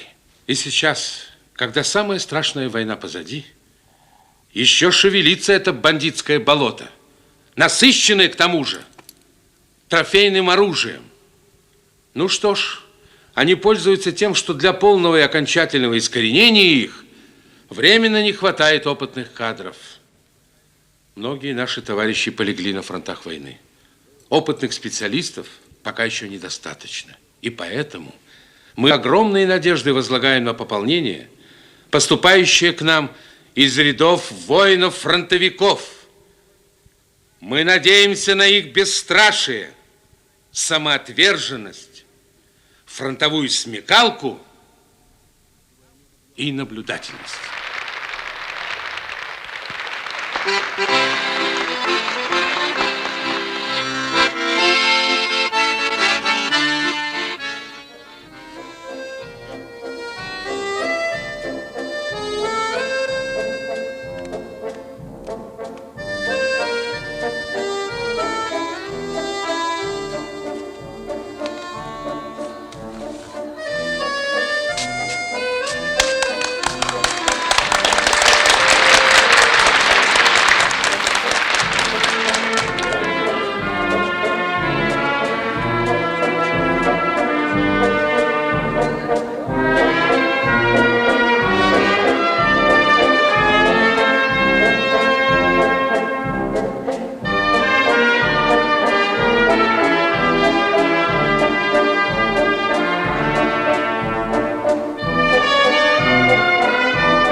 По моей просьбе два очень опытных зубных техника сделали слепок со следа, оставленного на плитке шоколада.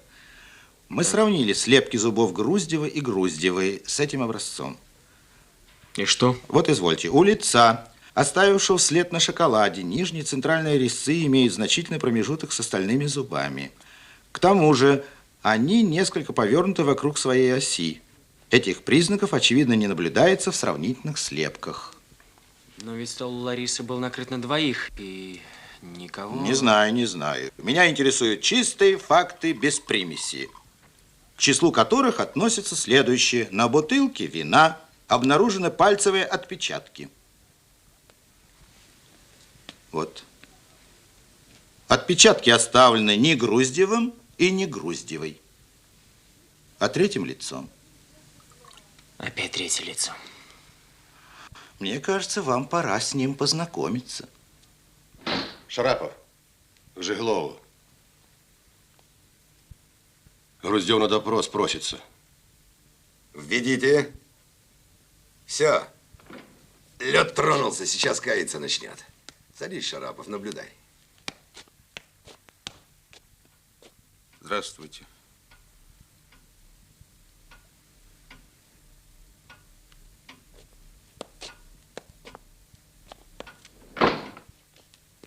А, Иван Сергеевич, садитесь.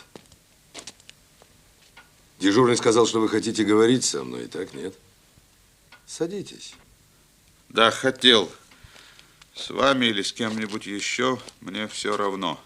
С вами меньше, чем с кем бы то ни было. Ну, зачем вы так, Иван Сергеевич? Чем я-то лично вам досадил? Мы ведь все тут одним делом занимаемся. И я, Иван Шарапов, исследователь. Послушайте, вы перестаньте вашим словоблудием заниматься. Не надо, не надо. Делом вы занимаетесь. Не делом. То-то и оно, что не делом невинного человека в тюрьме держите. Ах, вот значится как. А я думал, заела человека совесть. Решил грех с души снять. А ты снова за старое, да? Ты мне не тычь! Сукин сын! Я взрослый человек, пожилой. Я гражданин советский, я буду жаловаться. Это, между прочим, не имеет значения, как называть на «ты» или на «вы». Суть дела не меняется. Ну, как бы то ни было, я с вами разговаривать не желаю. А я желаю. Я желаю услышать рассказ про соучастника убийства Фокса. Я желаю между вами соревнование устроить. Кто из вас больше и быстрее про кого расскажет. От этого на суде будет зависеть, кто из вас пойдет соучастником, а кто организатором преступления. Понятно излагаю? Мне известен, по книжкам, конечно, хорошо известен этот прием. Один следователь грубый и злой, а другой добрый и вежливый. Подследственный, естественно, психологически тянется к следователю доброму, в кавычках. Я понимаю, что я наивен, но...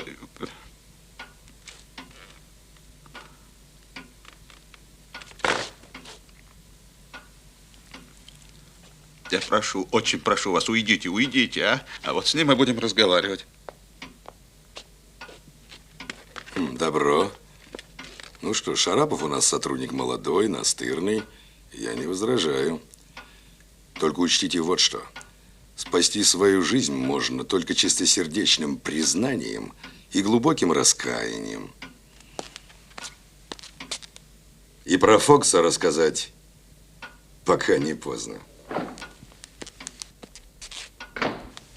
Напрасно вы так, Иван Сергеевич. Вы же Глову совсем не знаете. Я пока еще в милиции человек новый. Опыта никакого. Но вот какая штука. Понимаете, когда я на фронте разведротой командовал, я любил к наблюдателю нового человека посылать. Старый ему видимую обстановку докладывал, а новый свежим глазом проверял. И представляете, очень удачно это порой получалось. У старого наблюдателя от целого дня напряженного всматривания глаз, что называется, замыливался. Он чего и не было замечал, а то, что вновь появлялось, не видел. Понимаете? Так вот, действительно, может быть, уже Глова в чем-то глаз замылился, да и характерами вы не сошлись прямо как кошка с собакой, черт подери. Вы поймите меня правильно, не собираюсь я из вас делать козла отпущения, но если виноваты, отвечать будете по закону. А нет, так идите, как говорится, с миром. Но я разобраться хочу. Понимаете, хочу разобраться. Вы же не верите ни одному моему слову. Хорошо. И вы не верите? Давайте мы с вами будем опираться на факты и здравый смысл. На здравый смысл? Давайте попробуем. Давайте. Давайте. Давайте. Давайте. Тогда у меня к вам сразу вопрос. Я, собственно, здесь именно по этому поводу. Я слушаю. Мне предъявили заключение экспертизы, из которого следует, что из моего пистолета выстрелили нестандартной пулей. Так, нет? Так. Теперь. Во время осмотра в вашем присутствии в шкафу моем у Ларисы нашли пачку фирменных патронов «Боярд». У меня к вам вопрос как к военному человеку. Зачем же мне нужно было, если я совершал преступление, заряжать пистолет нестандартным патроном, если у меня были фирменные, рискуя, что в самый ответственный момент его заклинит, перекосит или что-нибудь в этом роде? Где же здравый смысл? Ответьте. Не можете ответить? Тогда я вам скажу. Убийца, настоящий убийца, не знал, где находятся фирменные патроны, и зарядил пистолет первым попавшимся, приблизительно подходящим по размеру. Как вы этого не заметили? Это же ясно, ясно, ясно. Ну, допустим. Тогда как вы объясните, что мы нашли пистолет в вашей новой квартире? Вот вопрос. Вы ж наповал меня бьете этим вопросом. Да вы сядьте. Сядьте. Сяду. Но при желании можно ответить и на этот вопрос. Я уже сказал, не знаю. А вы ищите. Вот это ваше дело. Вы ищите. А мы ищем. И кое-что уже нашли. Нашли. Поэтому товарищ Жеглов и спрашивал вас о Фоксе. Я не знаю никакого Фокса. Я уже сказал об этом. Если бы знал, я сообщил бы вам. Догадываюсь только, что у него, видимо, нашли какие-то вещи, Ларисы. Так? Нет? Так? Не совсем в точку попали, но, как говорили на фронте, действие ведете в верном направлении.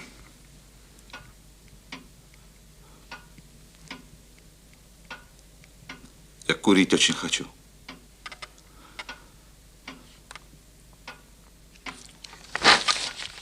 Теперь.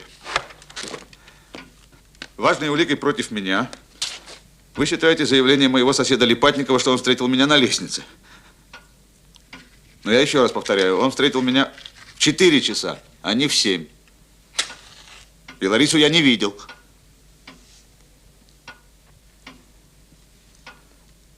Поэтому написал ей записку. Я не знаю, как это доказать. Вы помогите мне.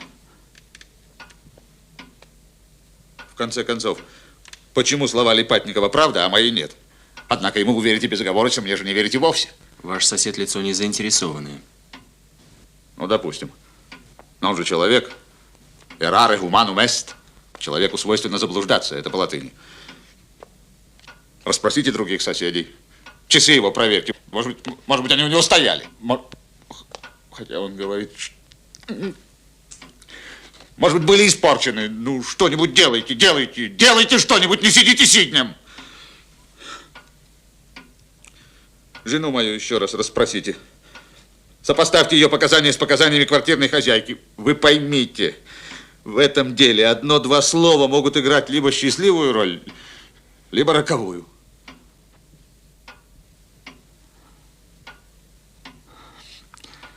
Главная улика против меня, и улика действительно убийственная, этот злосчастный Боярд. Если предположить, что я не совершал преступления, следовательно, мне его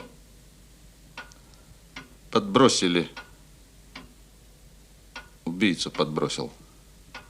Тогда получается, что я его знал, так?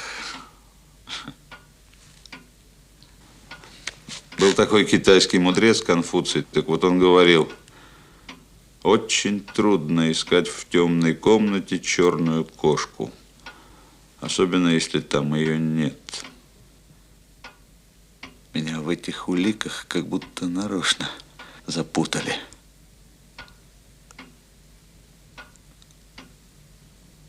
Знаете, я себя всю жизнь считал человеком не глупым и практическим.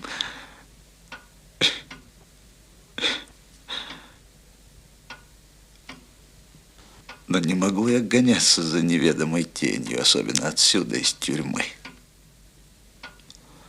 Не могу искать черную кошку в темной комнате. И мне отсюда не вылезти.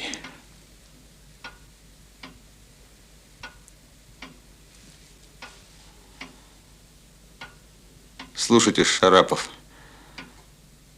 я все вижу, ты хороший парень, ты пойми. Единственное, что может меня спасти, если ты найдешь настоящего убийцу. Я тебя прошу, я тебя заклинаю. Ты ищи его. Ты можешь, я верю. А если не найдете, то вы сами убийцами станете. Невинного человека убьете.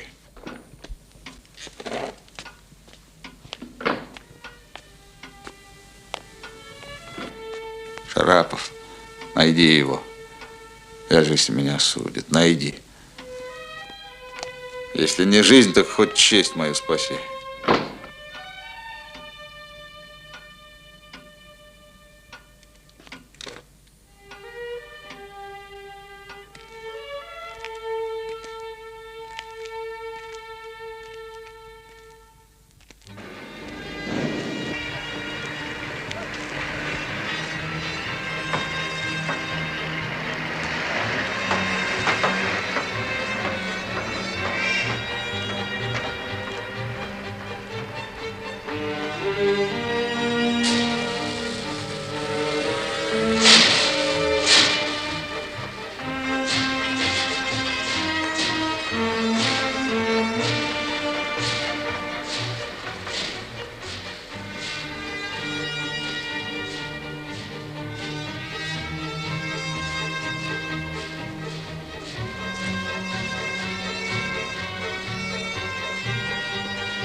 Глеб!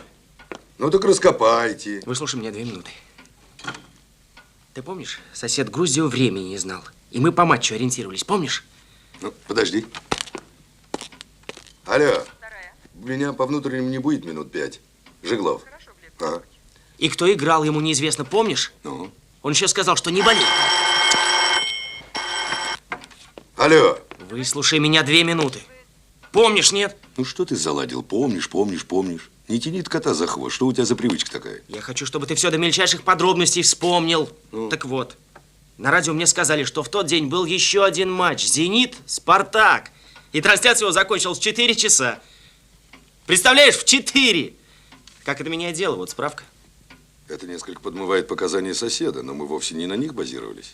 Извините, это подмывает не показания соседа, а наши с тобой расчеты. Да почему, Володя? Да потому что Грузев с самого начала сказал, что он видел Липатникова в 4. Он же ведь не мог знать о показаниях Да соседа. черт с ними, с этими показаниями. Мы бы и без них обошлись. Пока не обходились. Глеб, ну ты же сам говорил о скрытности Груздева. Ты еще целую теорию из этого вывел, мол, если он скрывает, что был 7 Послушай, часов. Орел, тебе бы вовсе не в сыщики, а в адвоката идти. Вместо того, чтобы изобличать преступника, ты выискиваешь, как избавить его от возмездия. Глеб, ну зачем ты так? Я просто хочу, чтобы возмездие действительно законным было. А я не хочу, да? Ты же против Грузева ничего не имеешь. Ну? Ты просто убедил себя, что он преступник, и не хочешь от этого отступать. Да почему я должен от этого отступать? Да потому что факты. Какие факты? А вот ты послушай меня спокойно, без сердца. Ну? Я после беседы с Грузевым много думал. Плюс Фокс. Нет между ними ничего общего. Не могу я себе представить, что два таких совершенно разных человека могли между собой чем-то Да ты договориться. много чего не можешь себе представить. Да не заедайся ты, Глеб. Ты слушай лучше. Соболевская мне тоже глаза кое на что приоткрыла. Фокс и без Груздева Ларису знал. И у них были отношения, достаточно серьезные, во всяком случае, со стороны Ларисы. Ну, продолжай, психолог. Я когда про второй матч узнал, у меня в голове что-то прояснилось. Да сам посмотри, ну все как нарочно получается. И патрон нестандартный. Так. И след на бутылке не его. Давай. Откус на шоколаде чужой. Ну, да. И в 4, а не в 7, что тоже возможно. У нас остается единственная улика. Пистолет. Так пистолет, Володя, перевесит 100 тысяч других улик. Вот!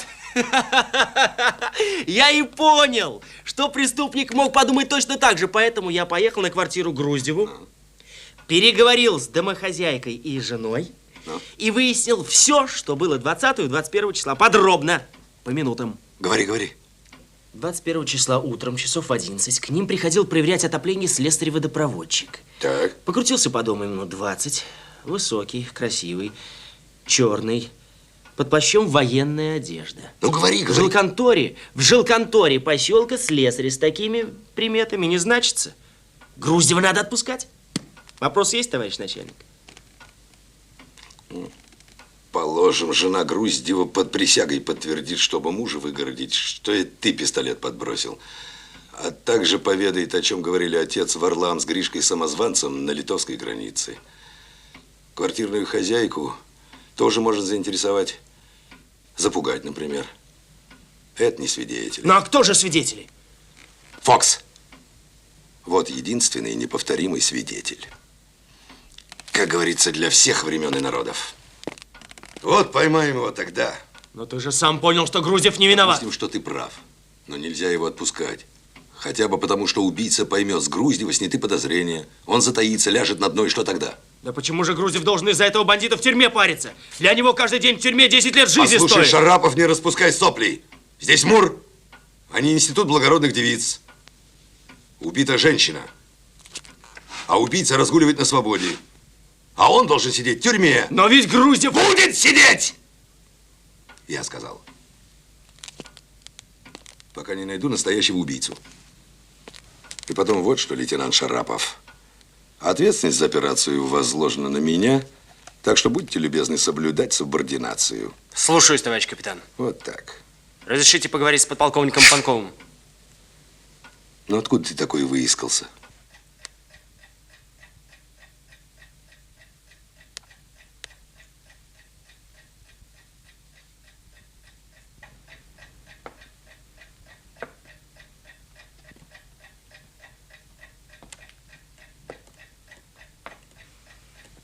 Все помните, Светлана? Да, конечно, как учили.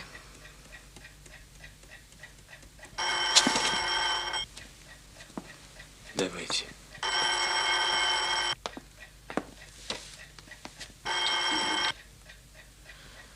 Да. Это? Да, это я. Где Петька?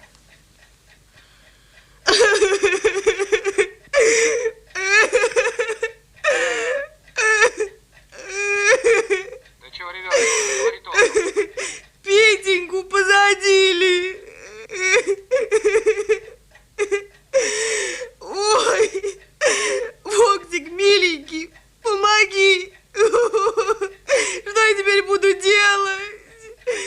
А ты как выскочила? Его с номерком взяли. На кармане. Ой. Понял. Слушай внимательно. Я ему помогу, чем возможно.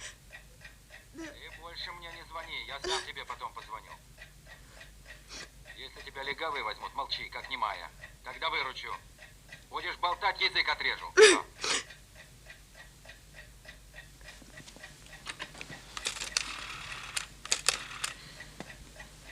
Откуда был звонок? Порядок, Шарапов. Звонили из вестибюля ресторана «Астория». Понял.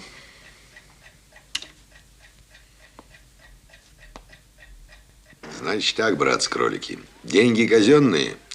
Не вздумайте там шиковать на них. К тому же неизвестно, придет он сегодня или нет. Что же мне вам каждый день по сотне, что ли, выдавать? В коммерческом ресторане на сотню не больно зашикуешь. А что можно купить на 100 рублей? На 100 рублей? Чашку кофе, рюмку сухого вина, бутылку лимонада. Только тебя-то это не касается, вы с Копытиным здесь останетесь. Ну, послушай, Глеб, ты же меня знаешь. Отставить разговоры. Отставить разговоры. Вы здесь не прохлаждаться будете, а прикрывать наш тыл. Неизвестно еще, как все там сложится. Понятно? Ну вот так, значит, газеты не читать, байки не травить. Ясно? Ясно. Ну, с тобой все. Диспозицию все поняли? Так точно. Ай. Что делаем, если опознаем Что делаем? Спокойно. Только спокойно, Коля. Пьем кофе на всю сотню. И ждем, когда Фокс отгуляет, отопьет. Ну и направится домой или в туалет. Понятно? Ясно. Брать его можно только в гардеробе, потому что он вооружен и может запросто несколько человек в зале положить. Ясно? Понял. А сейчас давай иди. Ну, а ежели мы его не узнаем? Узнаем, узнаем. Есть у нас один человек, который его наверняка узнает. Иди за Тараскиным, мы чуть позже.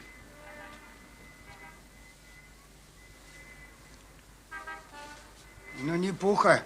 К черту. Нашли, а? С Богом. Добрый вечер. Добро пожаловать. Здравствуйте.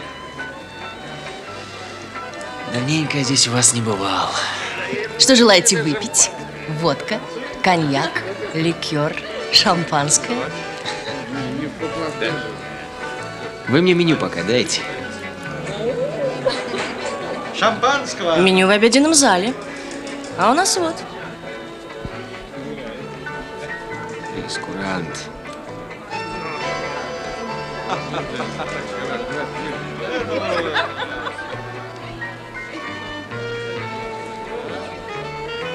О, вы мне кофе пока налейте, а там...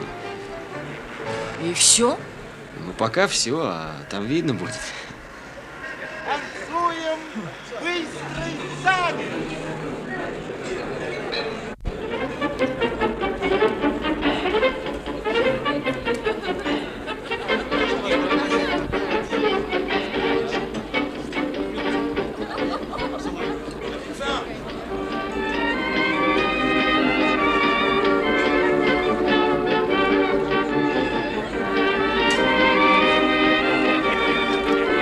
Еще бывает.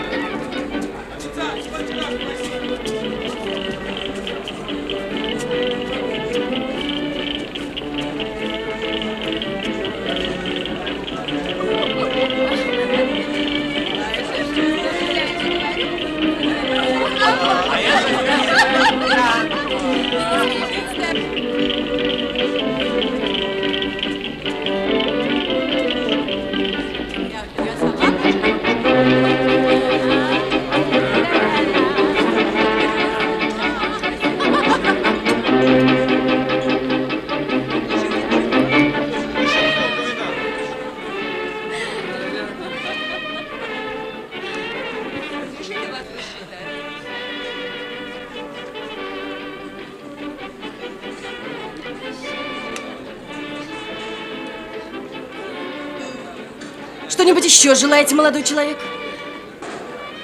А вы мне еще кофе налейте. Я вас здесь буду долго сидеть, очень долго.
Добрый вечер. Желаете что-нибудь? Нет, спасибо.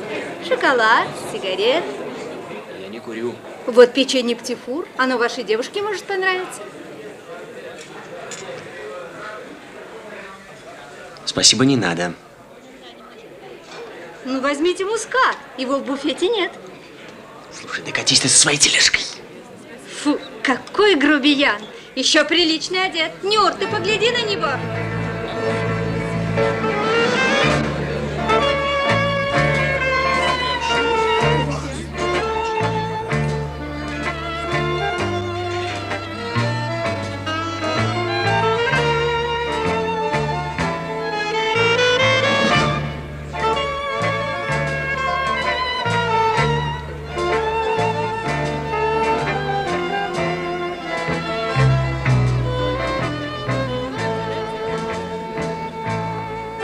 Мариана, Евгений Петрович.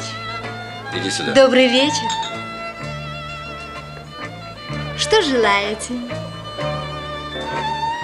Потанцуем? Нет, нет, я не могу, нам не положено. Последний раз. Нет, нет, я не могу, нам не положено, я не могу.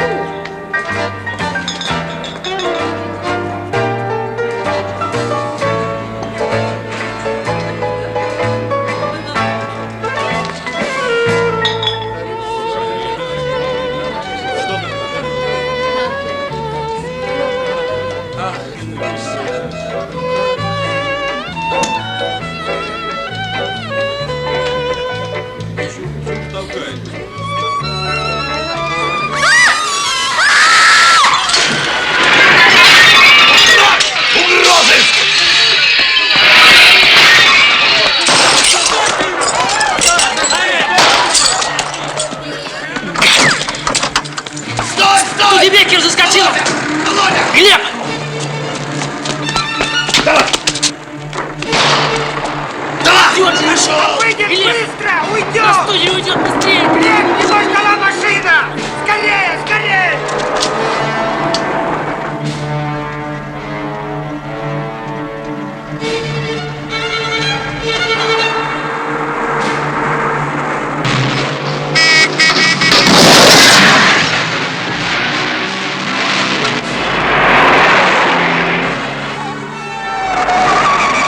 Раскин, прыгай на ходу! Пусть объявит общегородскую тревогу, понял?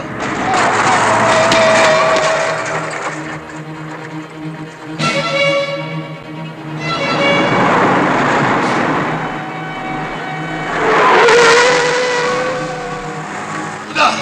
Куда ты? В кабинете себе команды Глеб Егорович, а тут я! Потеряй! Потеряй!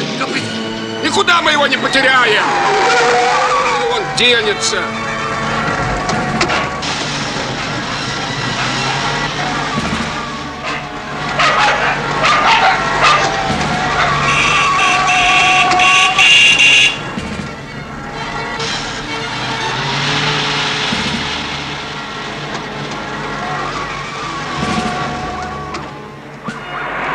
Вот он!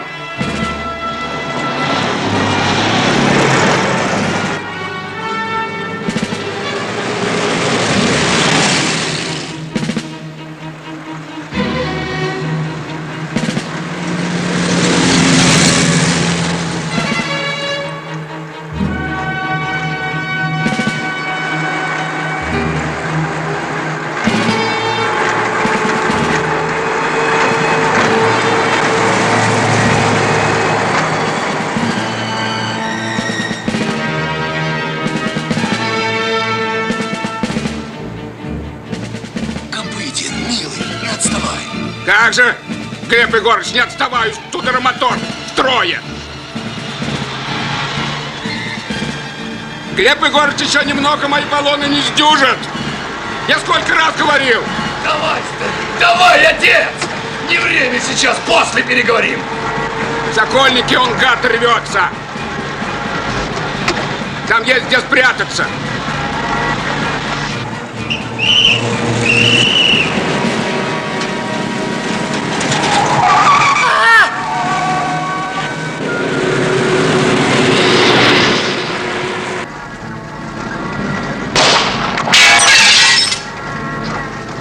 Стреляй!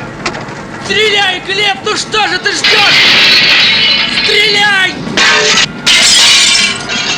Васю! Ваня, а ну держи меня! Как держать? Нежно! Глеб Егорыч, стреляй! Стреляй, Глеб Егорыч! Уйдут, проклятые!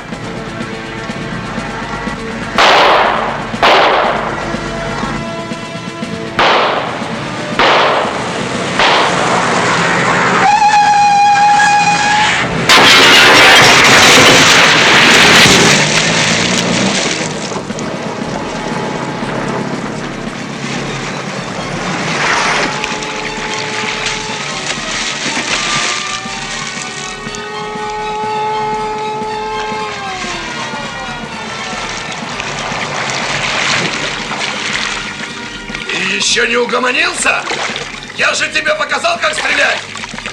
Вылезай, вылезай, пока я ноги не замочил.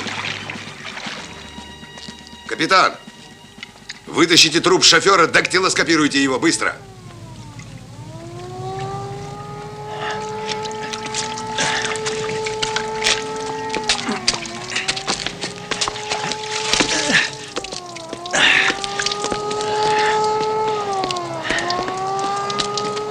Повезло вам сегодня. Кому повезет, у того и петух снесет. И такая птица, как ты, у меня тоже нестись будет. А ну, пошел в машину.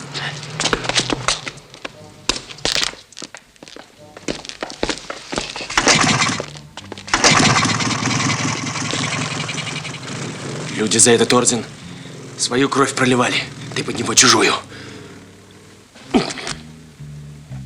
Жалко, я тебя тогда, щенка, не шлепнул. Пошел.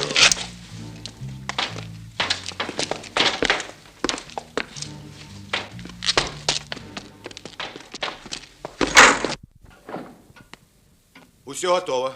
Можно.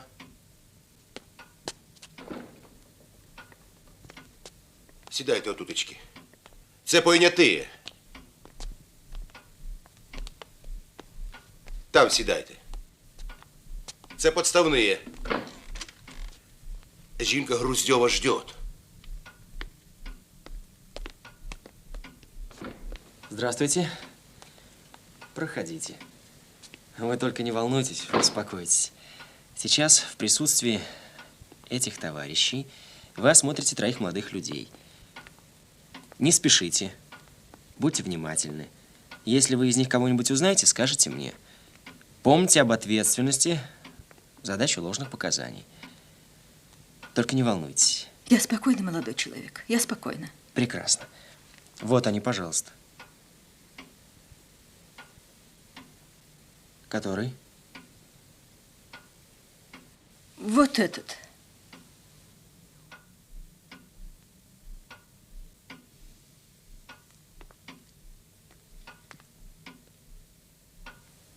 Так который же?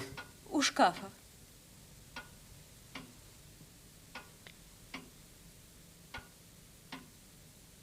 Как его имя? Где вы познакомились? При каких обстоятельствах? Я?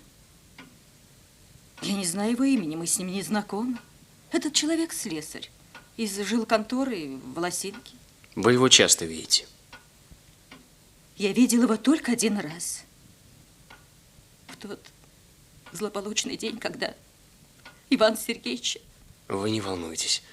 Так что же произошло в тот день? Он пришел к нам чинить отопление. И вот вы так сразу его запомнили? Да.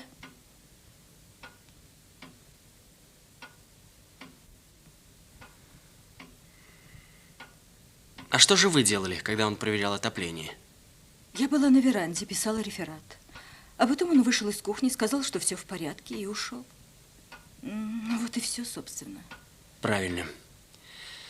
Все свободны, кроме Фокса. Спасибо вам, гражданка Желтовская, вы тоже свободны.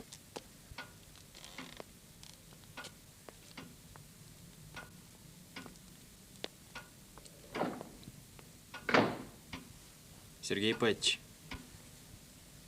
вот он, этот самый пресловутый Фокс. Хорошего шоферюгу он нашел себе, а, Сергей Патич? Его уже дактилоскопировали. В Володя, помнишь заточку, которой закололи Васю Векшина? На ней те же отпечатки пальцев, что и у шофера, у которого я застрелил. Уведите.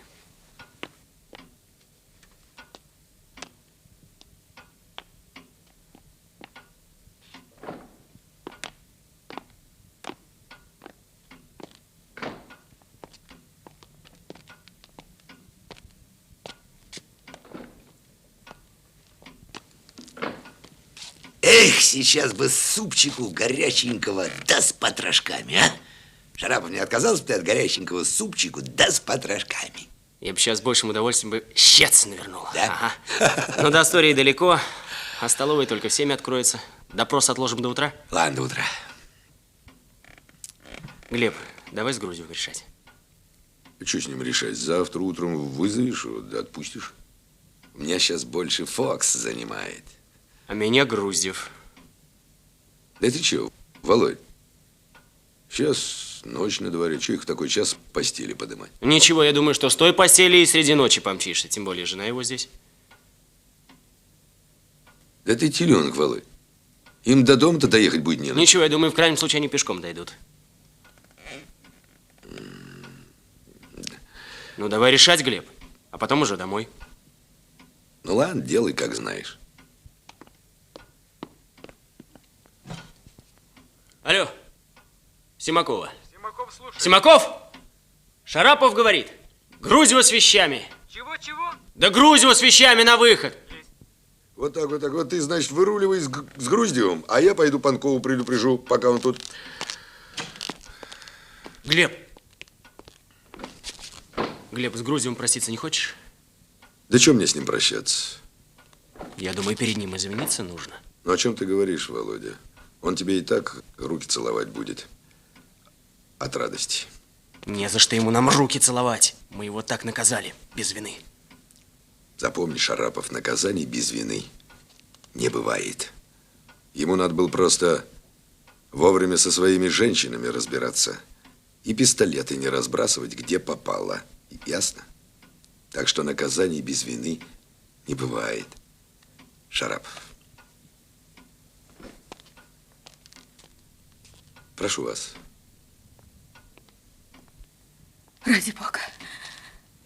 Ради Бога, скажите, пожалуйста, что же это происходит? Ведь Иван Сергеевич, он же ни в чем не виноват. Вы только не волнуйтесь, проходите, пожалуйста.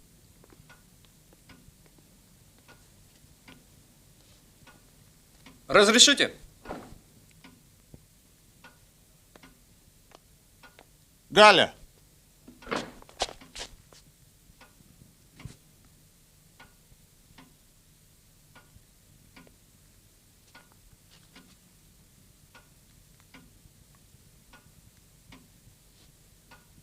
Не надо. Не надо, Галя, не надо. Здесь нельзя.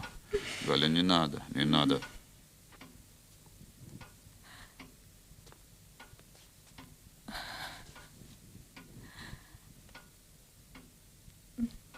Меня куда, в бутырку или...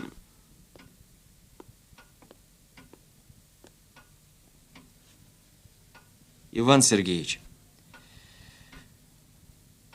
Дорогой Иван Сергеевич, я очень рад за вас. Мы нашли настоящего убийцу, вы свободны. Я поздравляю вас.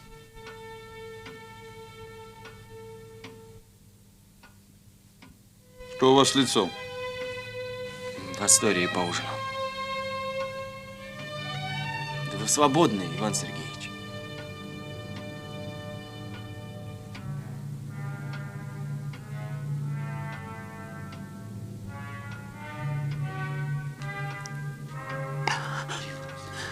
Шарапов, голубчик вы мой, милый вы мой, спасибо вам.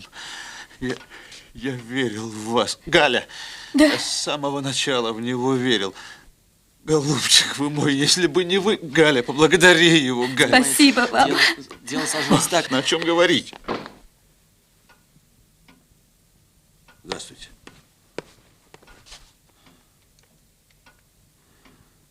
Тут есть о чем поговорить. Я, как старший по должности, хочу извиниться перед вами и за себя, и за своих товарищей. Мы были неправы, подозревая вас. Извините. И поверьте, кто-то ответит за это. Спасибо. Пожалуйста, мы вас очень просим, не надо никого наказывать из-за нас. Всего вам доброго, товарищ Желтовская. Спасибо. Будьте счастливы. До свидания. Идем. Пойдем. Я сейчас. Шарапов. Я хочу тебе сказать. Ты извини меня за прямоту, но плохой человек твой Жеглов. Ты не подумай, это не потому, что он меня... Для него люди мусор. Зря вы так, Иван Сергеевич. Ты послушай меня. Я благодарен тебе, и я старше. Он через кого хочешь перешагнет. Доведется и через тебя тоже.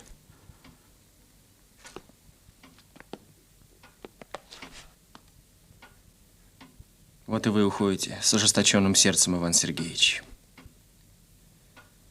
Вот и вы пытаетесь осудить, а ведь даже не знаете, чтобы вам сейчас уйти отсюда. 2 часа назад Жеглов рисковал жизнью под пулями.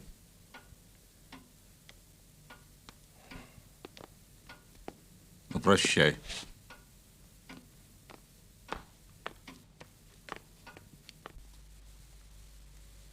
О, позвольте полюбопытствовать. Платочек дайте.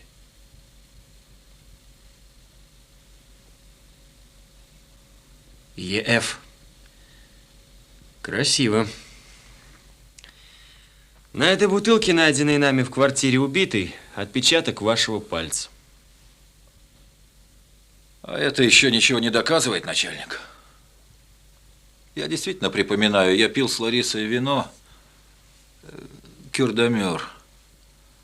Но это было на Пасху. Проверим. Давай, проверяй. Нами найдено письмо с угрозами в адрес Ларисы Груздевой.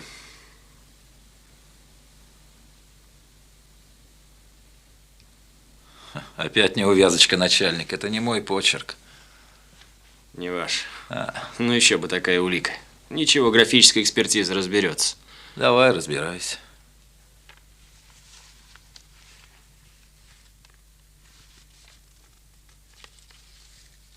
Вот из этой книги я буду диктовать вам предложение. А вы записывайте и постарайтесь без ошибок. Это мы еще поглядим, кто из нас с ошибками. Ну ладно, ладно. Пишет. Пишите. Лев Косиль. С новой строки. Что это значит нет биографии? Не гони. Не машина ведь. Дорогой мой, не биография делает человека, а человек биографию. Написал, что ли? Ну, давай с новой строчки. А.С. Пушкин с новой строки. Видел я 3 царей. Первый велел снять с меня картуз и пожурил за меня мою няньку. Пожурил. Написал? Написал. Второй меня не жаловал. Третий хоть и упек меня в камер пажи, но переменять его на 4-го не желаю. От добра добра не ищут.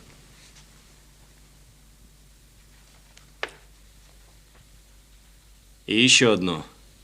С новой строки пиши. Спиранский Л.А. С новой строки. Здесь сильно штормит. Боимся, как бы не потонуть. Приятель наш по болезни уволился. Написал? Шлю тебе с ним, Анюта, живой привет. Будь с ним ласково. За добрые слова одень, обуй накорми. Вечно твой друг.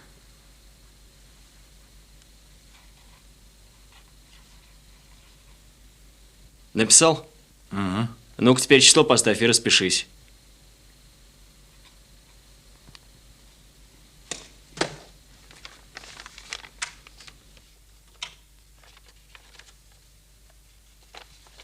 Спиранский, Спиранский.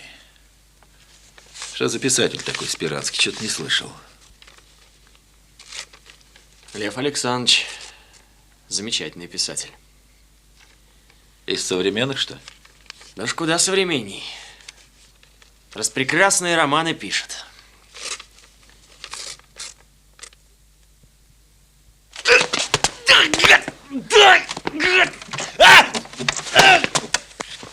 Попов! Ну все, начальник, все. Ну, пусти, больно.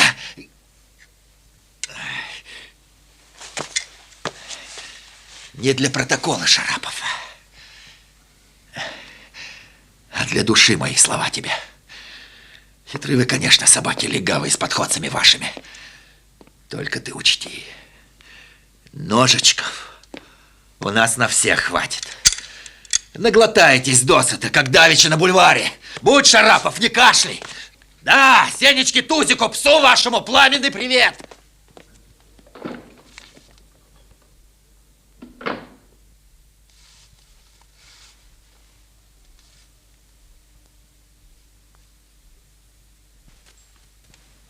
Шлю тебе с ним, Анюта, живой привет.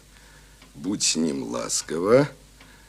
За добрые слова его одень, обуй, накорми. Вечно твой друг Фокс. Ну и видок у тебя, Шарапов. Вот теперь есть о чем звонить Ане. Звони мне по телефону ручника. Кстати, оперативную проверку сделали? А да, связной это телефон. Живет старушка Божий одуванчик, никакой Ани в глаза не видывала. Так Аня все равно звонит ей. Вероятно. Вот и попросим старушку, чтобы она передала Ане, что мы назначаем свидание. Что, мол, речь идет о жизни и смерти Фокса. Я думаю, такую приманку она клюнет. Не скажи, может быть, на этот случай другая связь у них предусмотрена. Да ну, Глеб, на самом деле. Они шпионы, что ли? Нормальные уголовники, бандиты. Они этот телефон-то заполучили случайно. Ну-ну.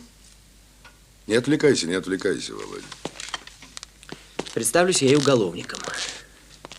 Отпустили меня почему-то.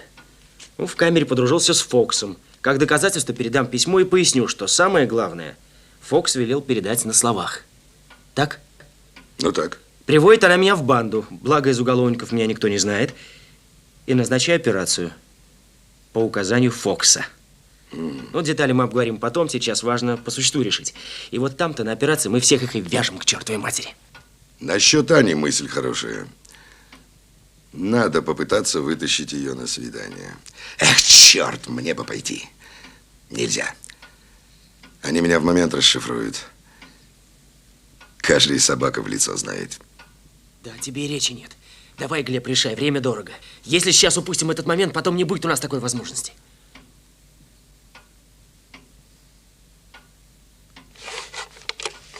Алло, Панкова дайте. Его нет. Не у себя.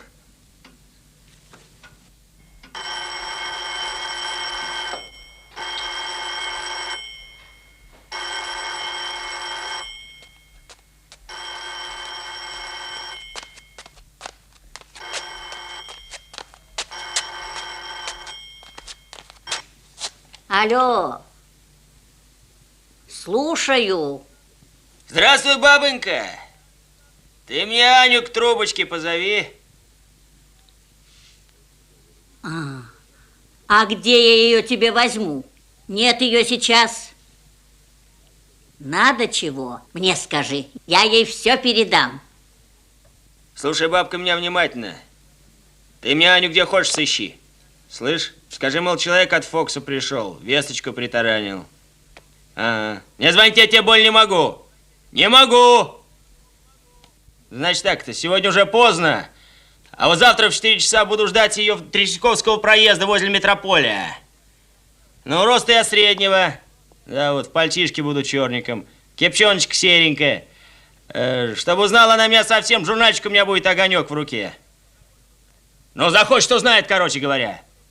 А звонить мне более некогда, потому как я человек приезжий, времени у меня мало. Вот. Все, что ли, поняла-то? Ну, покеда, бабанька, покеда. Хорошо говорил, спокойно. Продолжай в том же духе. Не боишься? Да как вам сказать? Знаете, вот через линию фронта ходил, боялся. Ну, почти всегда боялся. А здесь все этой мрази, ну, стыдно, что ли, как-то бояться. Ну, так. тут ты Правильно прав. мыслишь, Шарапов. Бандит он под чужой личиной ходит. Вот взять хотя бы вашего красавца Фокса. Ну, бояться их, конечно, не следует, а с опаской относиться обязательно. Это для дела полезней. Но все свободны. Да ладно, по коням. Жеглов, останься. Слушай. Вижу, как у тебя глаза блестят. Угу. Запомни, хватит нам одного векшина. В банду не соваться. И никакой самодеятельности, ясно? Да не совсем ясно, товарищ подполковник. Ну? Да потому что, с одной стороны, вы говорите «скорей, скорей», обезвредить, почему до сих пор, а с другой стороны, вяжете по рукам и ногам под никакой инициативы. Не инициативы, а самодеятельность. Да я Конечно, понимаю. надо решать по обстоятельствам. На то тебе и голова дана. Свободен. Понимаю. Жеглов, о малейшем изменении в ходе операций информировать меня лично. Есть. Ерофеева Анна Ивановна. 28 лет, аферистка-фармазонщица. Золото, стекляшки под бриллианты и так далее. Качалкина Анна, 1917 года, скупщица краденого. А Доберленова Ният, 13 года, торговка наркотиками. Анна Шой. Так, Наталья Кострюк, Надежда Семенова, Иварева Анастасия, Анна Новикова. 21 года, воровка на доверие. Красивая.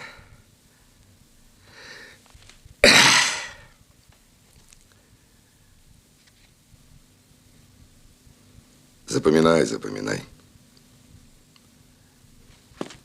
У этой на шее косой шрам от бритвы.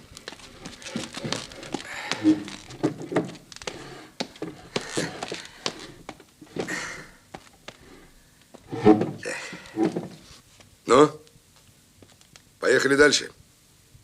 Поехали. Так, Львова Анна Владимировна, 21 года, воровка на доверие. Шумакова Анна Борисовна, 1922 года, воровка. Маленькая такая, как пацан 8-летний, в форточку лазила. Скокорщица. Кто-кто? Квартирные кражи. Баркова Анна Львовна. Эту не знаю. 1920 года. Белобрысая. Так, Рождественская Анна Владимировна. 919 года. Рыжая. Часто бывает с различными мужчинами в ресторанах. Волосы подкрашивает стриптоцидом. Логинова Анна Ивановна. 1914 года. Высокая, косоглазая. Жена бандита Игумнова. Расстрелянного за бандитское нападение на инкассатора. С убийством. Ларичева Маня. А ну-ка проверь. Она же Анна Федоренко. Она же Элла Кацнельбогин. Она же Людмила Гуренкова. Она же Изольда Меньшова. Она же Валентина Паният. Так? Абсолютно точно. Сегодня воровка, 4-жды судимая, на левой руке голубь и 3 буквы Аня. Точно. Так. А вот это могла бы Фоксу понравиться. Знаешь что, Шарап, меня от них тошнит. Давай прервемся на время. Давай. Ну и рожа у тебя, Володя. Ох, рожа. Смотреть страшно. Ерофеева Анна Ивановна. Кто такая, почему не знаю. Город. 28 лет. Урожден. На щеке родимое пятно. Алло. Так, поехали. Варенька, это я.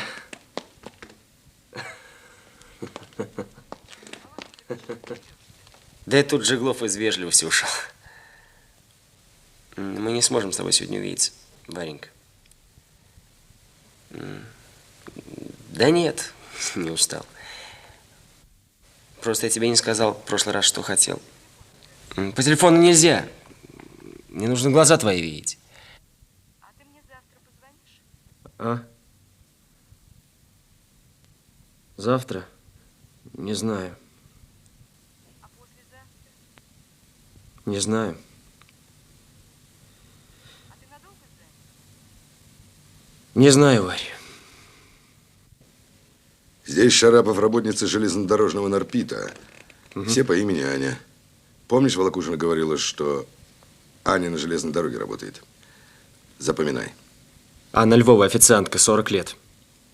Ну, это может и не быть. Угу. Анна Дударева, разносчица, 22 года. Ага. Анна Дьячкова, завпроизводством, 28 лет. Угу.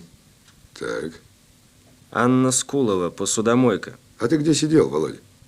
На Колыме. Прииск счастливый, золотишко мыл.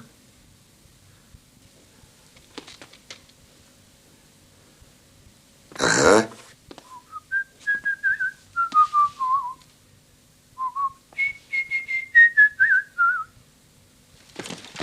Ну, а за что все-таки срок мотал? А ни за что. Да все ни за что, а все-таки. В 43-м году за Днепром после второго ранения комиссовали меня. 2-я группа инвалидности. Оклемался я маленько. Ну и здесь, в Москве, устроился на грузовичок работать. И вот как-то у Белорусского вокзала останавливает меня лейтенант. Говорит, так. Подколымить хочешь? Ну, а кто ж не хочет? Конечно, хочу. Едем мы с ним на пивзавод Бадаева. Загружают грузчики пару-бочек пива мне в грузовик. Везу я их на Красную Пресню. Сам как дурак помогаю разгружать. А через неделю архангелы ко мне домой завалились. И нате, пожалуйста, в кутузку. За рога, как говорится, и в стойло. Ну? На Петровке мне говорят, а куда это вы пиво подевали с вашим сообщником? Я говорю, с каким это сообщником? Как это с каким сообщником? С которым вы пиво по накладным фальшивым получили, якобы для штаба округа. Так. Я, мол, туда-сюда, знать не знаю, ведать не ведаю. Начинает вы лейтенанта вспоминать, что высокий, с усиками там, лицо у него еще было обожженное. Ну? А мне 4 года с конфискацией, ну. Значит, выходит, ты кругом не виноватый. А вот выходит, не виноват. Не виноват. А не виноват? Когда я Фокс про это рассказал, так он полдня на нарах лежал. Смеялся, за живот держался. Он знает этого лейтенанта. И не лейтенант это вовсе, аферист, и кличка у него это... Жженый. Жженый! Все никуда не годится. Что не годится? Все не годится, что мы с тобой придумали. Вся версия ни к черту. Да почему не годится? Да потому что ты посмотри на себя. Ну какой ты шофер? И какой бывший лагерь? Да у тебя на лбу 10 классов нарисовано. Да, Глеб, в конце концов... Да что, Глеб? Они Васю Векшина раскололи. А Вася Векшин не зеленый пацан был. У него 9 раскрытых убийств и грабежей. Он Яшку Шустрого брал, а ты говоришь, Глеб. Да, Глеб, да что же делать-то? Ничего не делать! Прав, Панков, и я греха на душу не возьму. Нельзя тебе в банду соваться бессмысленно. Глеб, да Значит я не... так, послушай меня. Значит так. Ты пришел, передал, получил и отвалил в сторону. Понял? Будет хвост за тобой. Доедешь до Ярославского вокзала и сядешь в электричку. Ребят, конечно, пасеком тебя прикроют. Глеб, это... Да все! Я сказал.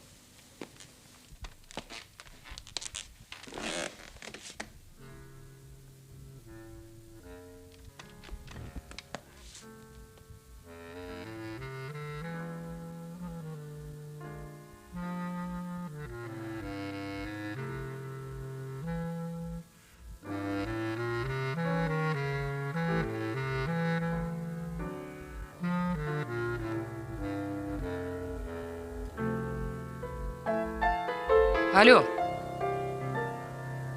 Это ты меня спрашивал?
ушел ваш китайчонок Ли.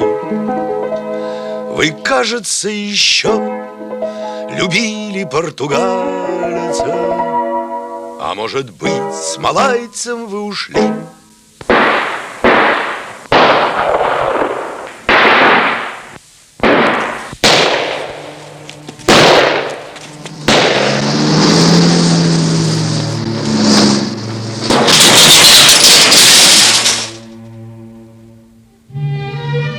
Значится, так и запишем. Вы не жулик, вы человека убили. Ты долго готовился. Что вы такое несете? Ну-ну, утихомирься.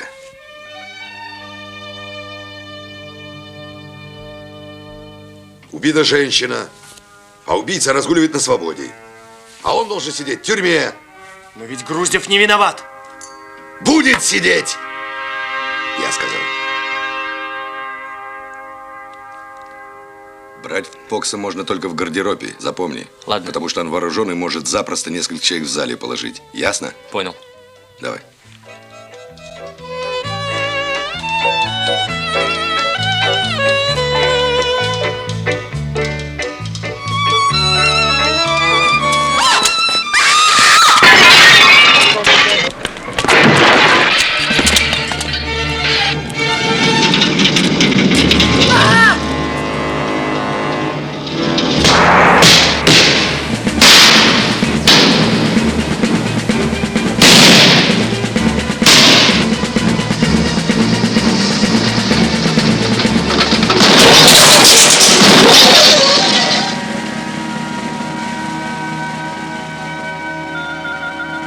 Меня куда, в бутырку или...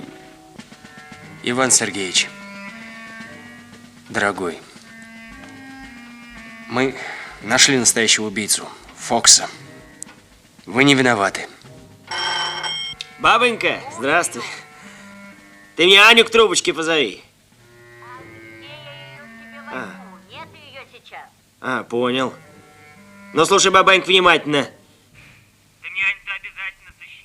Скажи, человек от Фокса пришел. Весточку притаранил.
Алло. Это ты меня спрашивал? Не знаю, может и я, если ты Аня. Да я-то Аня. А ты вот что за ком с горы?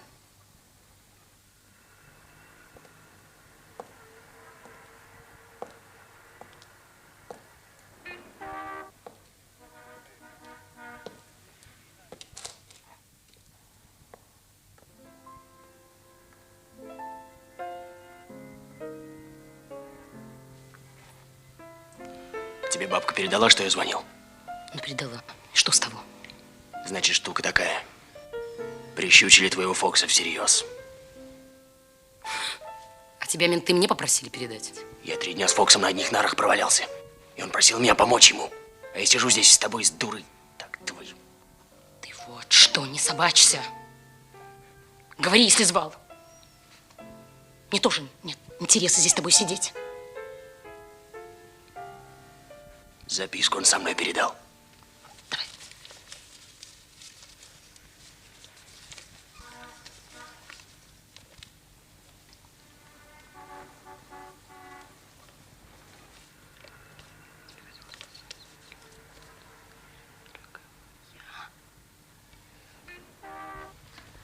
Здесь написано, что шлет он свой привет на словах. Значит, скажешь? Скажу. Так говори, не телись. Ты никак грамотная. Ты там все прочитала? Все. Не видать. Там написано: одень, обуй, накорми, и будь с ним ласково. Ласково, понимаешь? Не время сейчас ласкаться. Вот вечером я тебя приласкаю. Да видала твои ласки в гробу. Мне Фокс сказал, если передам, что с ментами было, 5000 получу. Вот мне какая ласка нужна. За 5000 кто хочешь, приласкает. Пожалуйста, получишь ты свои 5000. Рассказывай, что ты и как, потом получишь. Тише ты, какая ушлая. Паскудный вы народ, бабы. Там твой мужик на нарах парится, а ты 5 кусков зажала, жизнь его под корень рубишь. Пошел ты! Тоже мне Иисусик. Нет у меня сейчас с собой денег. Съезжу, привезу. Вот съезди и привези. Я через 2 часа сюда тоже подгребу.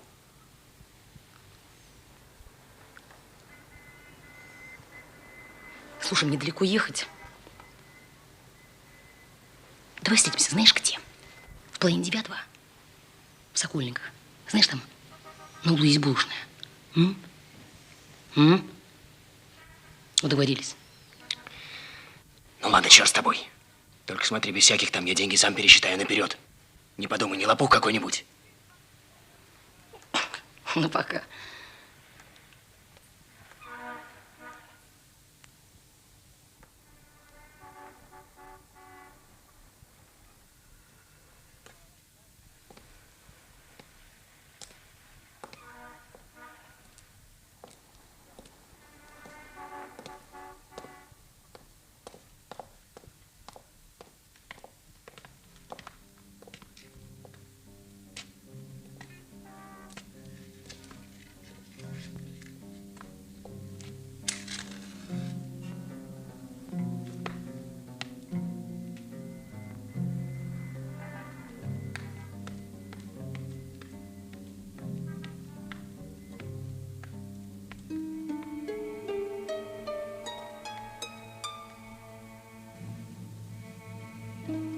За ним хвост. Спрячь.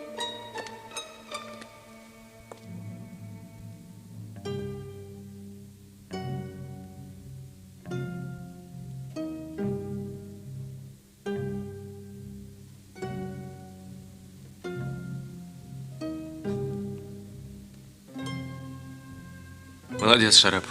Он ее расколол. Чего-чего? Подсадная утка это, а никакая не Аня. Он ее расколол. Чтобы у подружки Фокса был такой задрипанный вид? Нет. Внимание.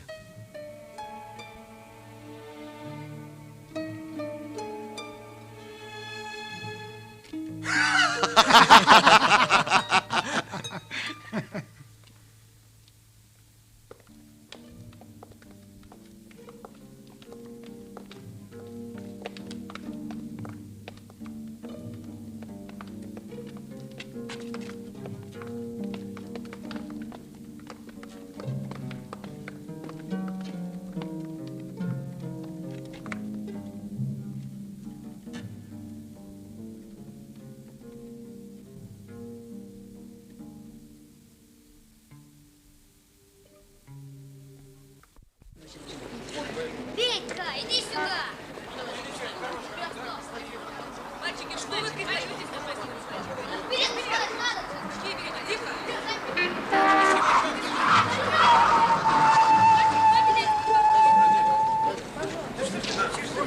Слушай, Леда, есть. Мальчики!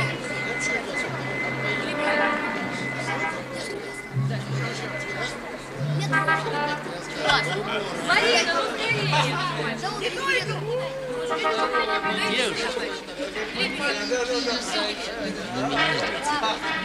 Не перейдет. Ты тут на холоде стоишь. Погоди, бабка. Вот, вот, спасибо. Что ж вы деньги? Девушка, я сейчас поеду концерт песен посмотрим. Идем, Откуда еще один откопал? лишних не держим.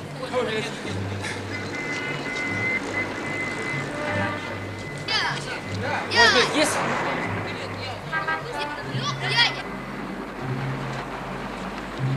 Тебе 10. Пацаны, билет нет? Есть. Билет есть? Давай, сколько? Давай. Давай. Так, держи. На, держи. Давай. Да ладно, шкет! Хватит.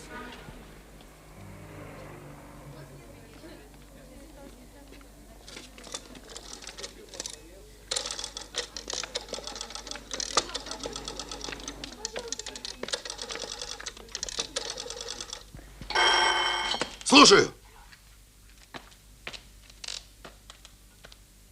Глебушка, это я... И из чего захотел? Да ладно, тетка, ну что ты? Че докурю? И не проси. Ну Иди, чё ты иди, вообще? иди отсюда. А ну, вали отсюда, лось сахатый! Лёля, это я. Вова. Шарапов, слушаю тебя, говори. А хвост за тобой, они рядом, что ли? Ну, так ведь я об этом и говорю. Ну, может быть, числа 20-21 смогу увидеть тебя. Подожди, они тебе назначили встречу между 20 и 21? 8:30, что ли? Ну, так ты же у меня женщина понятливая, за что и ценю. Да ладно, ты не очень резвись там. Сориентируй по месту. Ну, а как найти мой дом-то? Ну, садишься на железку, так иду их до конца. Ага. Подожди, на желе... Электричка? Не. Метро? Ага. До конца, подожди. Парк культуры? Не. Сокольники? Да, направо. Второй переулок. Ну да. О. Да, жизнь, конечно, не сахар. Сама понимаешь. Но с хлебушком все-таки полегче. Булочная рядом, а? Да. Ну что, Лёль, ну до свидания. А я в кинишку намылился, да. Да, в кинишку. Время-то у меня теперь навалом. Ну, прощай. Привет передай папаше-то. Ага. Ну, будь здорова.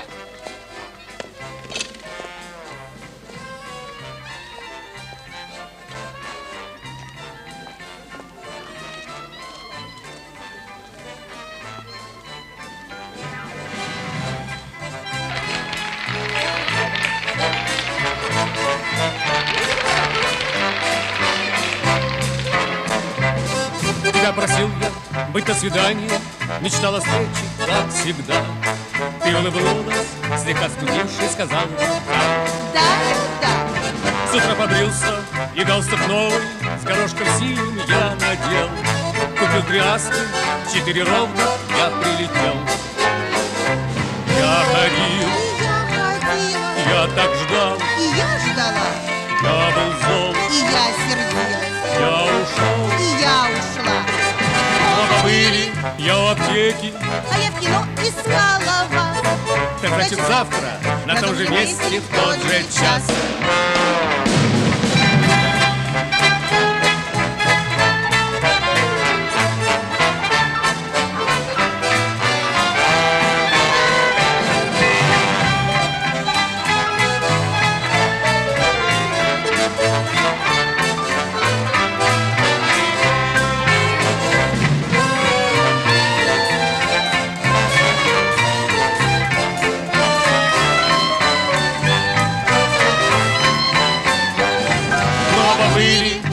А я в кино искала вас. Так значит завтра на том же месте в тот же час. В тот же час. По приказу фюрера объявлена тотальная мобилизация в немецкую армию всех мужчин от 15 до 75 лет. Марш! Не грустите, тетя Адель. Встретимся в 6 часов вечера после войны. Следующий. Надеть. Есть ли у вас указательный палец на правой руке? Я левша. Может стрелять. Может. Следующий. Аккуратнее нельзя.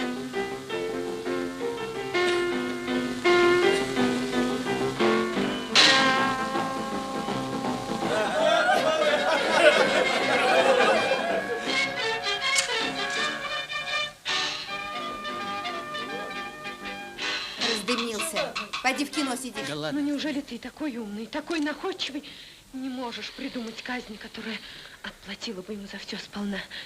Ну придумай, Швейк. Я обязательно придумаю, я тебе обещаю это. Осторожней, Швейк. Осторожно!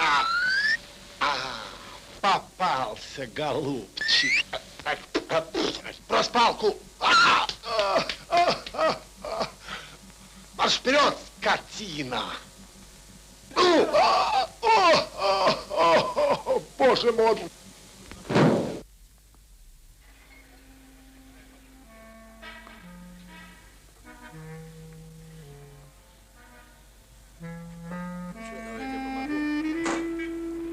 Давай.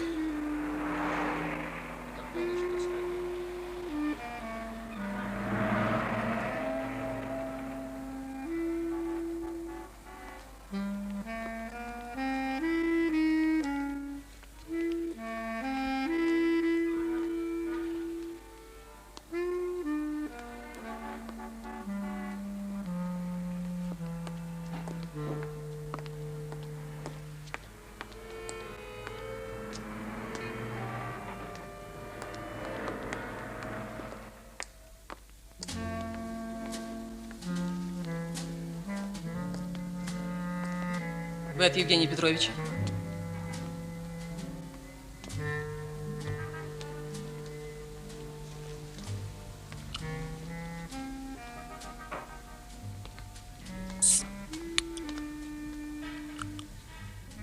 Ну? Здравствуйте.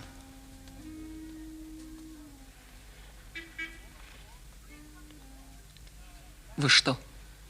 А ничего. Мне Евгений Петрович велел первым делом вам передать, чтобы вы его колечко поглубже заныкали. В розыске оно по-мокрому. Поэтому он вас прислал? Нет. Он велел передать, чтобы я объяснил вам, как его с нар вытащить. А вы тут меня за дурака держите. Представление разыгрываете. Спектакль устроили, подсылаете ко мне какую-то дуру. Вы что ж думаете, мне Фокс не рассказал, какая вы из себя? Вот это он тоже просил отдать. На вроде пароля. Как шпионы какие. А почему же он вас к бабке направил, а не ко мне? А потому что мы с ним не в парке Горького на лавочке расстались. У него, небось, тоже опаска была. Вдруг меня расколют, или я возьму, вскорлюсь и настучу на вас. Приведу прямо их к вам в теплую постель. Хорошо. Что он вам велел передать? Инструкцию. Так и сказал, инструкцию. Сказал, запомни все слово в слово. Передашь и получишь за это 5 кусков. Что-то больно многовато за такую работу. А ему там на кичи не кажется, что многовато. Тем более, что речь об его шкуре идет. Вы шаг ему ломится. Хорошо, я слушаю вас. Денежки, пожалуйста, вперед. Как говорится, дружба дружбы, а табачок.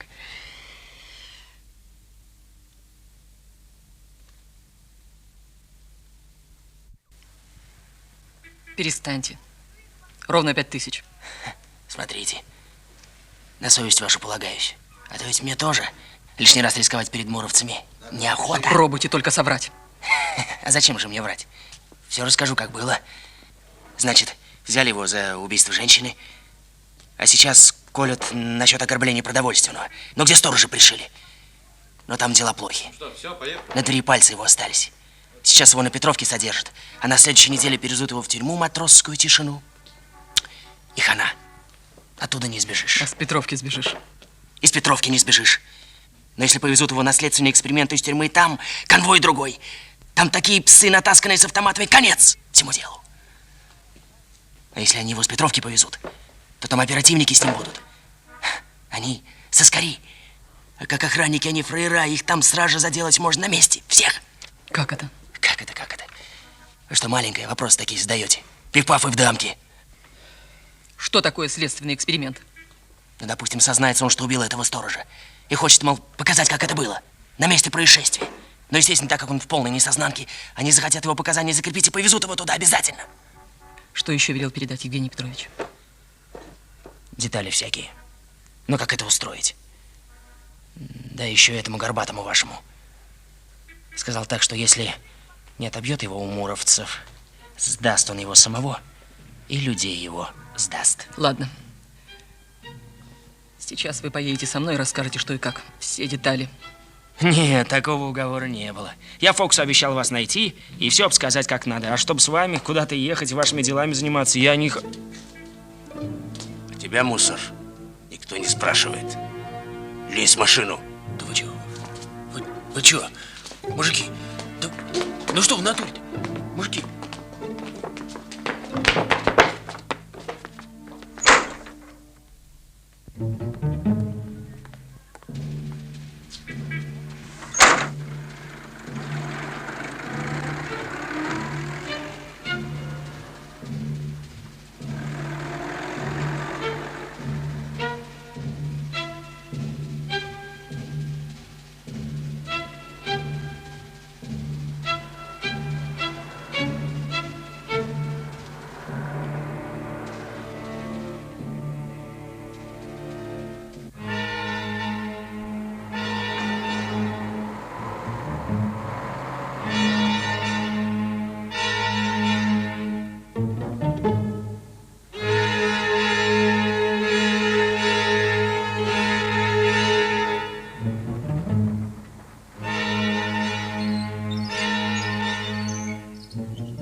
Хвоста не было?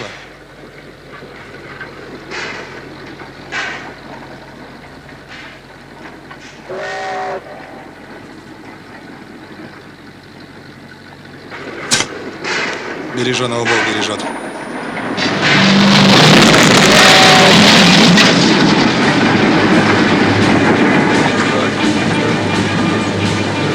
Быстрее!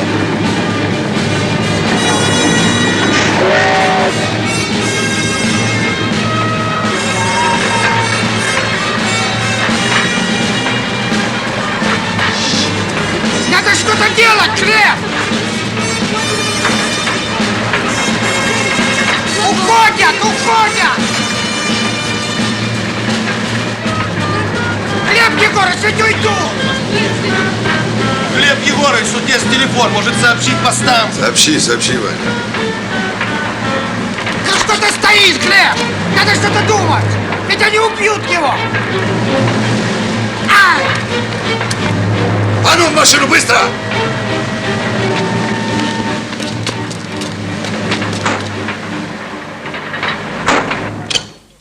Немедленно установите местонахождение и дайте все данные на хлебную автомашину фургон ММ 8111. 8111. Ждем. Хотя номер этот наверняка липовый. Соедини меня с Панковым.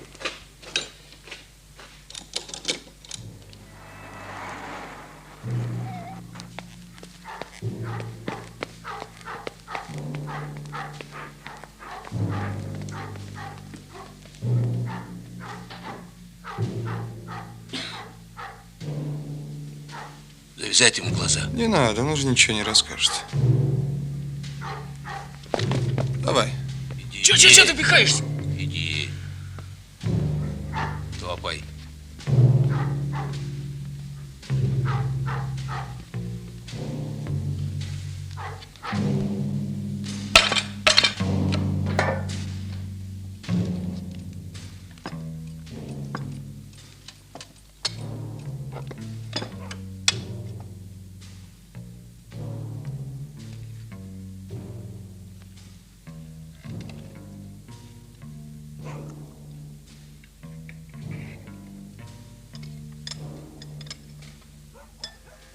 Собака лаяла на дядю фраера.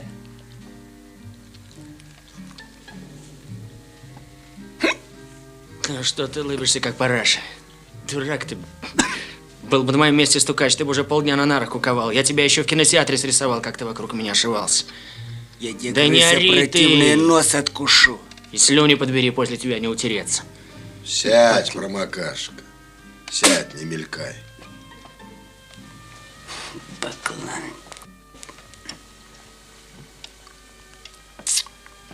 Ну, здравствуй, мил человек. Проходи, гостем будешь. В гости, между прочим, по собственной воле ходят. Они силком тягают. Это смотря кому.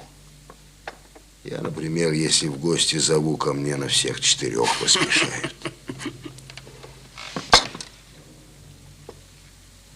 Сядь, сядь.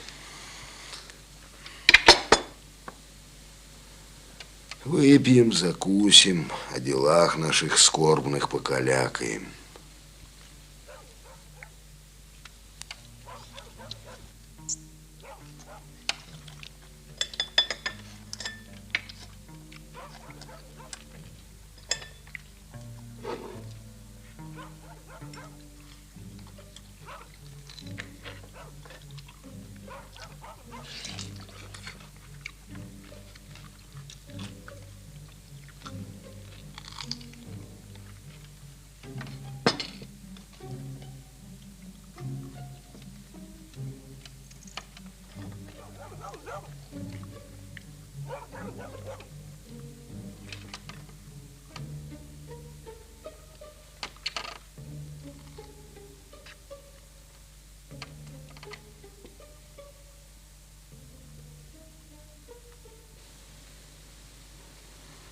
Выпьешь? Нальете, выпью. Клаша!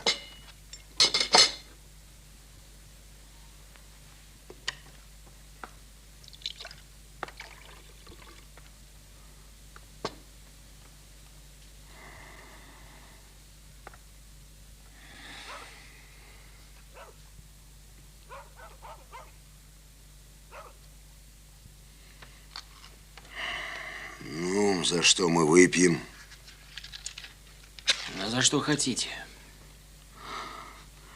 За твое здоровье пить глупо. Оно ведь тебе больше не понадобится. Здоровье хорошее. Это почему же так? Есть у нас сомнение, что ты, мил человек, стукачок.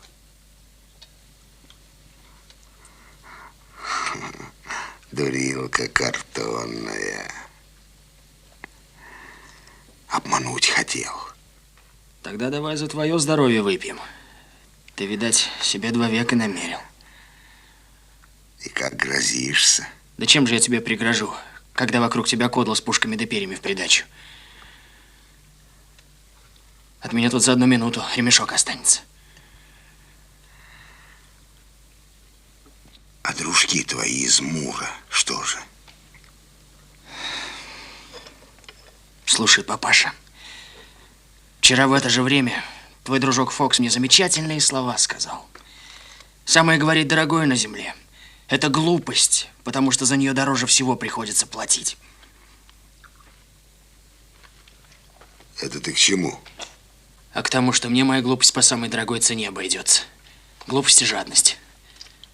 Хотелось деньжат немножко по-легкому срубить. Вот я чувствую, вы меня ими досыта и накормите. Правильно делаешь. Гони ее прочь, тугу печаль. Ты не бойся, мы тебя не больно зарежем. Чик, и ты уже на небесах.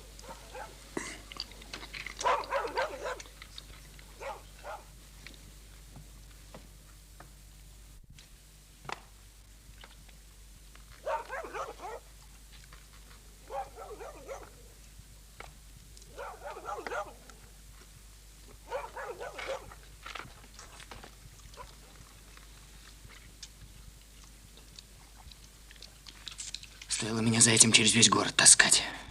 Ты что, торопишься? Да нет, я могу еще лет 50 подождать. А вот мы не можем. Поэтому и приволокли тебя сюда. Если не хочешь принять смерть жуткую, лютую, расскажешь нам, что вы там в Муре с Фоксом сделать удумали. Оставлю вам адресок. Черкнете открыточку. Потом, когда-нибудь. Все так, мол, и так. Умер ваш сын, не ждите зря. Все-таки зла-то я вам не сделал. В Москве живешь? Да нет. Ярославская область, деревня Бугры, совхоз Знаменский. Ты что, деревенский, что ли? Да какой я деревенский? Но у меня 101 километр. Вот я там в совхозе шофером, ты подъедаюсь. Документы есть?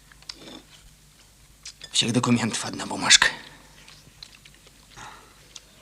Сидоренко Владимир Иванович.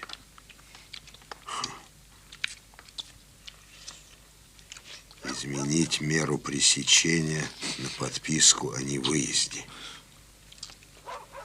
Небось, на Петровке целая канцелярия такие справки шлепает.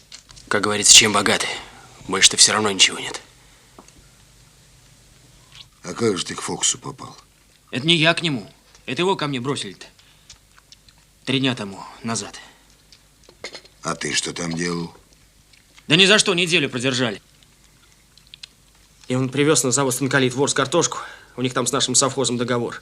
Но разгрузился, возвращаясь назад. А на Сущевском на красный свет выскакивает ЗИС-101 и меня с полного хода шарах! Нет, конечно, хоть бы хны, малс поцарапало и все. А их ликовой там все в кашу.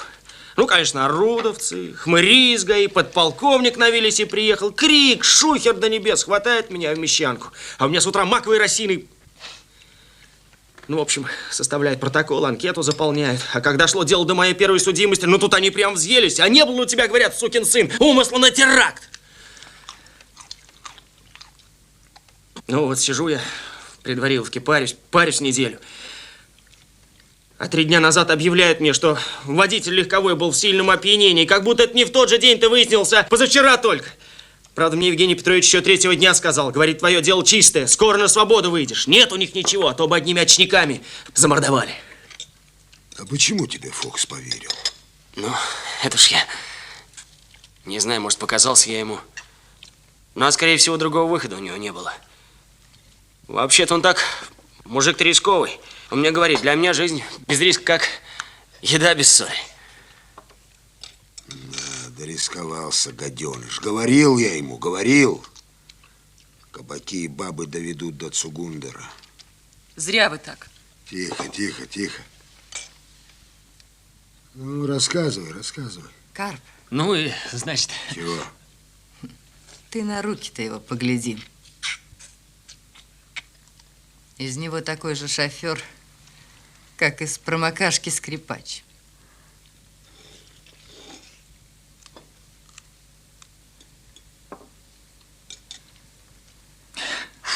Что скажешь? Бабу не проведешь. Она сердцем видит. Ну, а то и скажу, что права твоя хозяйка. Я ведь до войны-то в ресторане на пианино играл. А шоферить где научился? Да, то отдельная история. У папашки моего был Форд 32-го года выпуска. Из-за него, в общем-то, и срок получил. А дальше? В августе 41-го арестовали родителя моего. Но папашка суда дожидаться не стал. Расплел носки шерстяные, удавочку смастерил и... Имущество, конечно, конфисковали.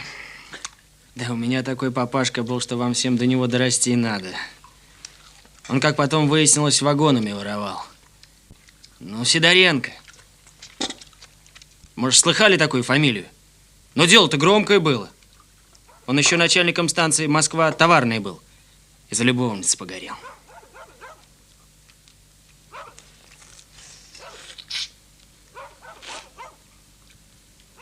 Да, гладко рассказываешь. Дальше?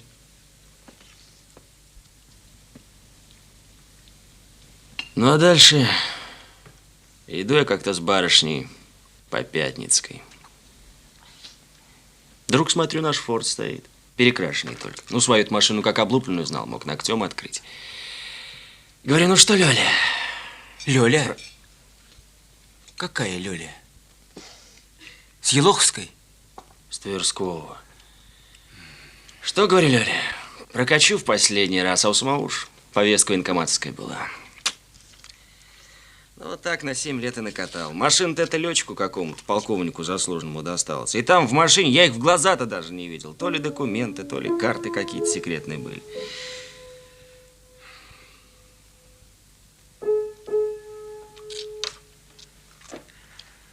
Ну-ка, иди туда. Куда? Вон туда. Сюда, что ли? Да, да.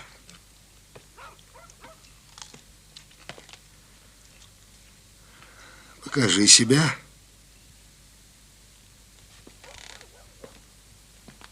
Давай, давай, сбацай что-нибудь.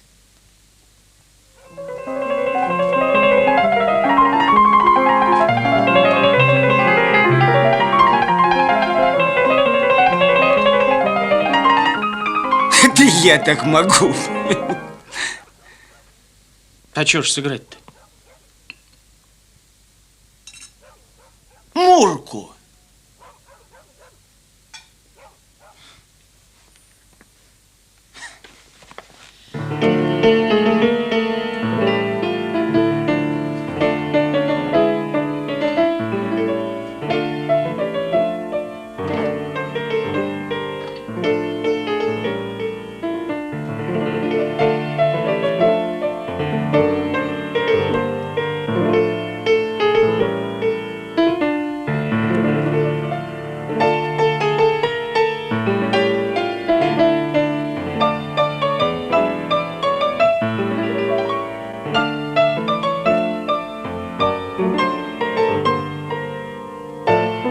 Эх, курицы, браслеты, шляпки и жакеты, разве ж я тебе не покупал?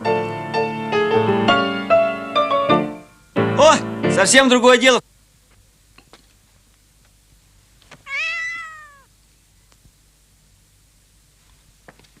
Не-не, фраерок полный.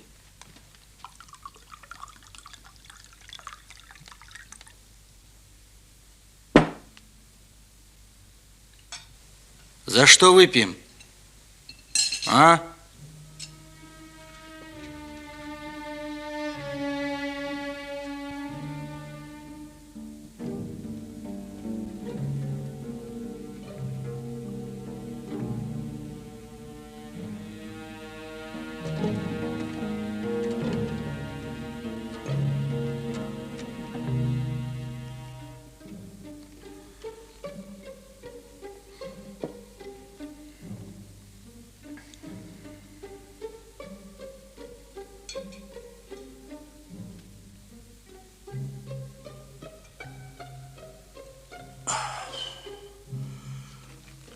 Ну, чего замолчал-то?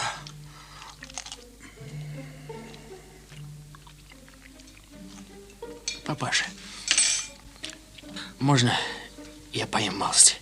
После казенных харчей на твое изобилие смотреть больно. Ешь, ешь, впереди ночь длинная. Машину хорошо водишь? Не жаловались.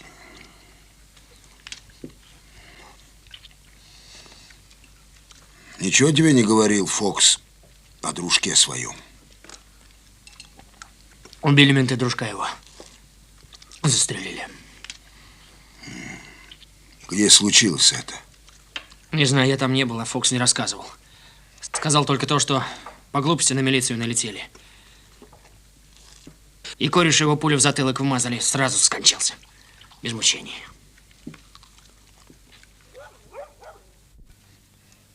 А нам чего велел передать Фокс? Вам?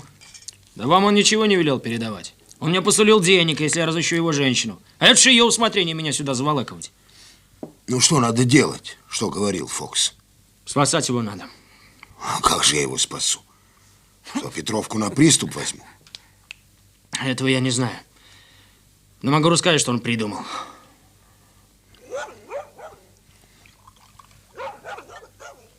А что он придумал? Сегодня вечером он следователю скажет, что хочет сознаться в ограблении магазина, где сторожа убили. Зачем? Ну как зачем? По закону ведь положено отвезти его на место преступления. Ну, чтоб там по ходу было видно, что и как происходило-то.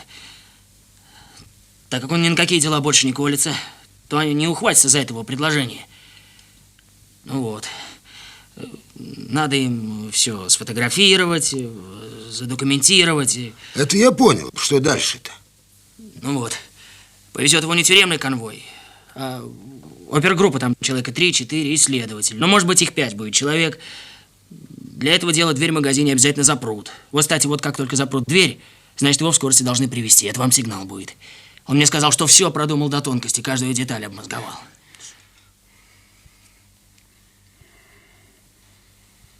Он бы, гад, раньше мозговал.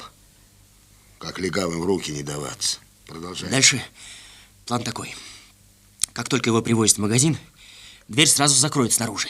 Когда вы подъезжаете, вы через черный ход попадаете в подсобку. И сидите там. Когда оперы вместе с Фоксом спускаются в подвал и, попадая через подвал в подсобку, вы их всех там переколите. Сил наверняка хватит, сказал он. Самое главное в этом деле – неожиданность. И тем же макаром через черный ход выходите наружу. Машина-то на пустыре должна была у вас остаться. И все на машине, и все. Вот такой вот план. Толково придумано. Да, толково, очень толково. У них тоже пушки имеются. Половину наших укокошат. Риск — благородное дело. Нас всех когда-нибудь укокошит. И пунь тебе на язык. Больше ничего тебе Фокс не говорил? Больше ничего. Только Аню велел передать. Он за всю компанию хомут волочь не желает. И ему одному вожака брать скучно. Если не захотят его верные друзья отбить, он с чистой душой всех отдаст. Во волка. Хорошенькие дела. Ну, какие будут мнения, господа хорошие? Вы просто обязаны его спасти. Помолчи, ты под пули не полезешь. Это не женское дело. Я свое дело не хуже других знаю. Денежки-то к вам через меня прибежали. И такой же голос, как все имею. Тихо, тихо! Фокса жалко. Мы от него еще много пользы поиметь могли. А ты потому такой смелый, что думаешь в кабине отсидеться, пока мы там будем. Только ты не рассчитывай. С нами пойдешь, если решимся. А водилу потерять не боишься? Нет, не боюсь. Я в крайнем случае вот его за баранку посажу. О, он и тебе и привезет на Петровку 38. А мне один хрен. Хотите, пойдем мусоров резать? Хотите, хоть завтра разбежимся? Да, тебе один хрен. Нырнул и нет тебя. А они как же? Что вы без меня делать будете?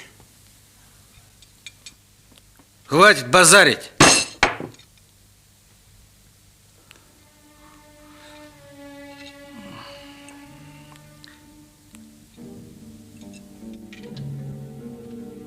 Надо идти вынимать Фокса с Кич. Не вытащим его, тогда и нам всем кранты.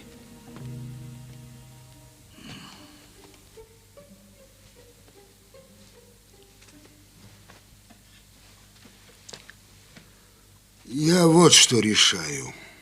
Мы тебя с собой возьмем. Это зачем? А затем, если в засаду нас приведешь, мы тебя первого начнем на куски рвать. Ломтями настругаем. Тогда режь меня здесь, никуда я с вами не пойду. Вот это уже теплее. Да чего теплее, горячее, наплевать мне. Я за что под пули милицейские полезу? За ваши паршивые 5000? А если они паршивые, чего ж ты соглашался? Так я ведь на что соглашался? Вон бабе записку передать и рассказать, как там и что. А чтобы вот так вот под пули или под смертную казнь, я не согласен. Лучше режьте меня здесь, чем вот так вот, за бесплатно. А если не бесплатно? Да несерьезный это разговор. Серьезный. Тогда цену назови. Что делать, скажи, а то водишь, как козла на поводке. У тебя сейчас одно дело. Живым отсюда уйти. За это ты будешь стараться на совесть. Не буду. Нарежь меня на куски. Режь! Ни у кого бобиком не было, под тебя плясать не стану. Ну что вы меня мытарите? Ну что вы душу из меня рвете? Зарежем, задушим, убьем.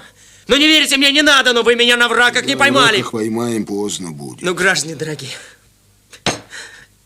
ну, товарищи мажорики, ну сами подумайте, ведь вы же не только лихостью проживаете, но и разумом тоже. Ну, был бы я ихний стукач. Ну, заставили бы меня менты Ане позвонить. Ну, разве позволили они мне к вам сюда свалиться? Да там же на месте вот этих двух, и ее вот взяли бы. А на Петровке по слабому ее нутру все о вас вынули.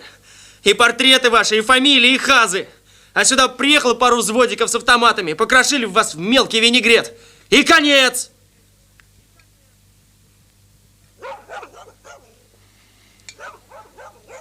Да, складно звонишь. Только об одном забыл. Вот не стала бы Аня на Петровке колоться. Что тогда уголовки делать? Не стало бы. Аня колоться, говоришь? Может, и не стало бы. Но только со мной не такие бобры сидели, и тех мури кололи. Свинья ты противная. Свинья. Деньги любишь, значит. А кто же их не любит? А зачем они тебе? Зачем? Нашел бы зачем. А вот хоть бы с Лёлькой в Кисловодск закатился. Ну, хорошо, хорошо. Завтра пойдешь с нами за Фоксом, и если выяснится, что ты не мусор, а честный фраер, дам я тебе денег. Ты нашел дурака. Да моей жизни сейчас цена 2 копейки, а завтра, если все это дело выгорит, а на ваших лапах и гроша не потянет. Это почему же так? А потому что, чтобы деньги мои кровные, заработанные, 5 кусков отнять и ментом, и подонком меня выставляешь, и глотку готов мне под этим соусом перегрызть. А выгорит у вас завтра это дело, вы меня из-за этих денег тем более прикончите. А если менты ловчее окажутся, так они меня вместе с своим магазине угрохают. Нет.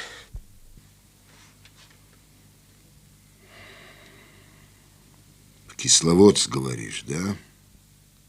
Папаша, дорогой, ну что же мне делать, чтобы ты мне поверил? Ну что ж, самому, что ли, зарезаться или справку принести от милиционеров, что я у них не служу? Смешной малый. Ты это, Карп, правильно меркуешь. Сгодится нам этот фрейрок. Ты поучи жену щи варить. Я еще ничего не решил. А тебе больше повторять не буду. Пойдешь с нами. Сядь и засохни. Сколько ж ты мне денег дашь, если завтра за этим столом Фокс сидеть будет? 10 кусков. О, спасибо тебе, папаш. За доброту, за щедрость спасибо. Значит, если я стукач, зарежете вы меня. А если я всю вашу компанию спасу, так 10 кусков получу. 20 бутылок водки смогу купить. Спасибо тебе, папаша, за доброту твою не был.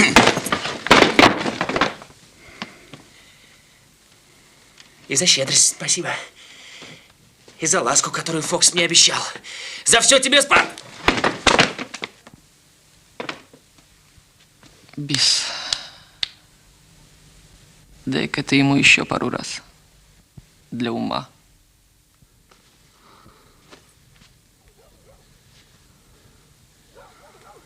Ну что, теперь понял, чего ты стоишь на земле нашей грешной? Понял. Вот и завтра с утра пошли кого-нибудь из своих архаровцев. Пускай они на мое имя в сберкассе 40 000 положат.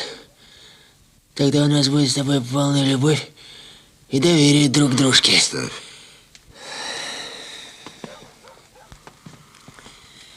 Эх, эх, эх.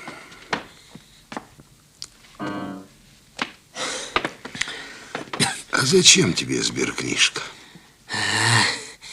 Не вся моя надежда, что не пришьете меня потом. С моей сберкнижки денежки-то вам не выдадут. Промокашка, завтра часиков 8 пойдешь в сберкассу и положишь на его имя 25 кусков. Пусть подавится. Сберкнижку принесешь мне. Мне. Сберкнижку мне. Она мне сердце согреет, когда в подвал вместе полезем. Мне с ней милицейские пушки не страшны. Знаю, за что рискую. Ну ладно. Спать пора. Время позднее. Завтра селенки понадобятся.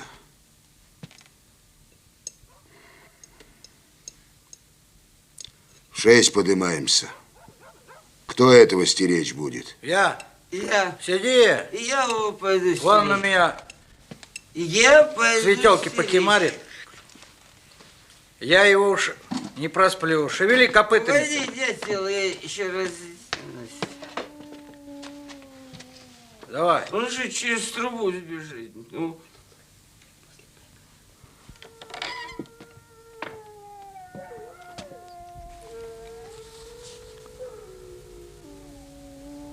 Здорово. Ротный. Здорово, Левченко. Через час они угомонятся. И я тебя выведу. Понял? Нет, Левченко. Я не пойду.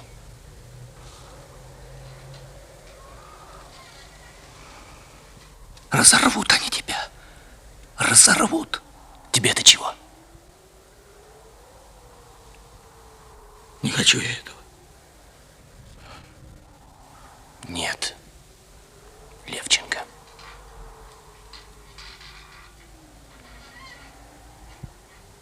Значит, придется тебя заложить.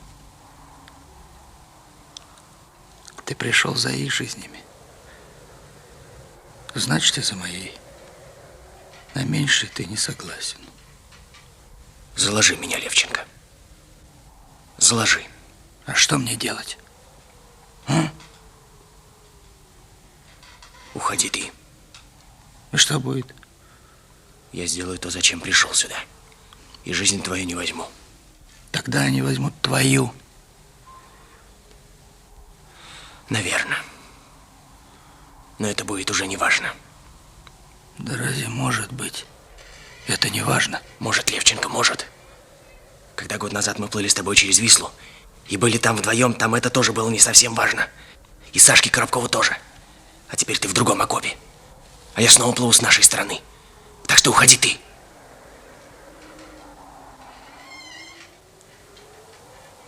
Давай спать. Завтра вставать рано. Что решил?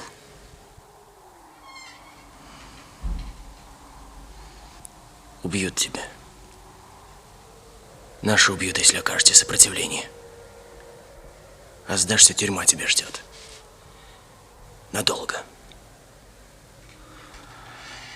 Значит, судьба такая.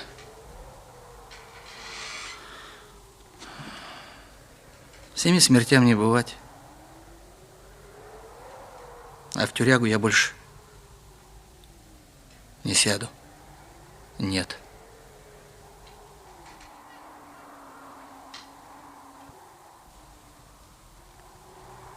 Знаешь, Левченко, мне, наверное, завтра достанется. Но я не жалею. Я знаю, что иду на это за большое дело. А ты за что? За этого упыря?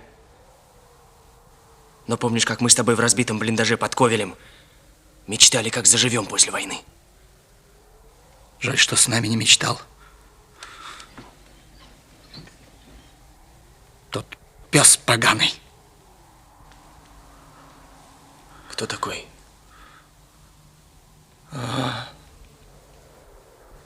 Разбомбили немцы под Новоградом наш санитарный поезд. Мои документики сгорели. Оклемался раньше срока, из госпиталя сбежал. С вами вместе хотел. Размечтался о кренделях небесных. В запасном полку все о себе обсказал. Так, мол, и так. Ранее 3 судимости. Год штрафной. представлен к снятию судимости, как скупивший кровью. А там сидит этот кадила недорезанный, крыса тыловая. Рожу раскормил красную, хоть прикуривай, говорит мне: нет на этот счет в вашем деле никаких сведений, так что отправляйтесь. Рядовой Левченко в 76-ю штрафную роту 307-го пехотного полка. Так мне обидно стало. Что же это? Совсем нет правды на земле. Сказал ему пару ласковых.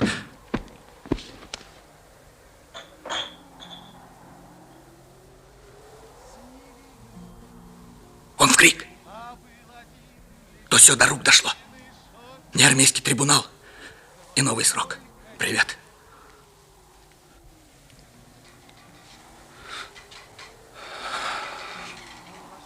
В июне сбежал.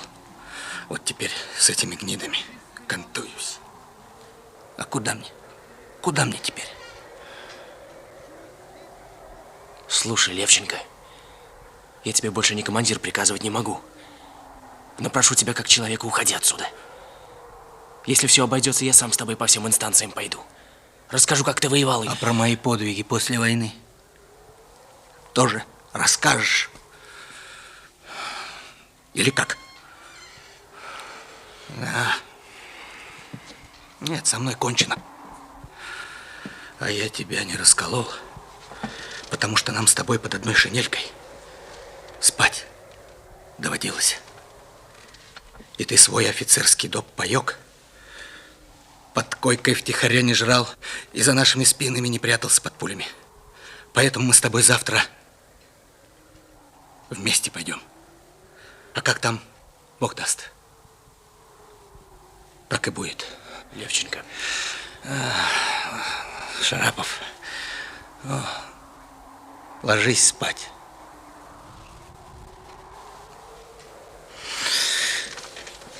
Не о чем говорить.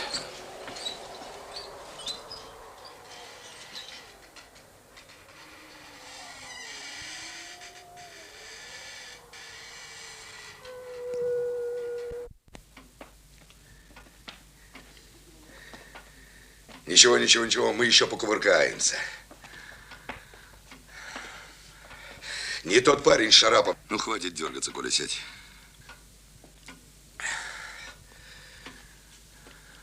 Ничего. Да! Совещание. Если живой Шарапов найдет возможность дать себе знать. В том-то и дело, если живой. То-то ж. Да что вы раскудахтались? Выход должен быть. Давай, Глеб Егорович, определим направление, где искать. Что вам было известно Шарапову до операции? Состав банды? Нет. Характер? Нет. Место операций? Место. Место и время операции изменить нельзя. Допустим, что бандиты поверили Шарапову и решили освобождать Фокса. Что тогда? А? А вот тогда они возьмут его с собой туда, на операцию. Так. И будут прикрываться им как щитом. Прием известный, верно?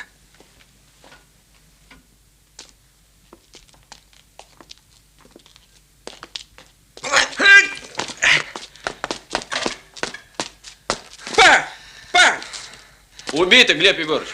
Да, и я тебя задел. Вижу. А что, если погасить свет? Впустить и вырубить свет. Свет? Ага. Попробуем.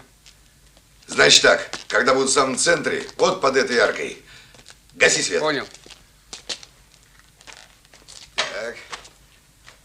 Поехали.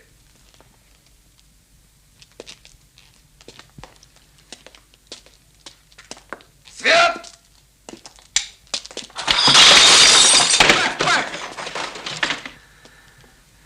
Все равно в проеме видно. Потом как он догадается? Не глупей нас там. Все равно убит Глеб Егорович. Да видел, видел.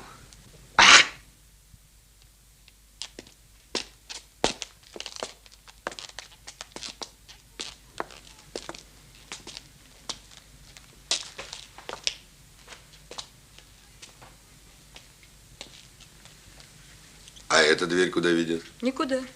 Это кладовка. Вам открыть? Открой. Это кто у вас увлекает? Да есть тут у нас одна любительница. А я не возражаю, пусть висит. Они ж никому не мешают, а? Эх, пистолет бы ему. Да знак який подать.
Вставай, Шарапов, пора.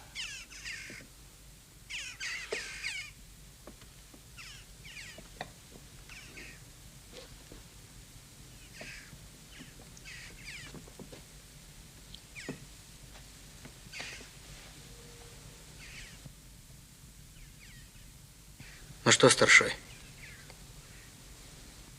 окропим снежок красненьким? Как доведется.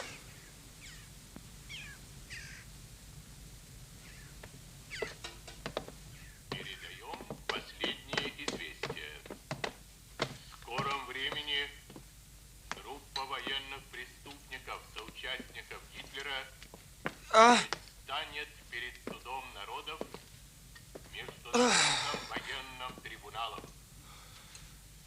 На скамью подсудимых сядут ближайшие сподвижники Гитлера по нацистской партии, руководители нацистского государственного и... А вы что, не ложитесь?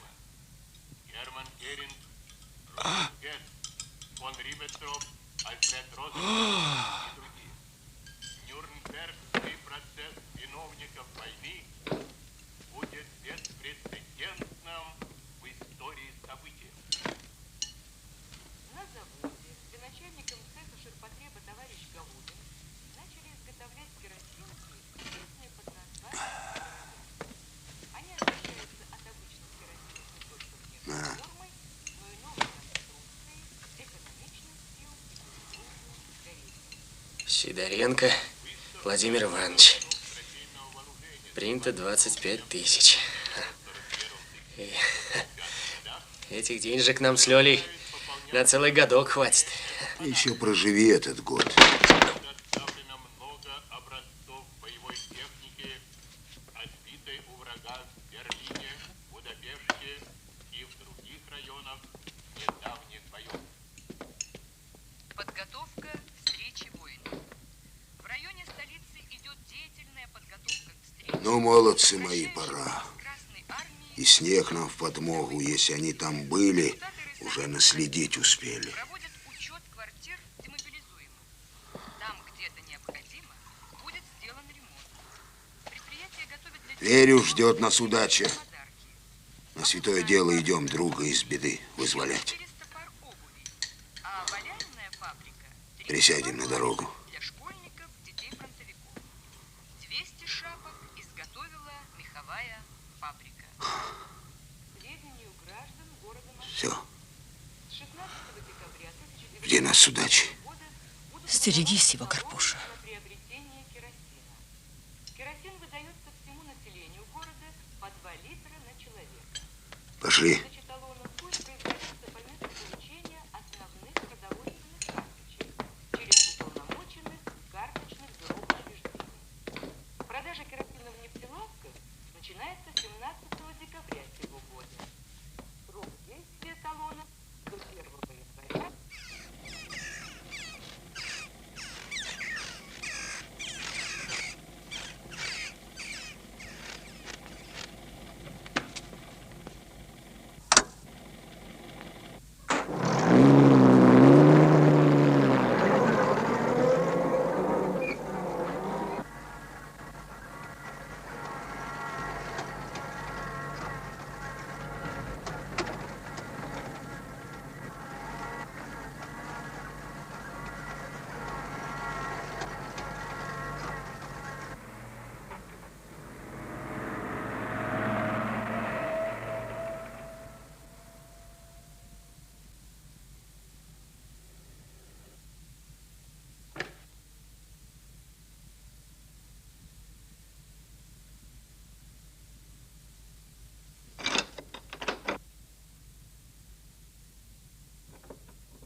Куда зекаешь, без не пыли. Ну что ты пылишь?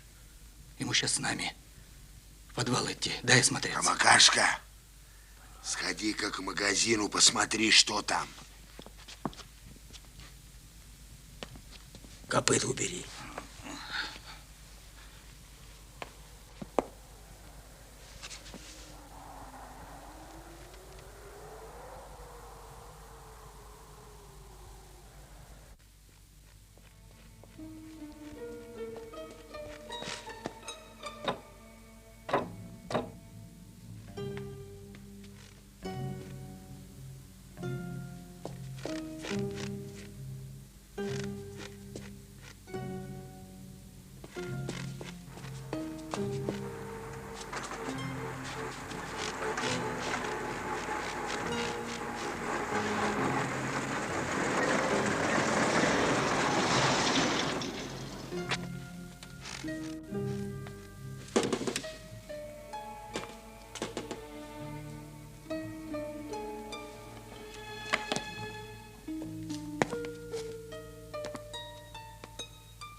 иди.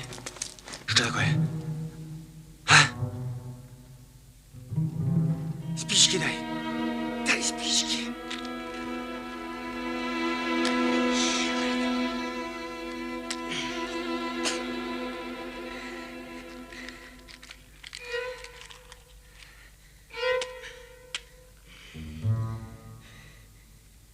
Что же такое? Что же это такое?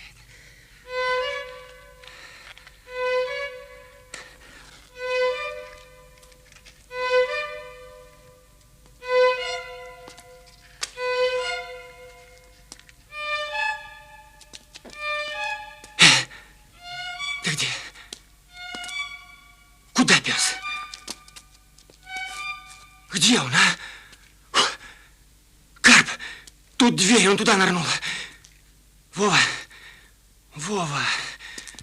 Вова, открой! Открой! Я же тебе нужен! Володенька. Злох поганый! Ну, отзовись. Где ты? А? Где ты?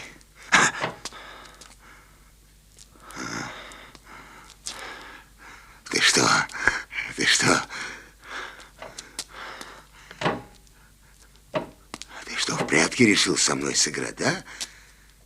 Володенька. Володя, открой. Открой же, волк позорный. Я же тебе кадык вырезу. Ну, навались. Володя, открой. Вова. Вова. Володенька. Я ведь тебя зубами загрызу, слышишь, Володенька? Карп, уходить надо. Убью его, гада, тогда уйдем. Граждане бандиты, внимание! Ваша банда полностью блокирована. Оба выхода перекрыты. Так что предлагаю вам сдаться. Кто это там гавкает? С тобой, свинья! Не гавкает, а разговаривает капитан Жиглов. Слыхал, наверное? Так вот, капитан Жиглов предлагает вам сдаться. По-хорошему. А если по-плохому? Ну, а если по-плохому, то в связи с особой опасностью вашей банды я имею указание руководства живыми вас не брать. Ну, как устраивает тебя такой вариант? А мусорга своего дашь нам на съедение?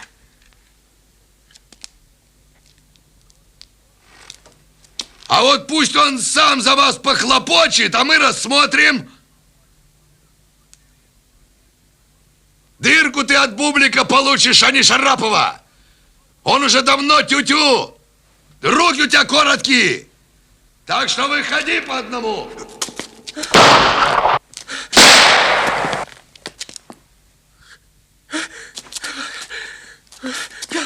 Волки позорные!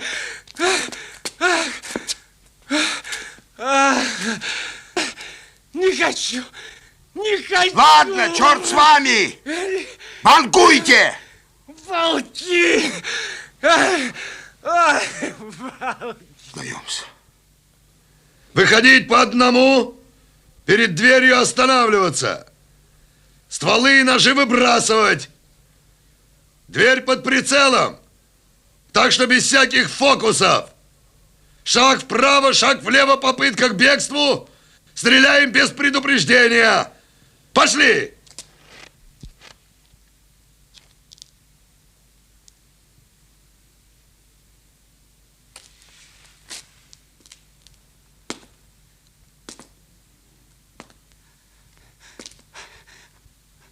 Иду. Оружие брось. Оружие брось. Выходи. Выходи.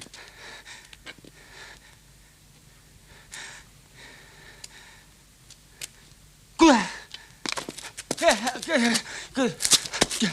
Куда? А на черной скамье, на скамье подсудимых, его дочь Никонина и какой-то жиган. Это было во вторник. Бросай оружие. Наши финки на снег. Это было на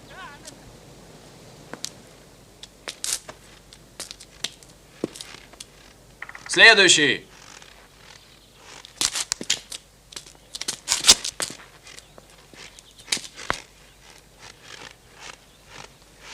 Следующий. Брось оружие.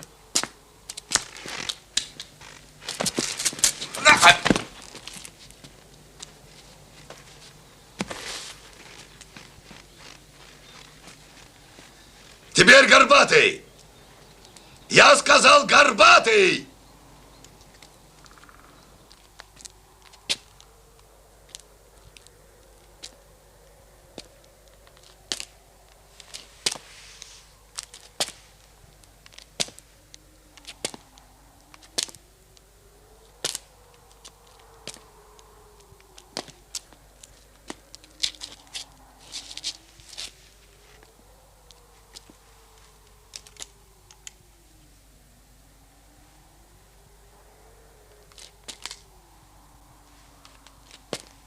Горбатый, выходи.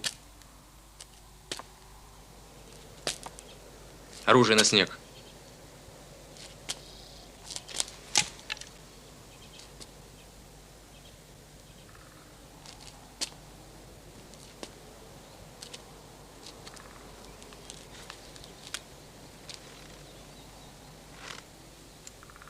Следующий. Бросай оружие.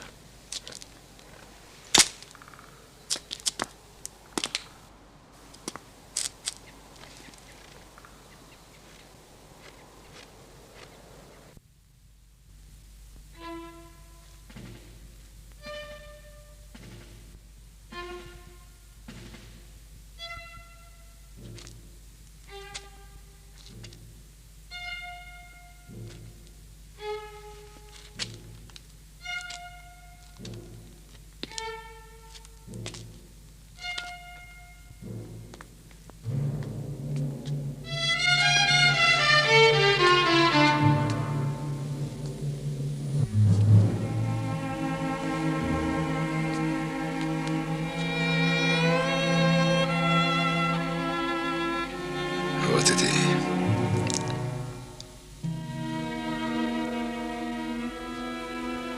Рад тебя видеть.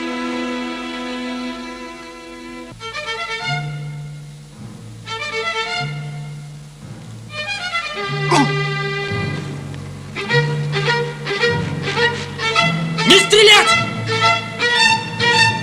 Подожди! Левченко, стой! Уйдет. Стой, тебе говорят! Не стрелять! Левченко! Уйдет. Левченко, стой! Дурак, остановись! Стой!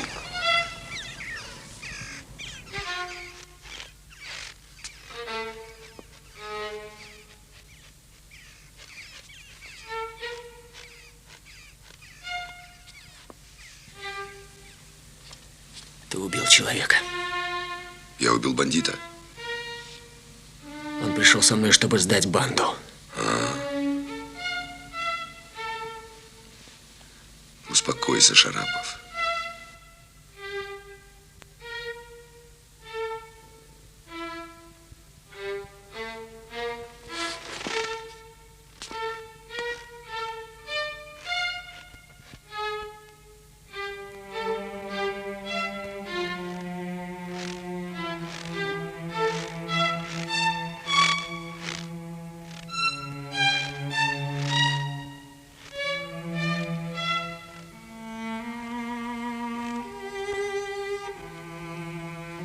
Володь, давай я тебя отвезу. Отвези. Добро.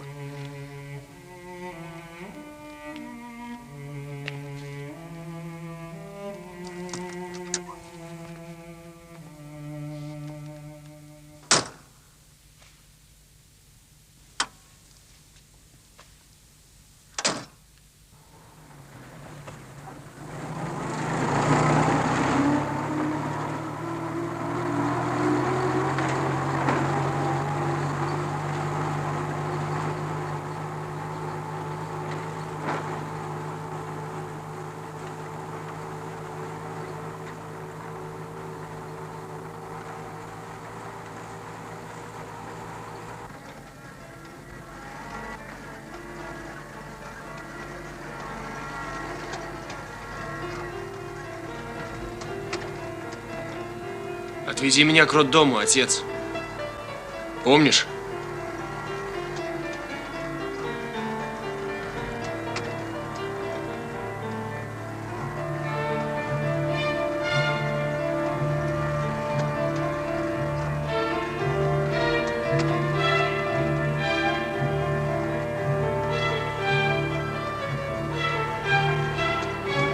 Ты долго там будешь? Тебя подождать? У меня время есть.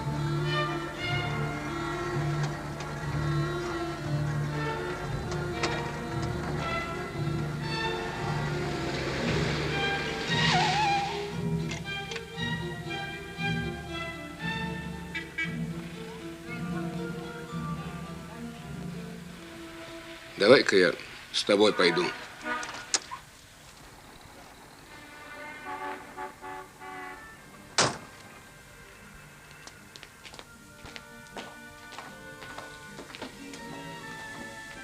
Здравствуйте. Здравствуйте. Я из милиции. 18 августа мы привезли вам малыша. Я решил Да-да, его я помню. забрать. Да. Сегодня и забрали подкидыша вашего. Как забрали? Так, пришли и забрали.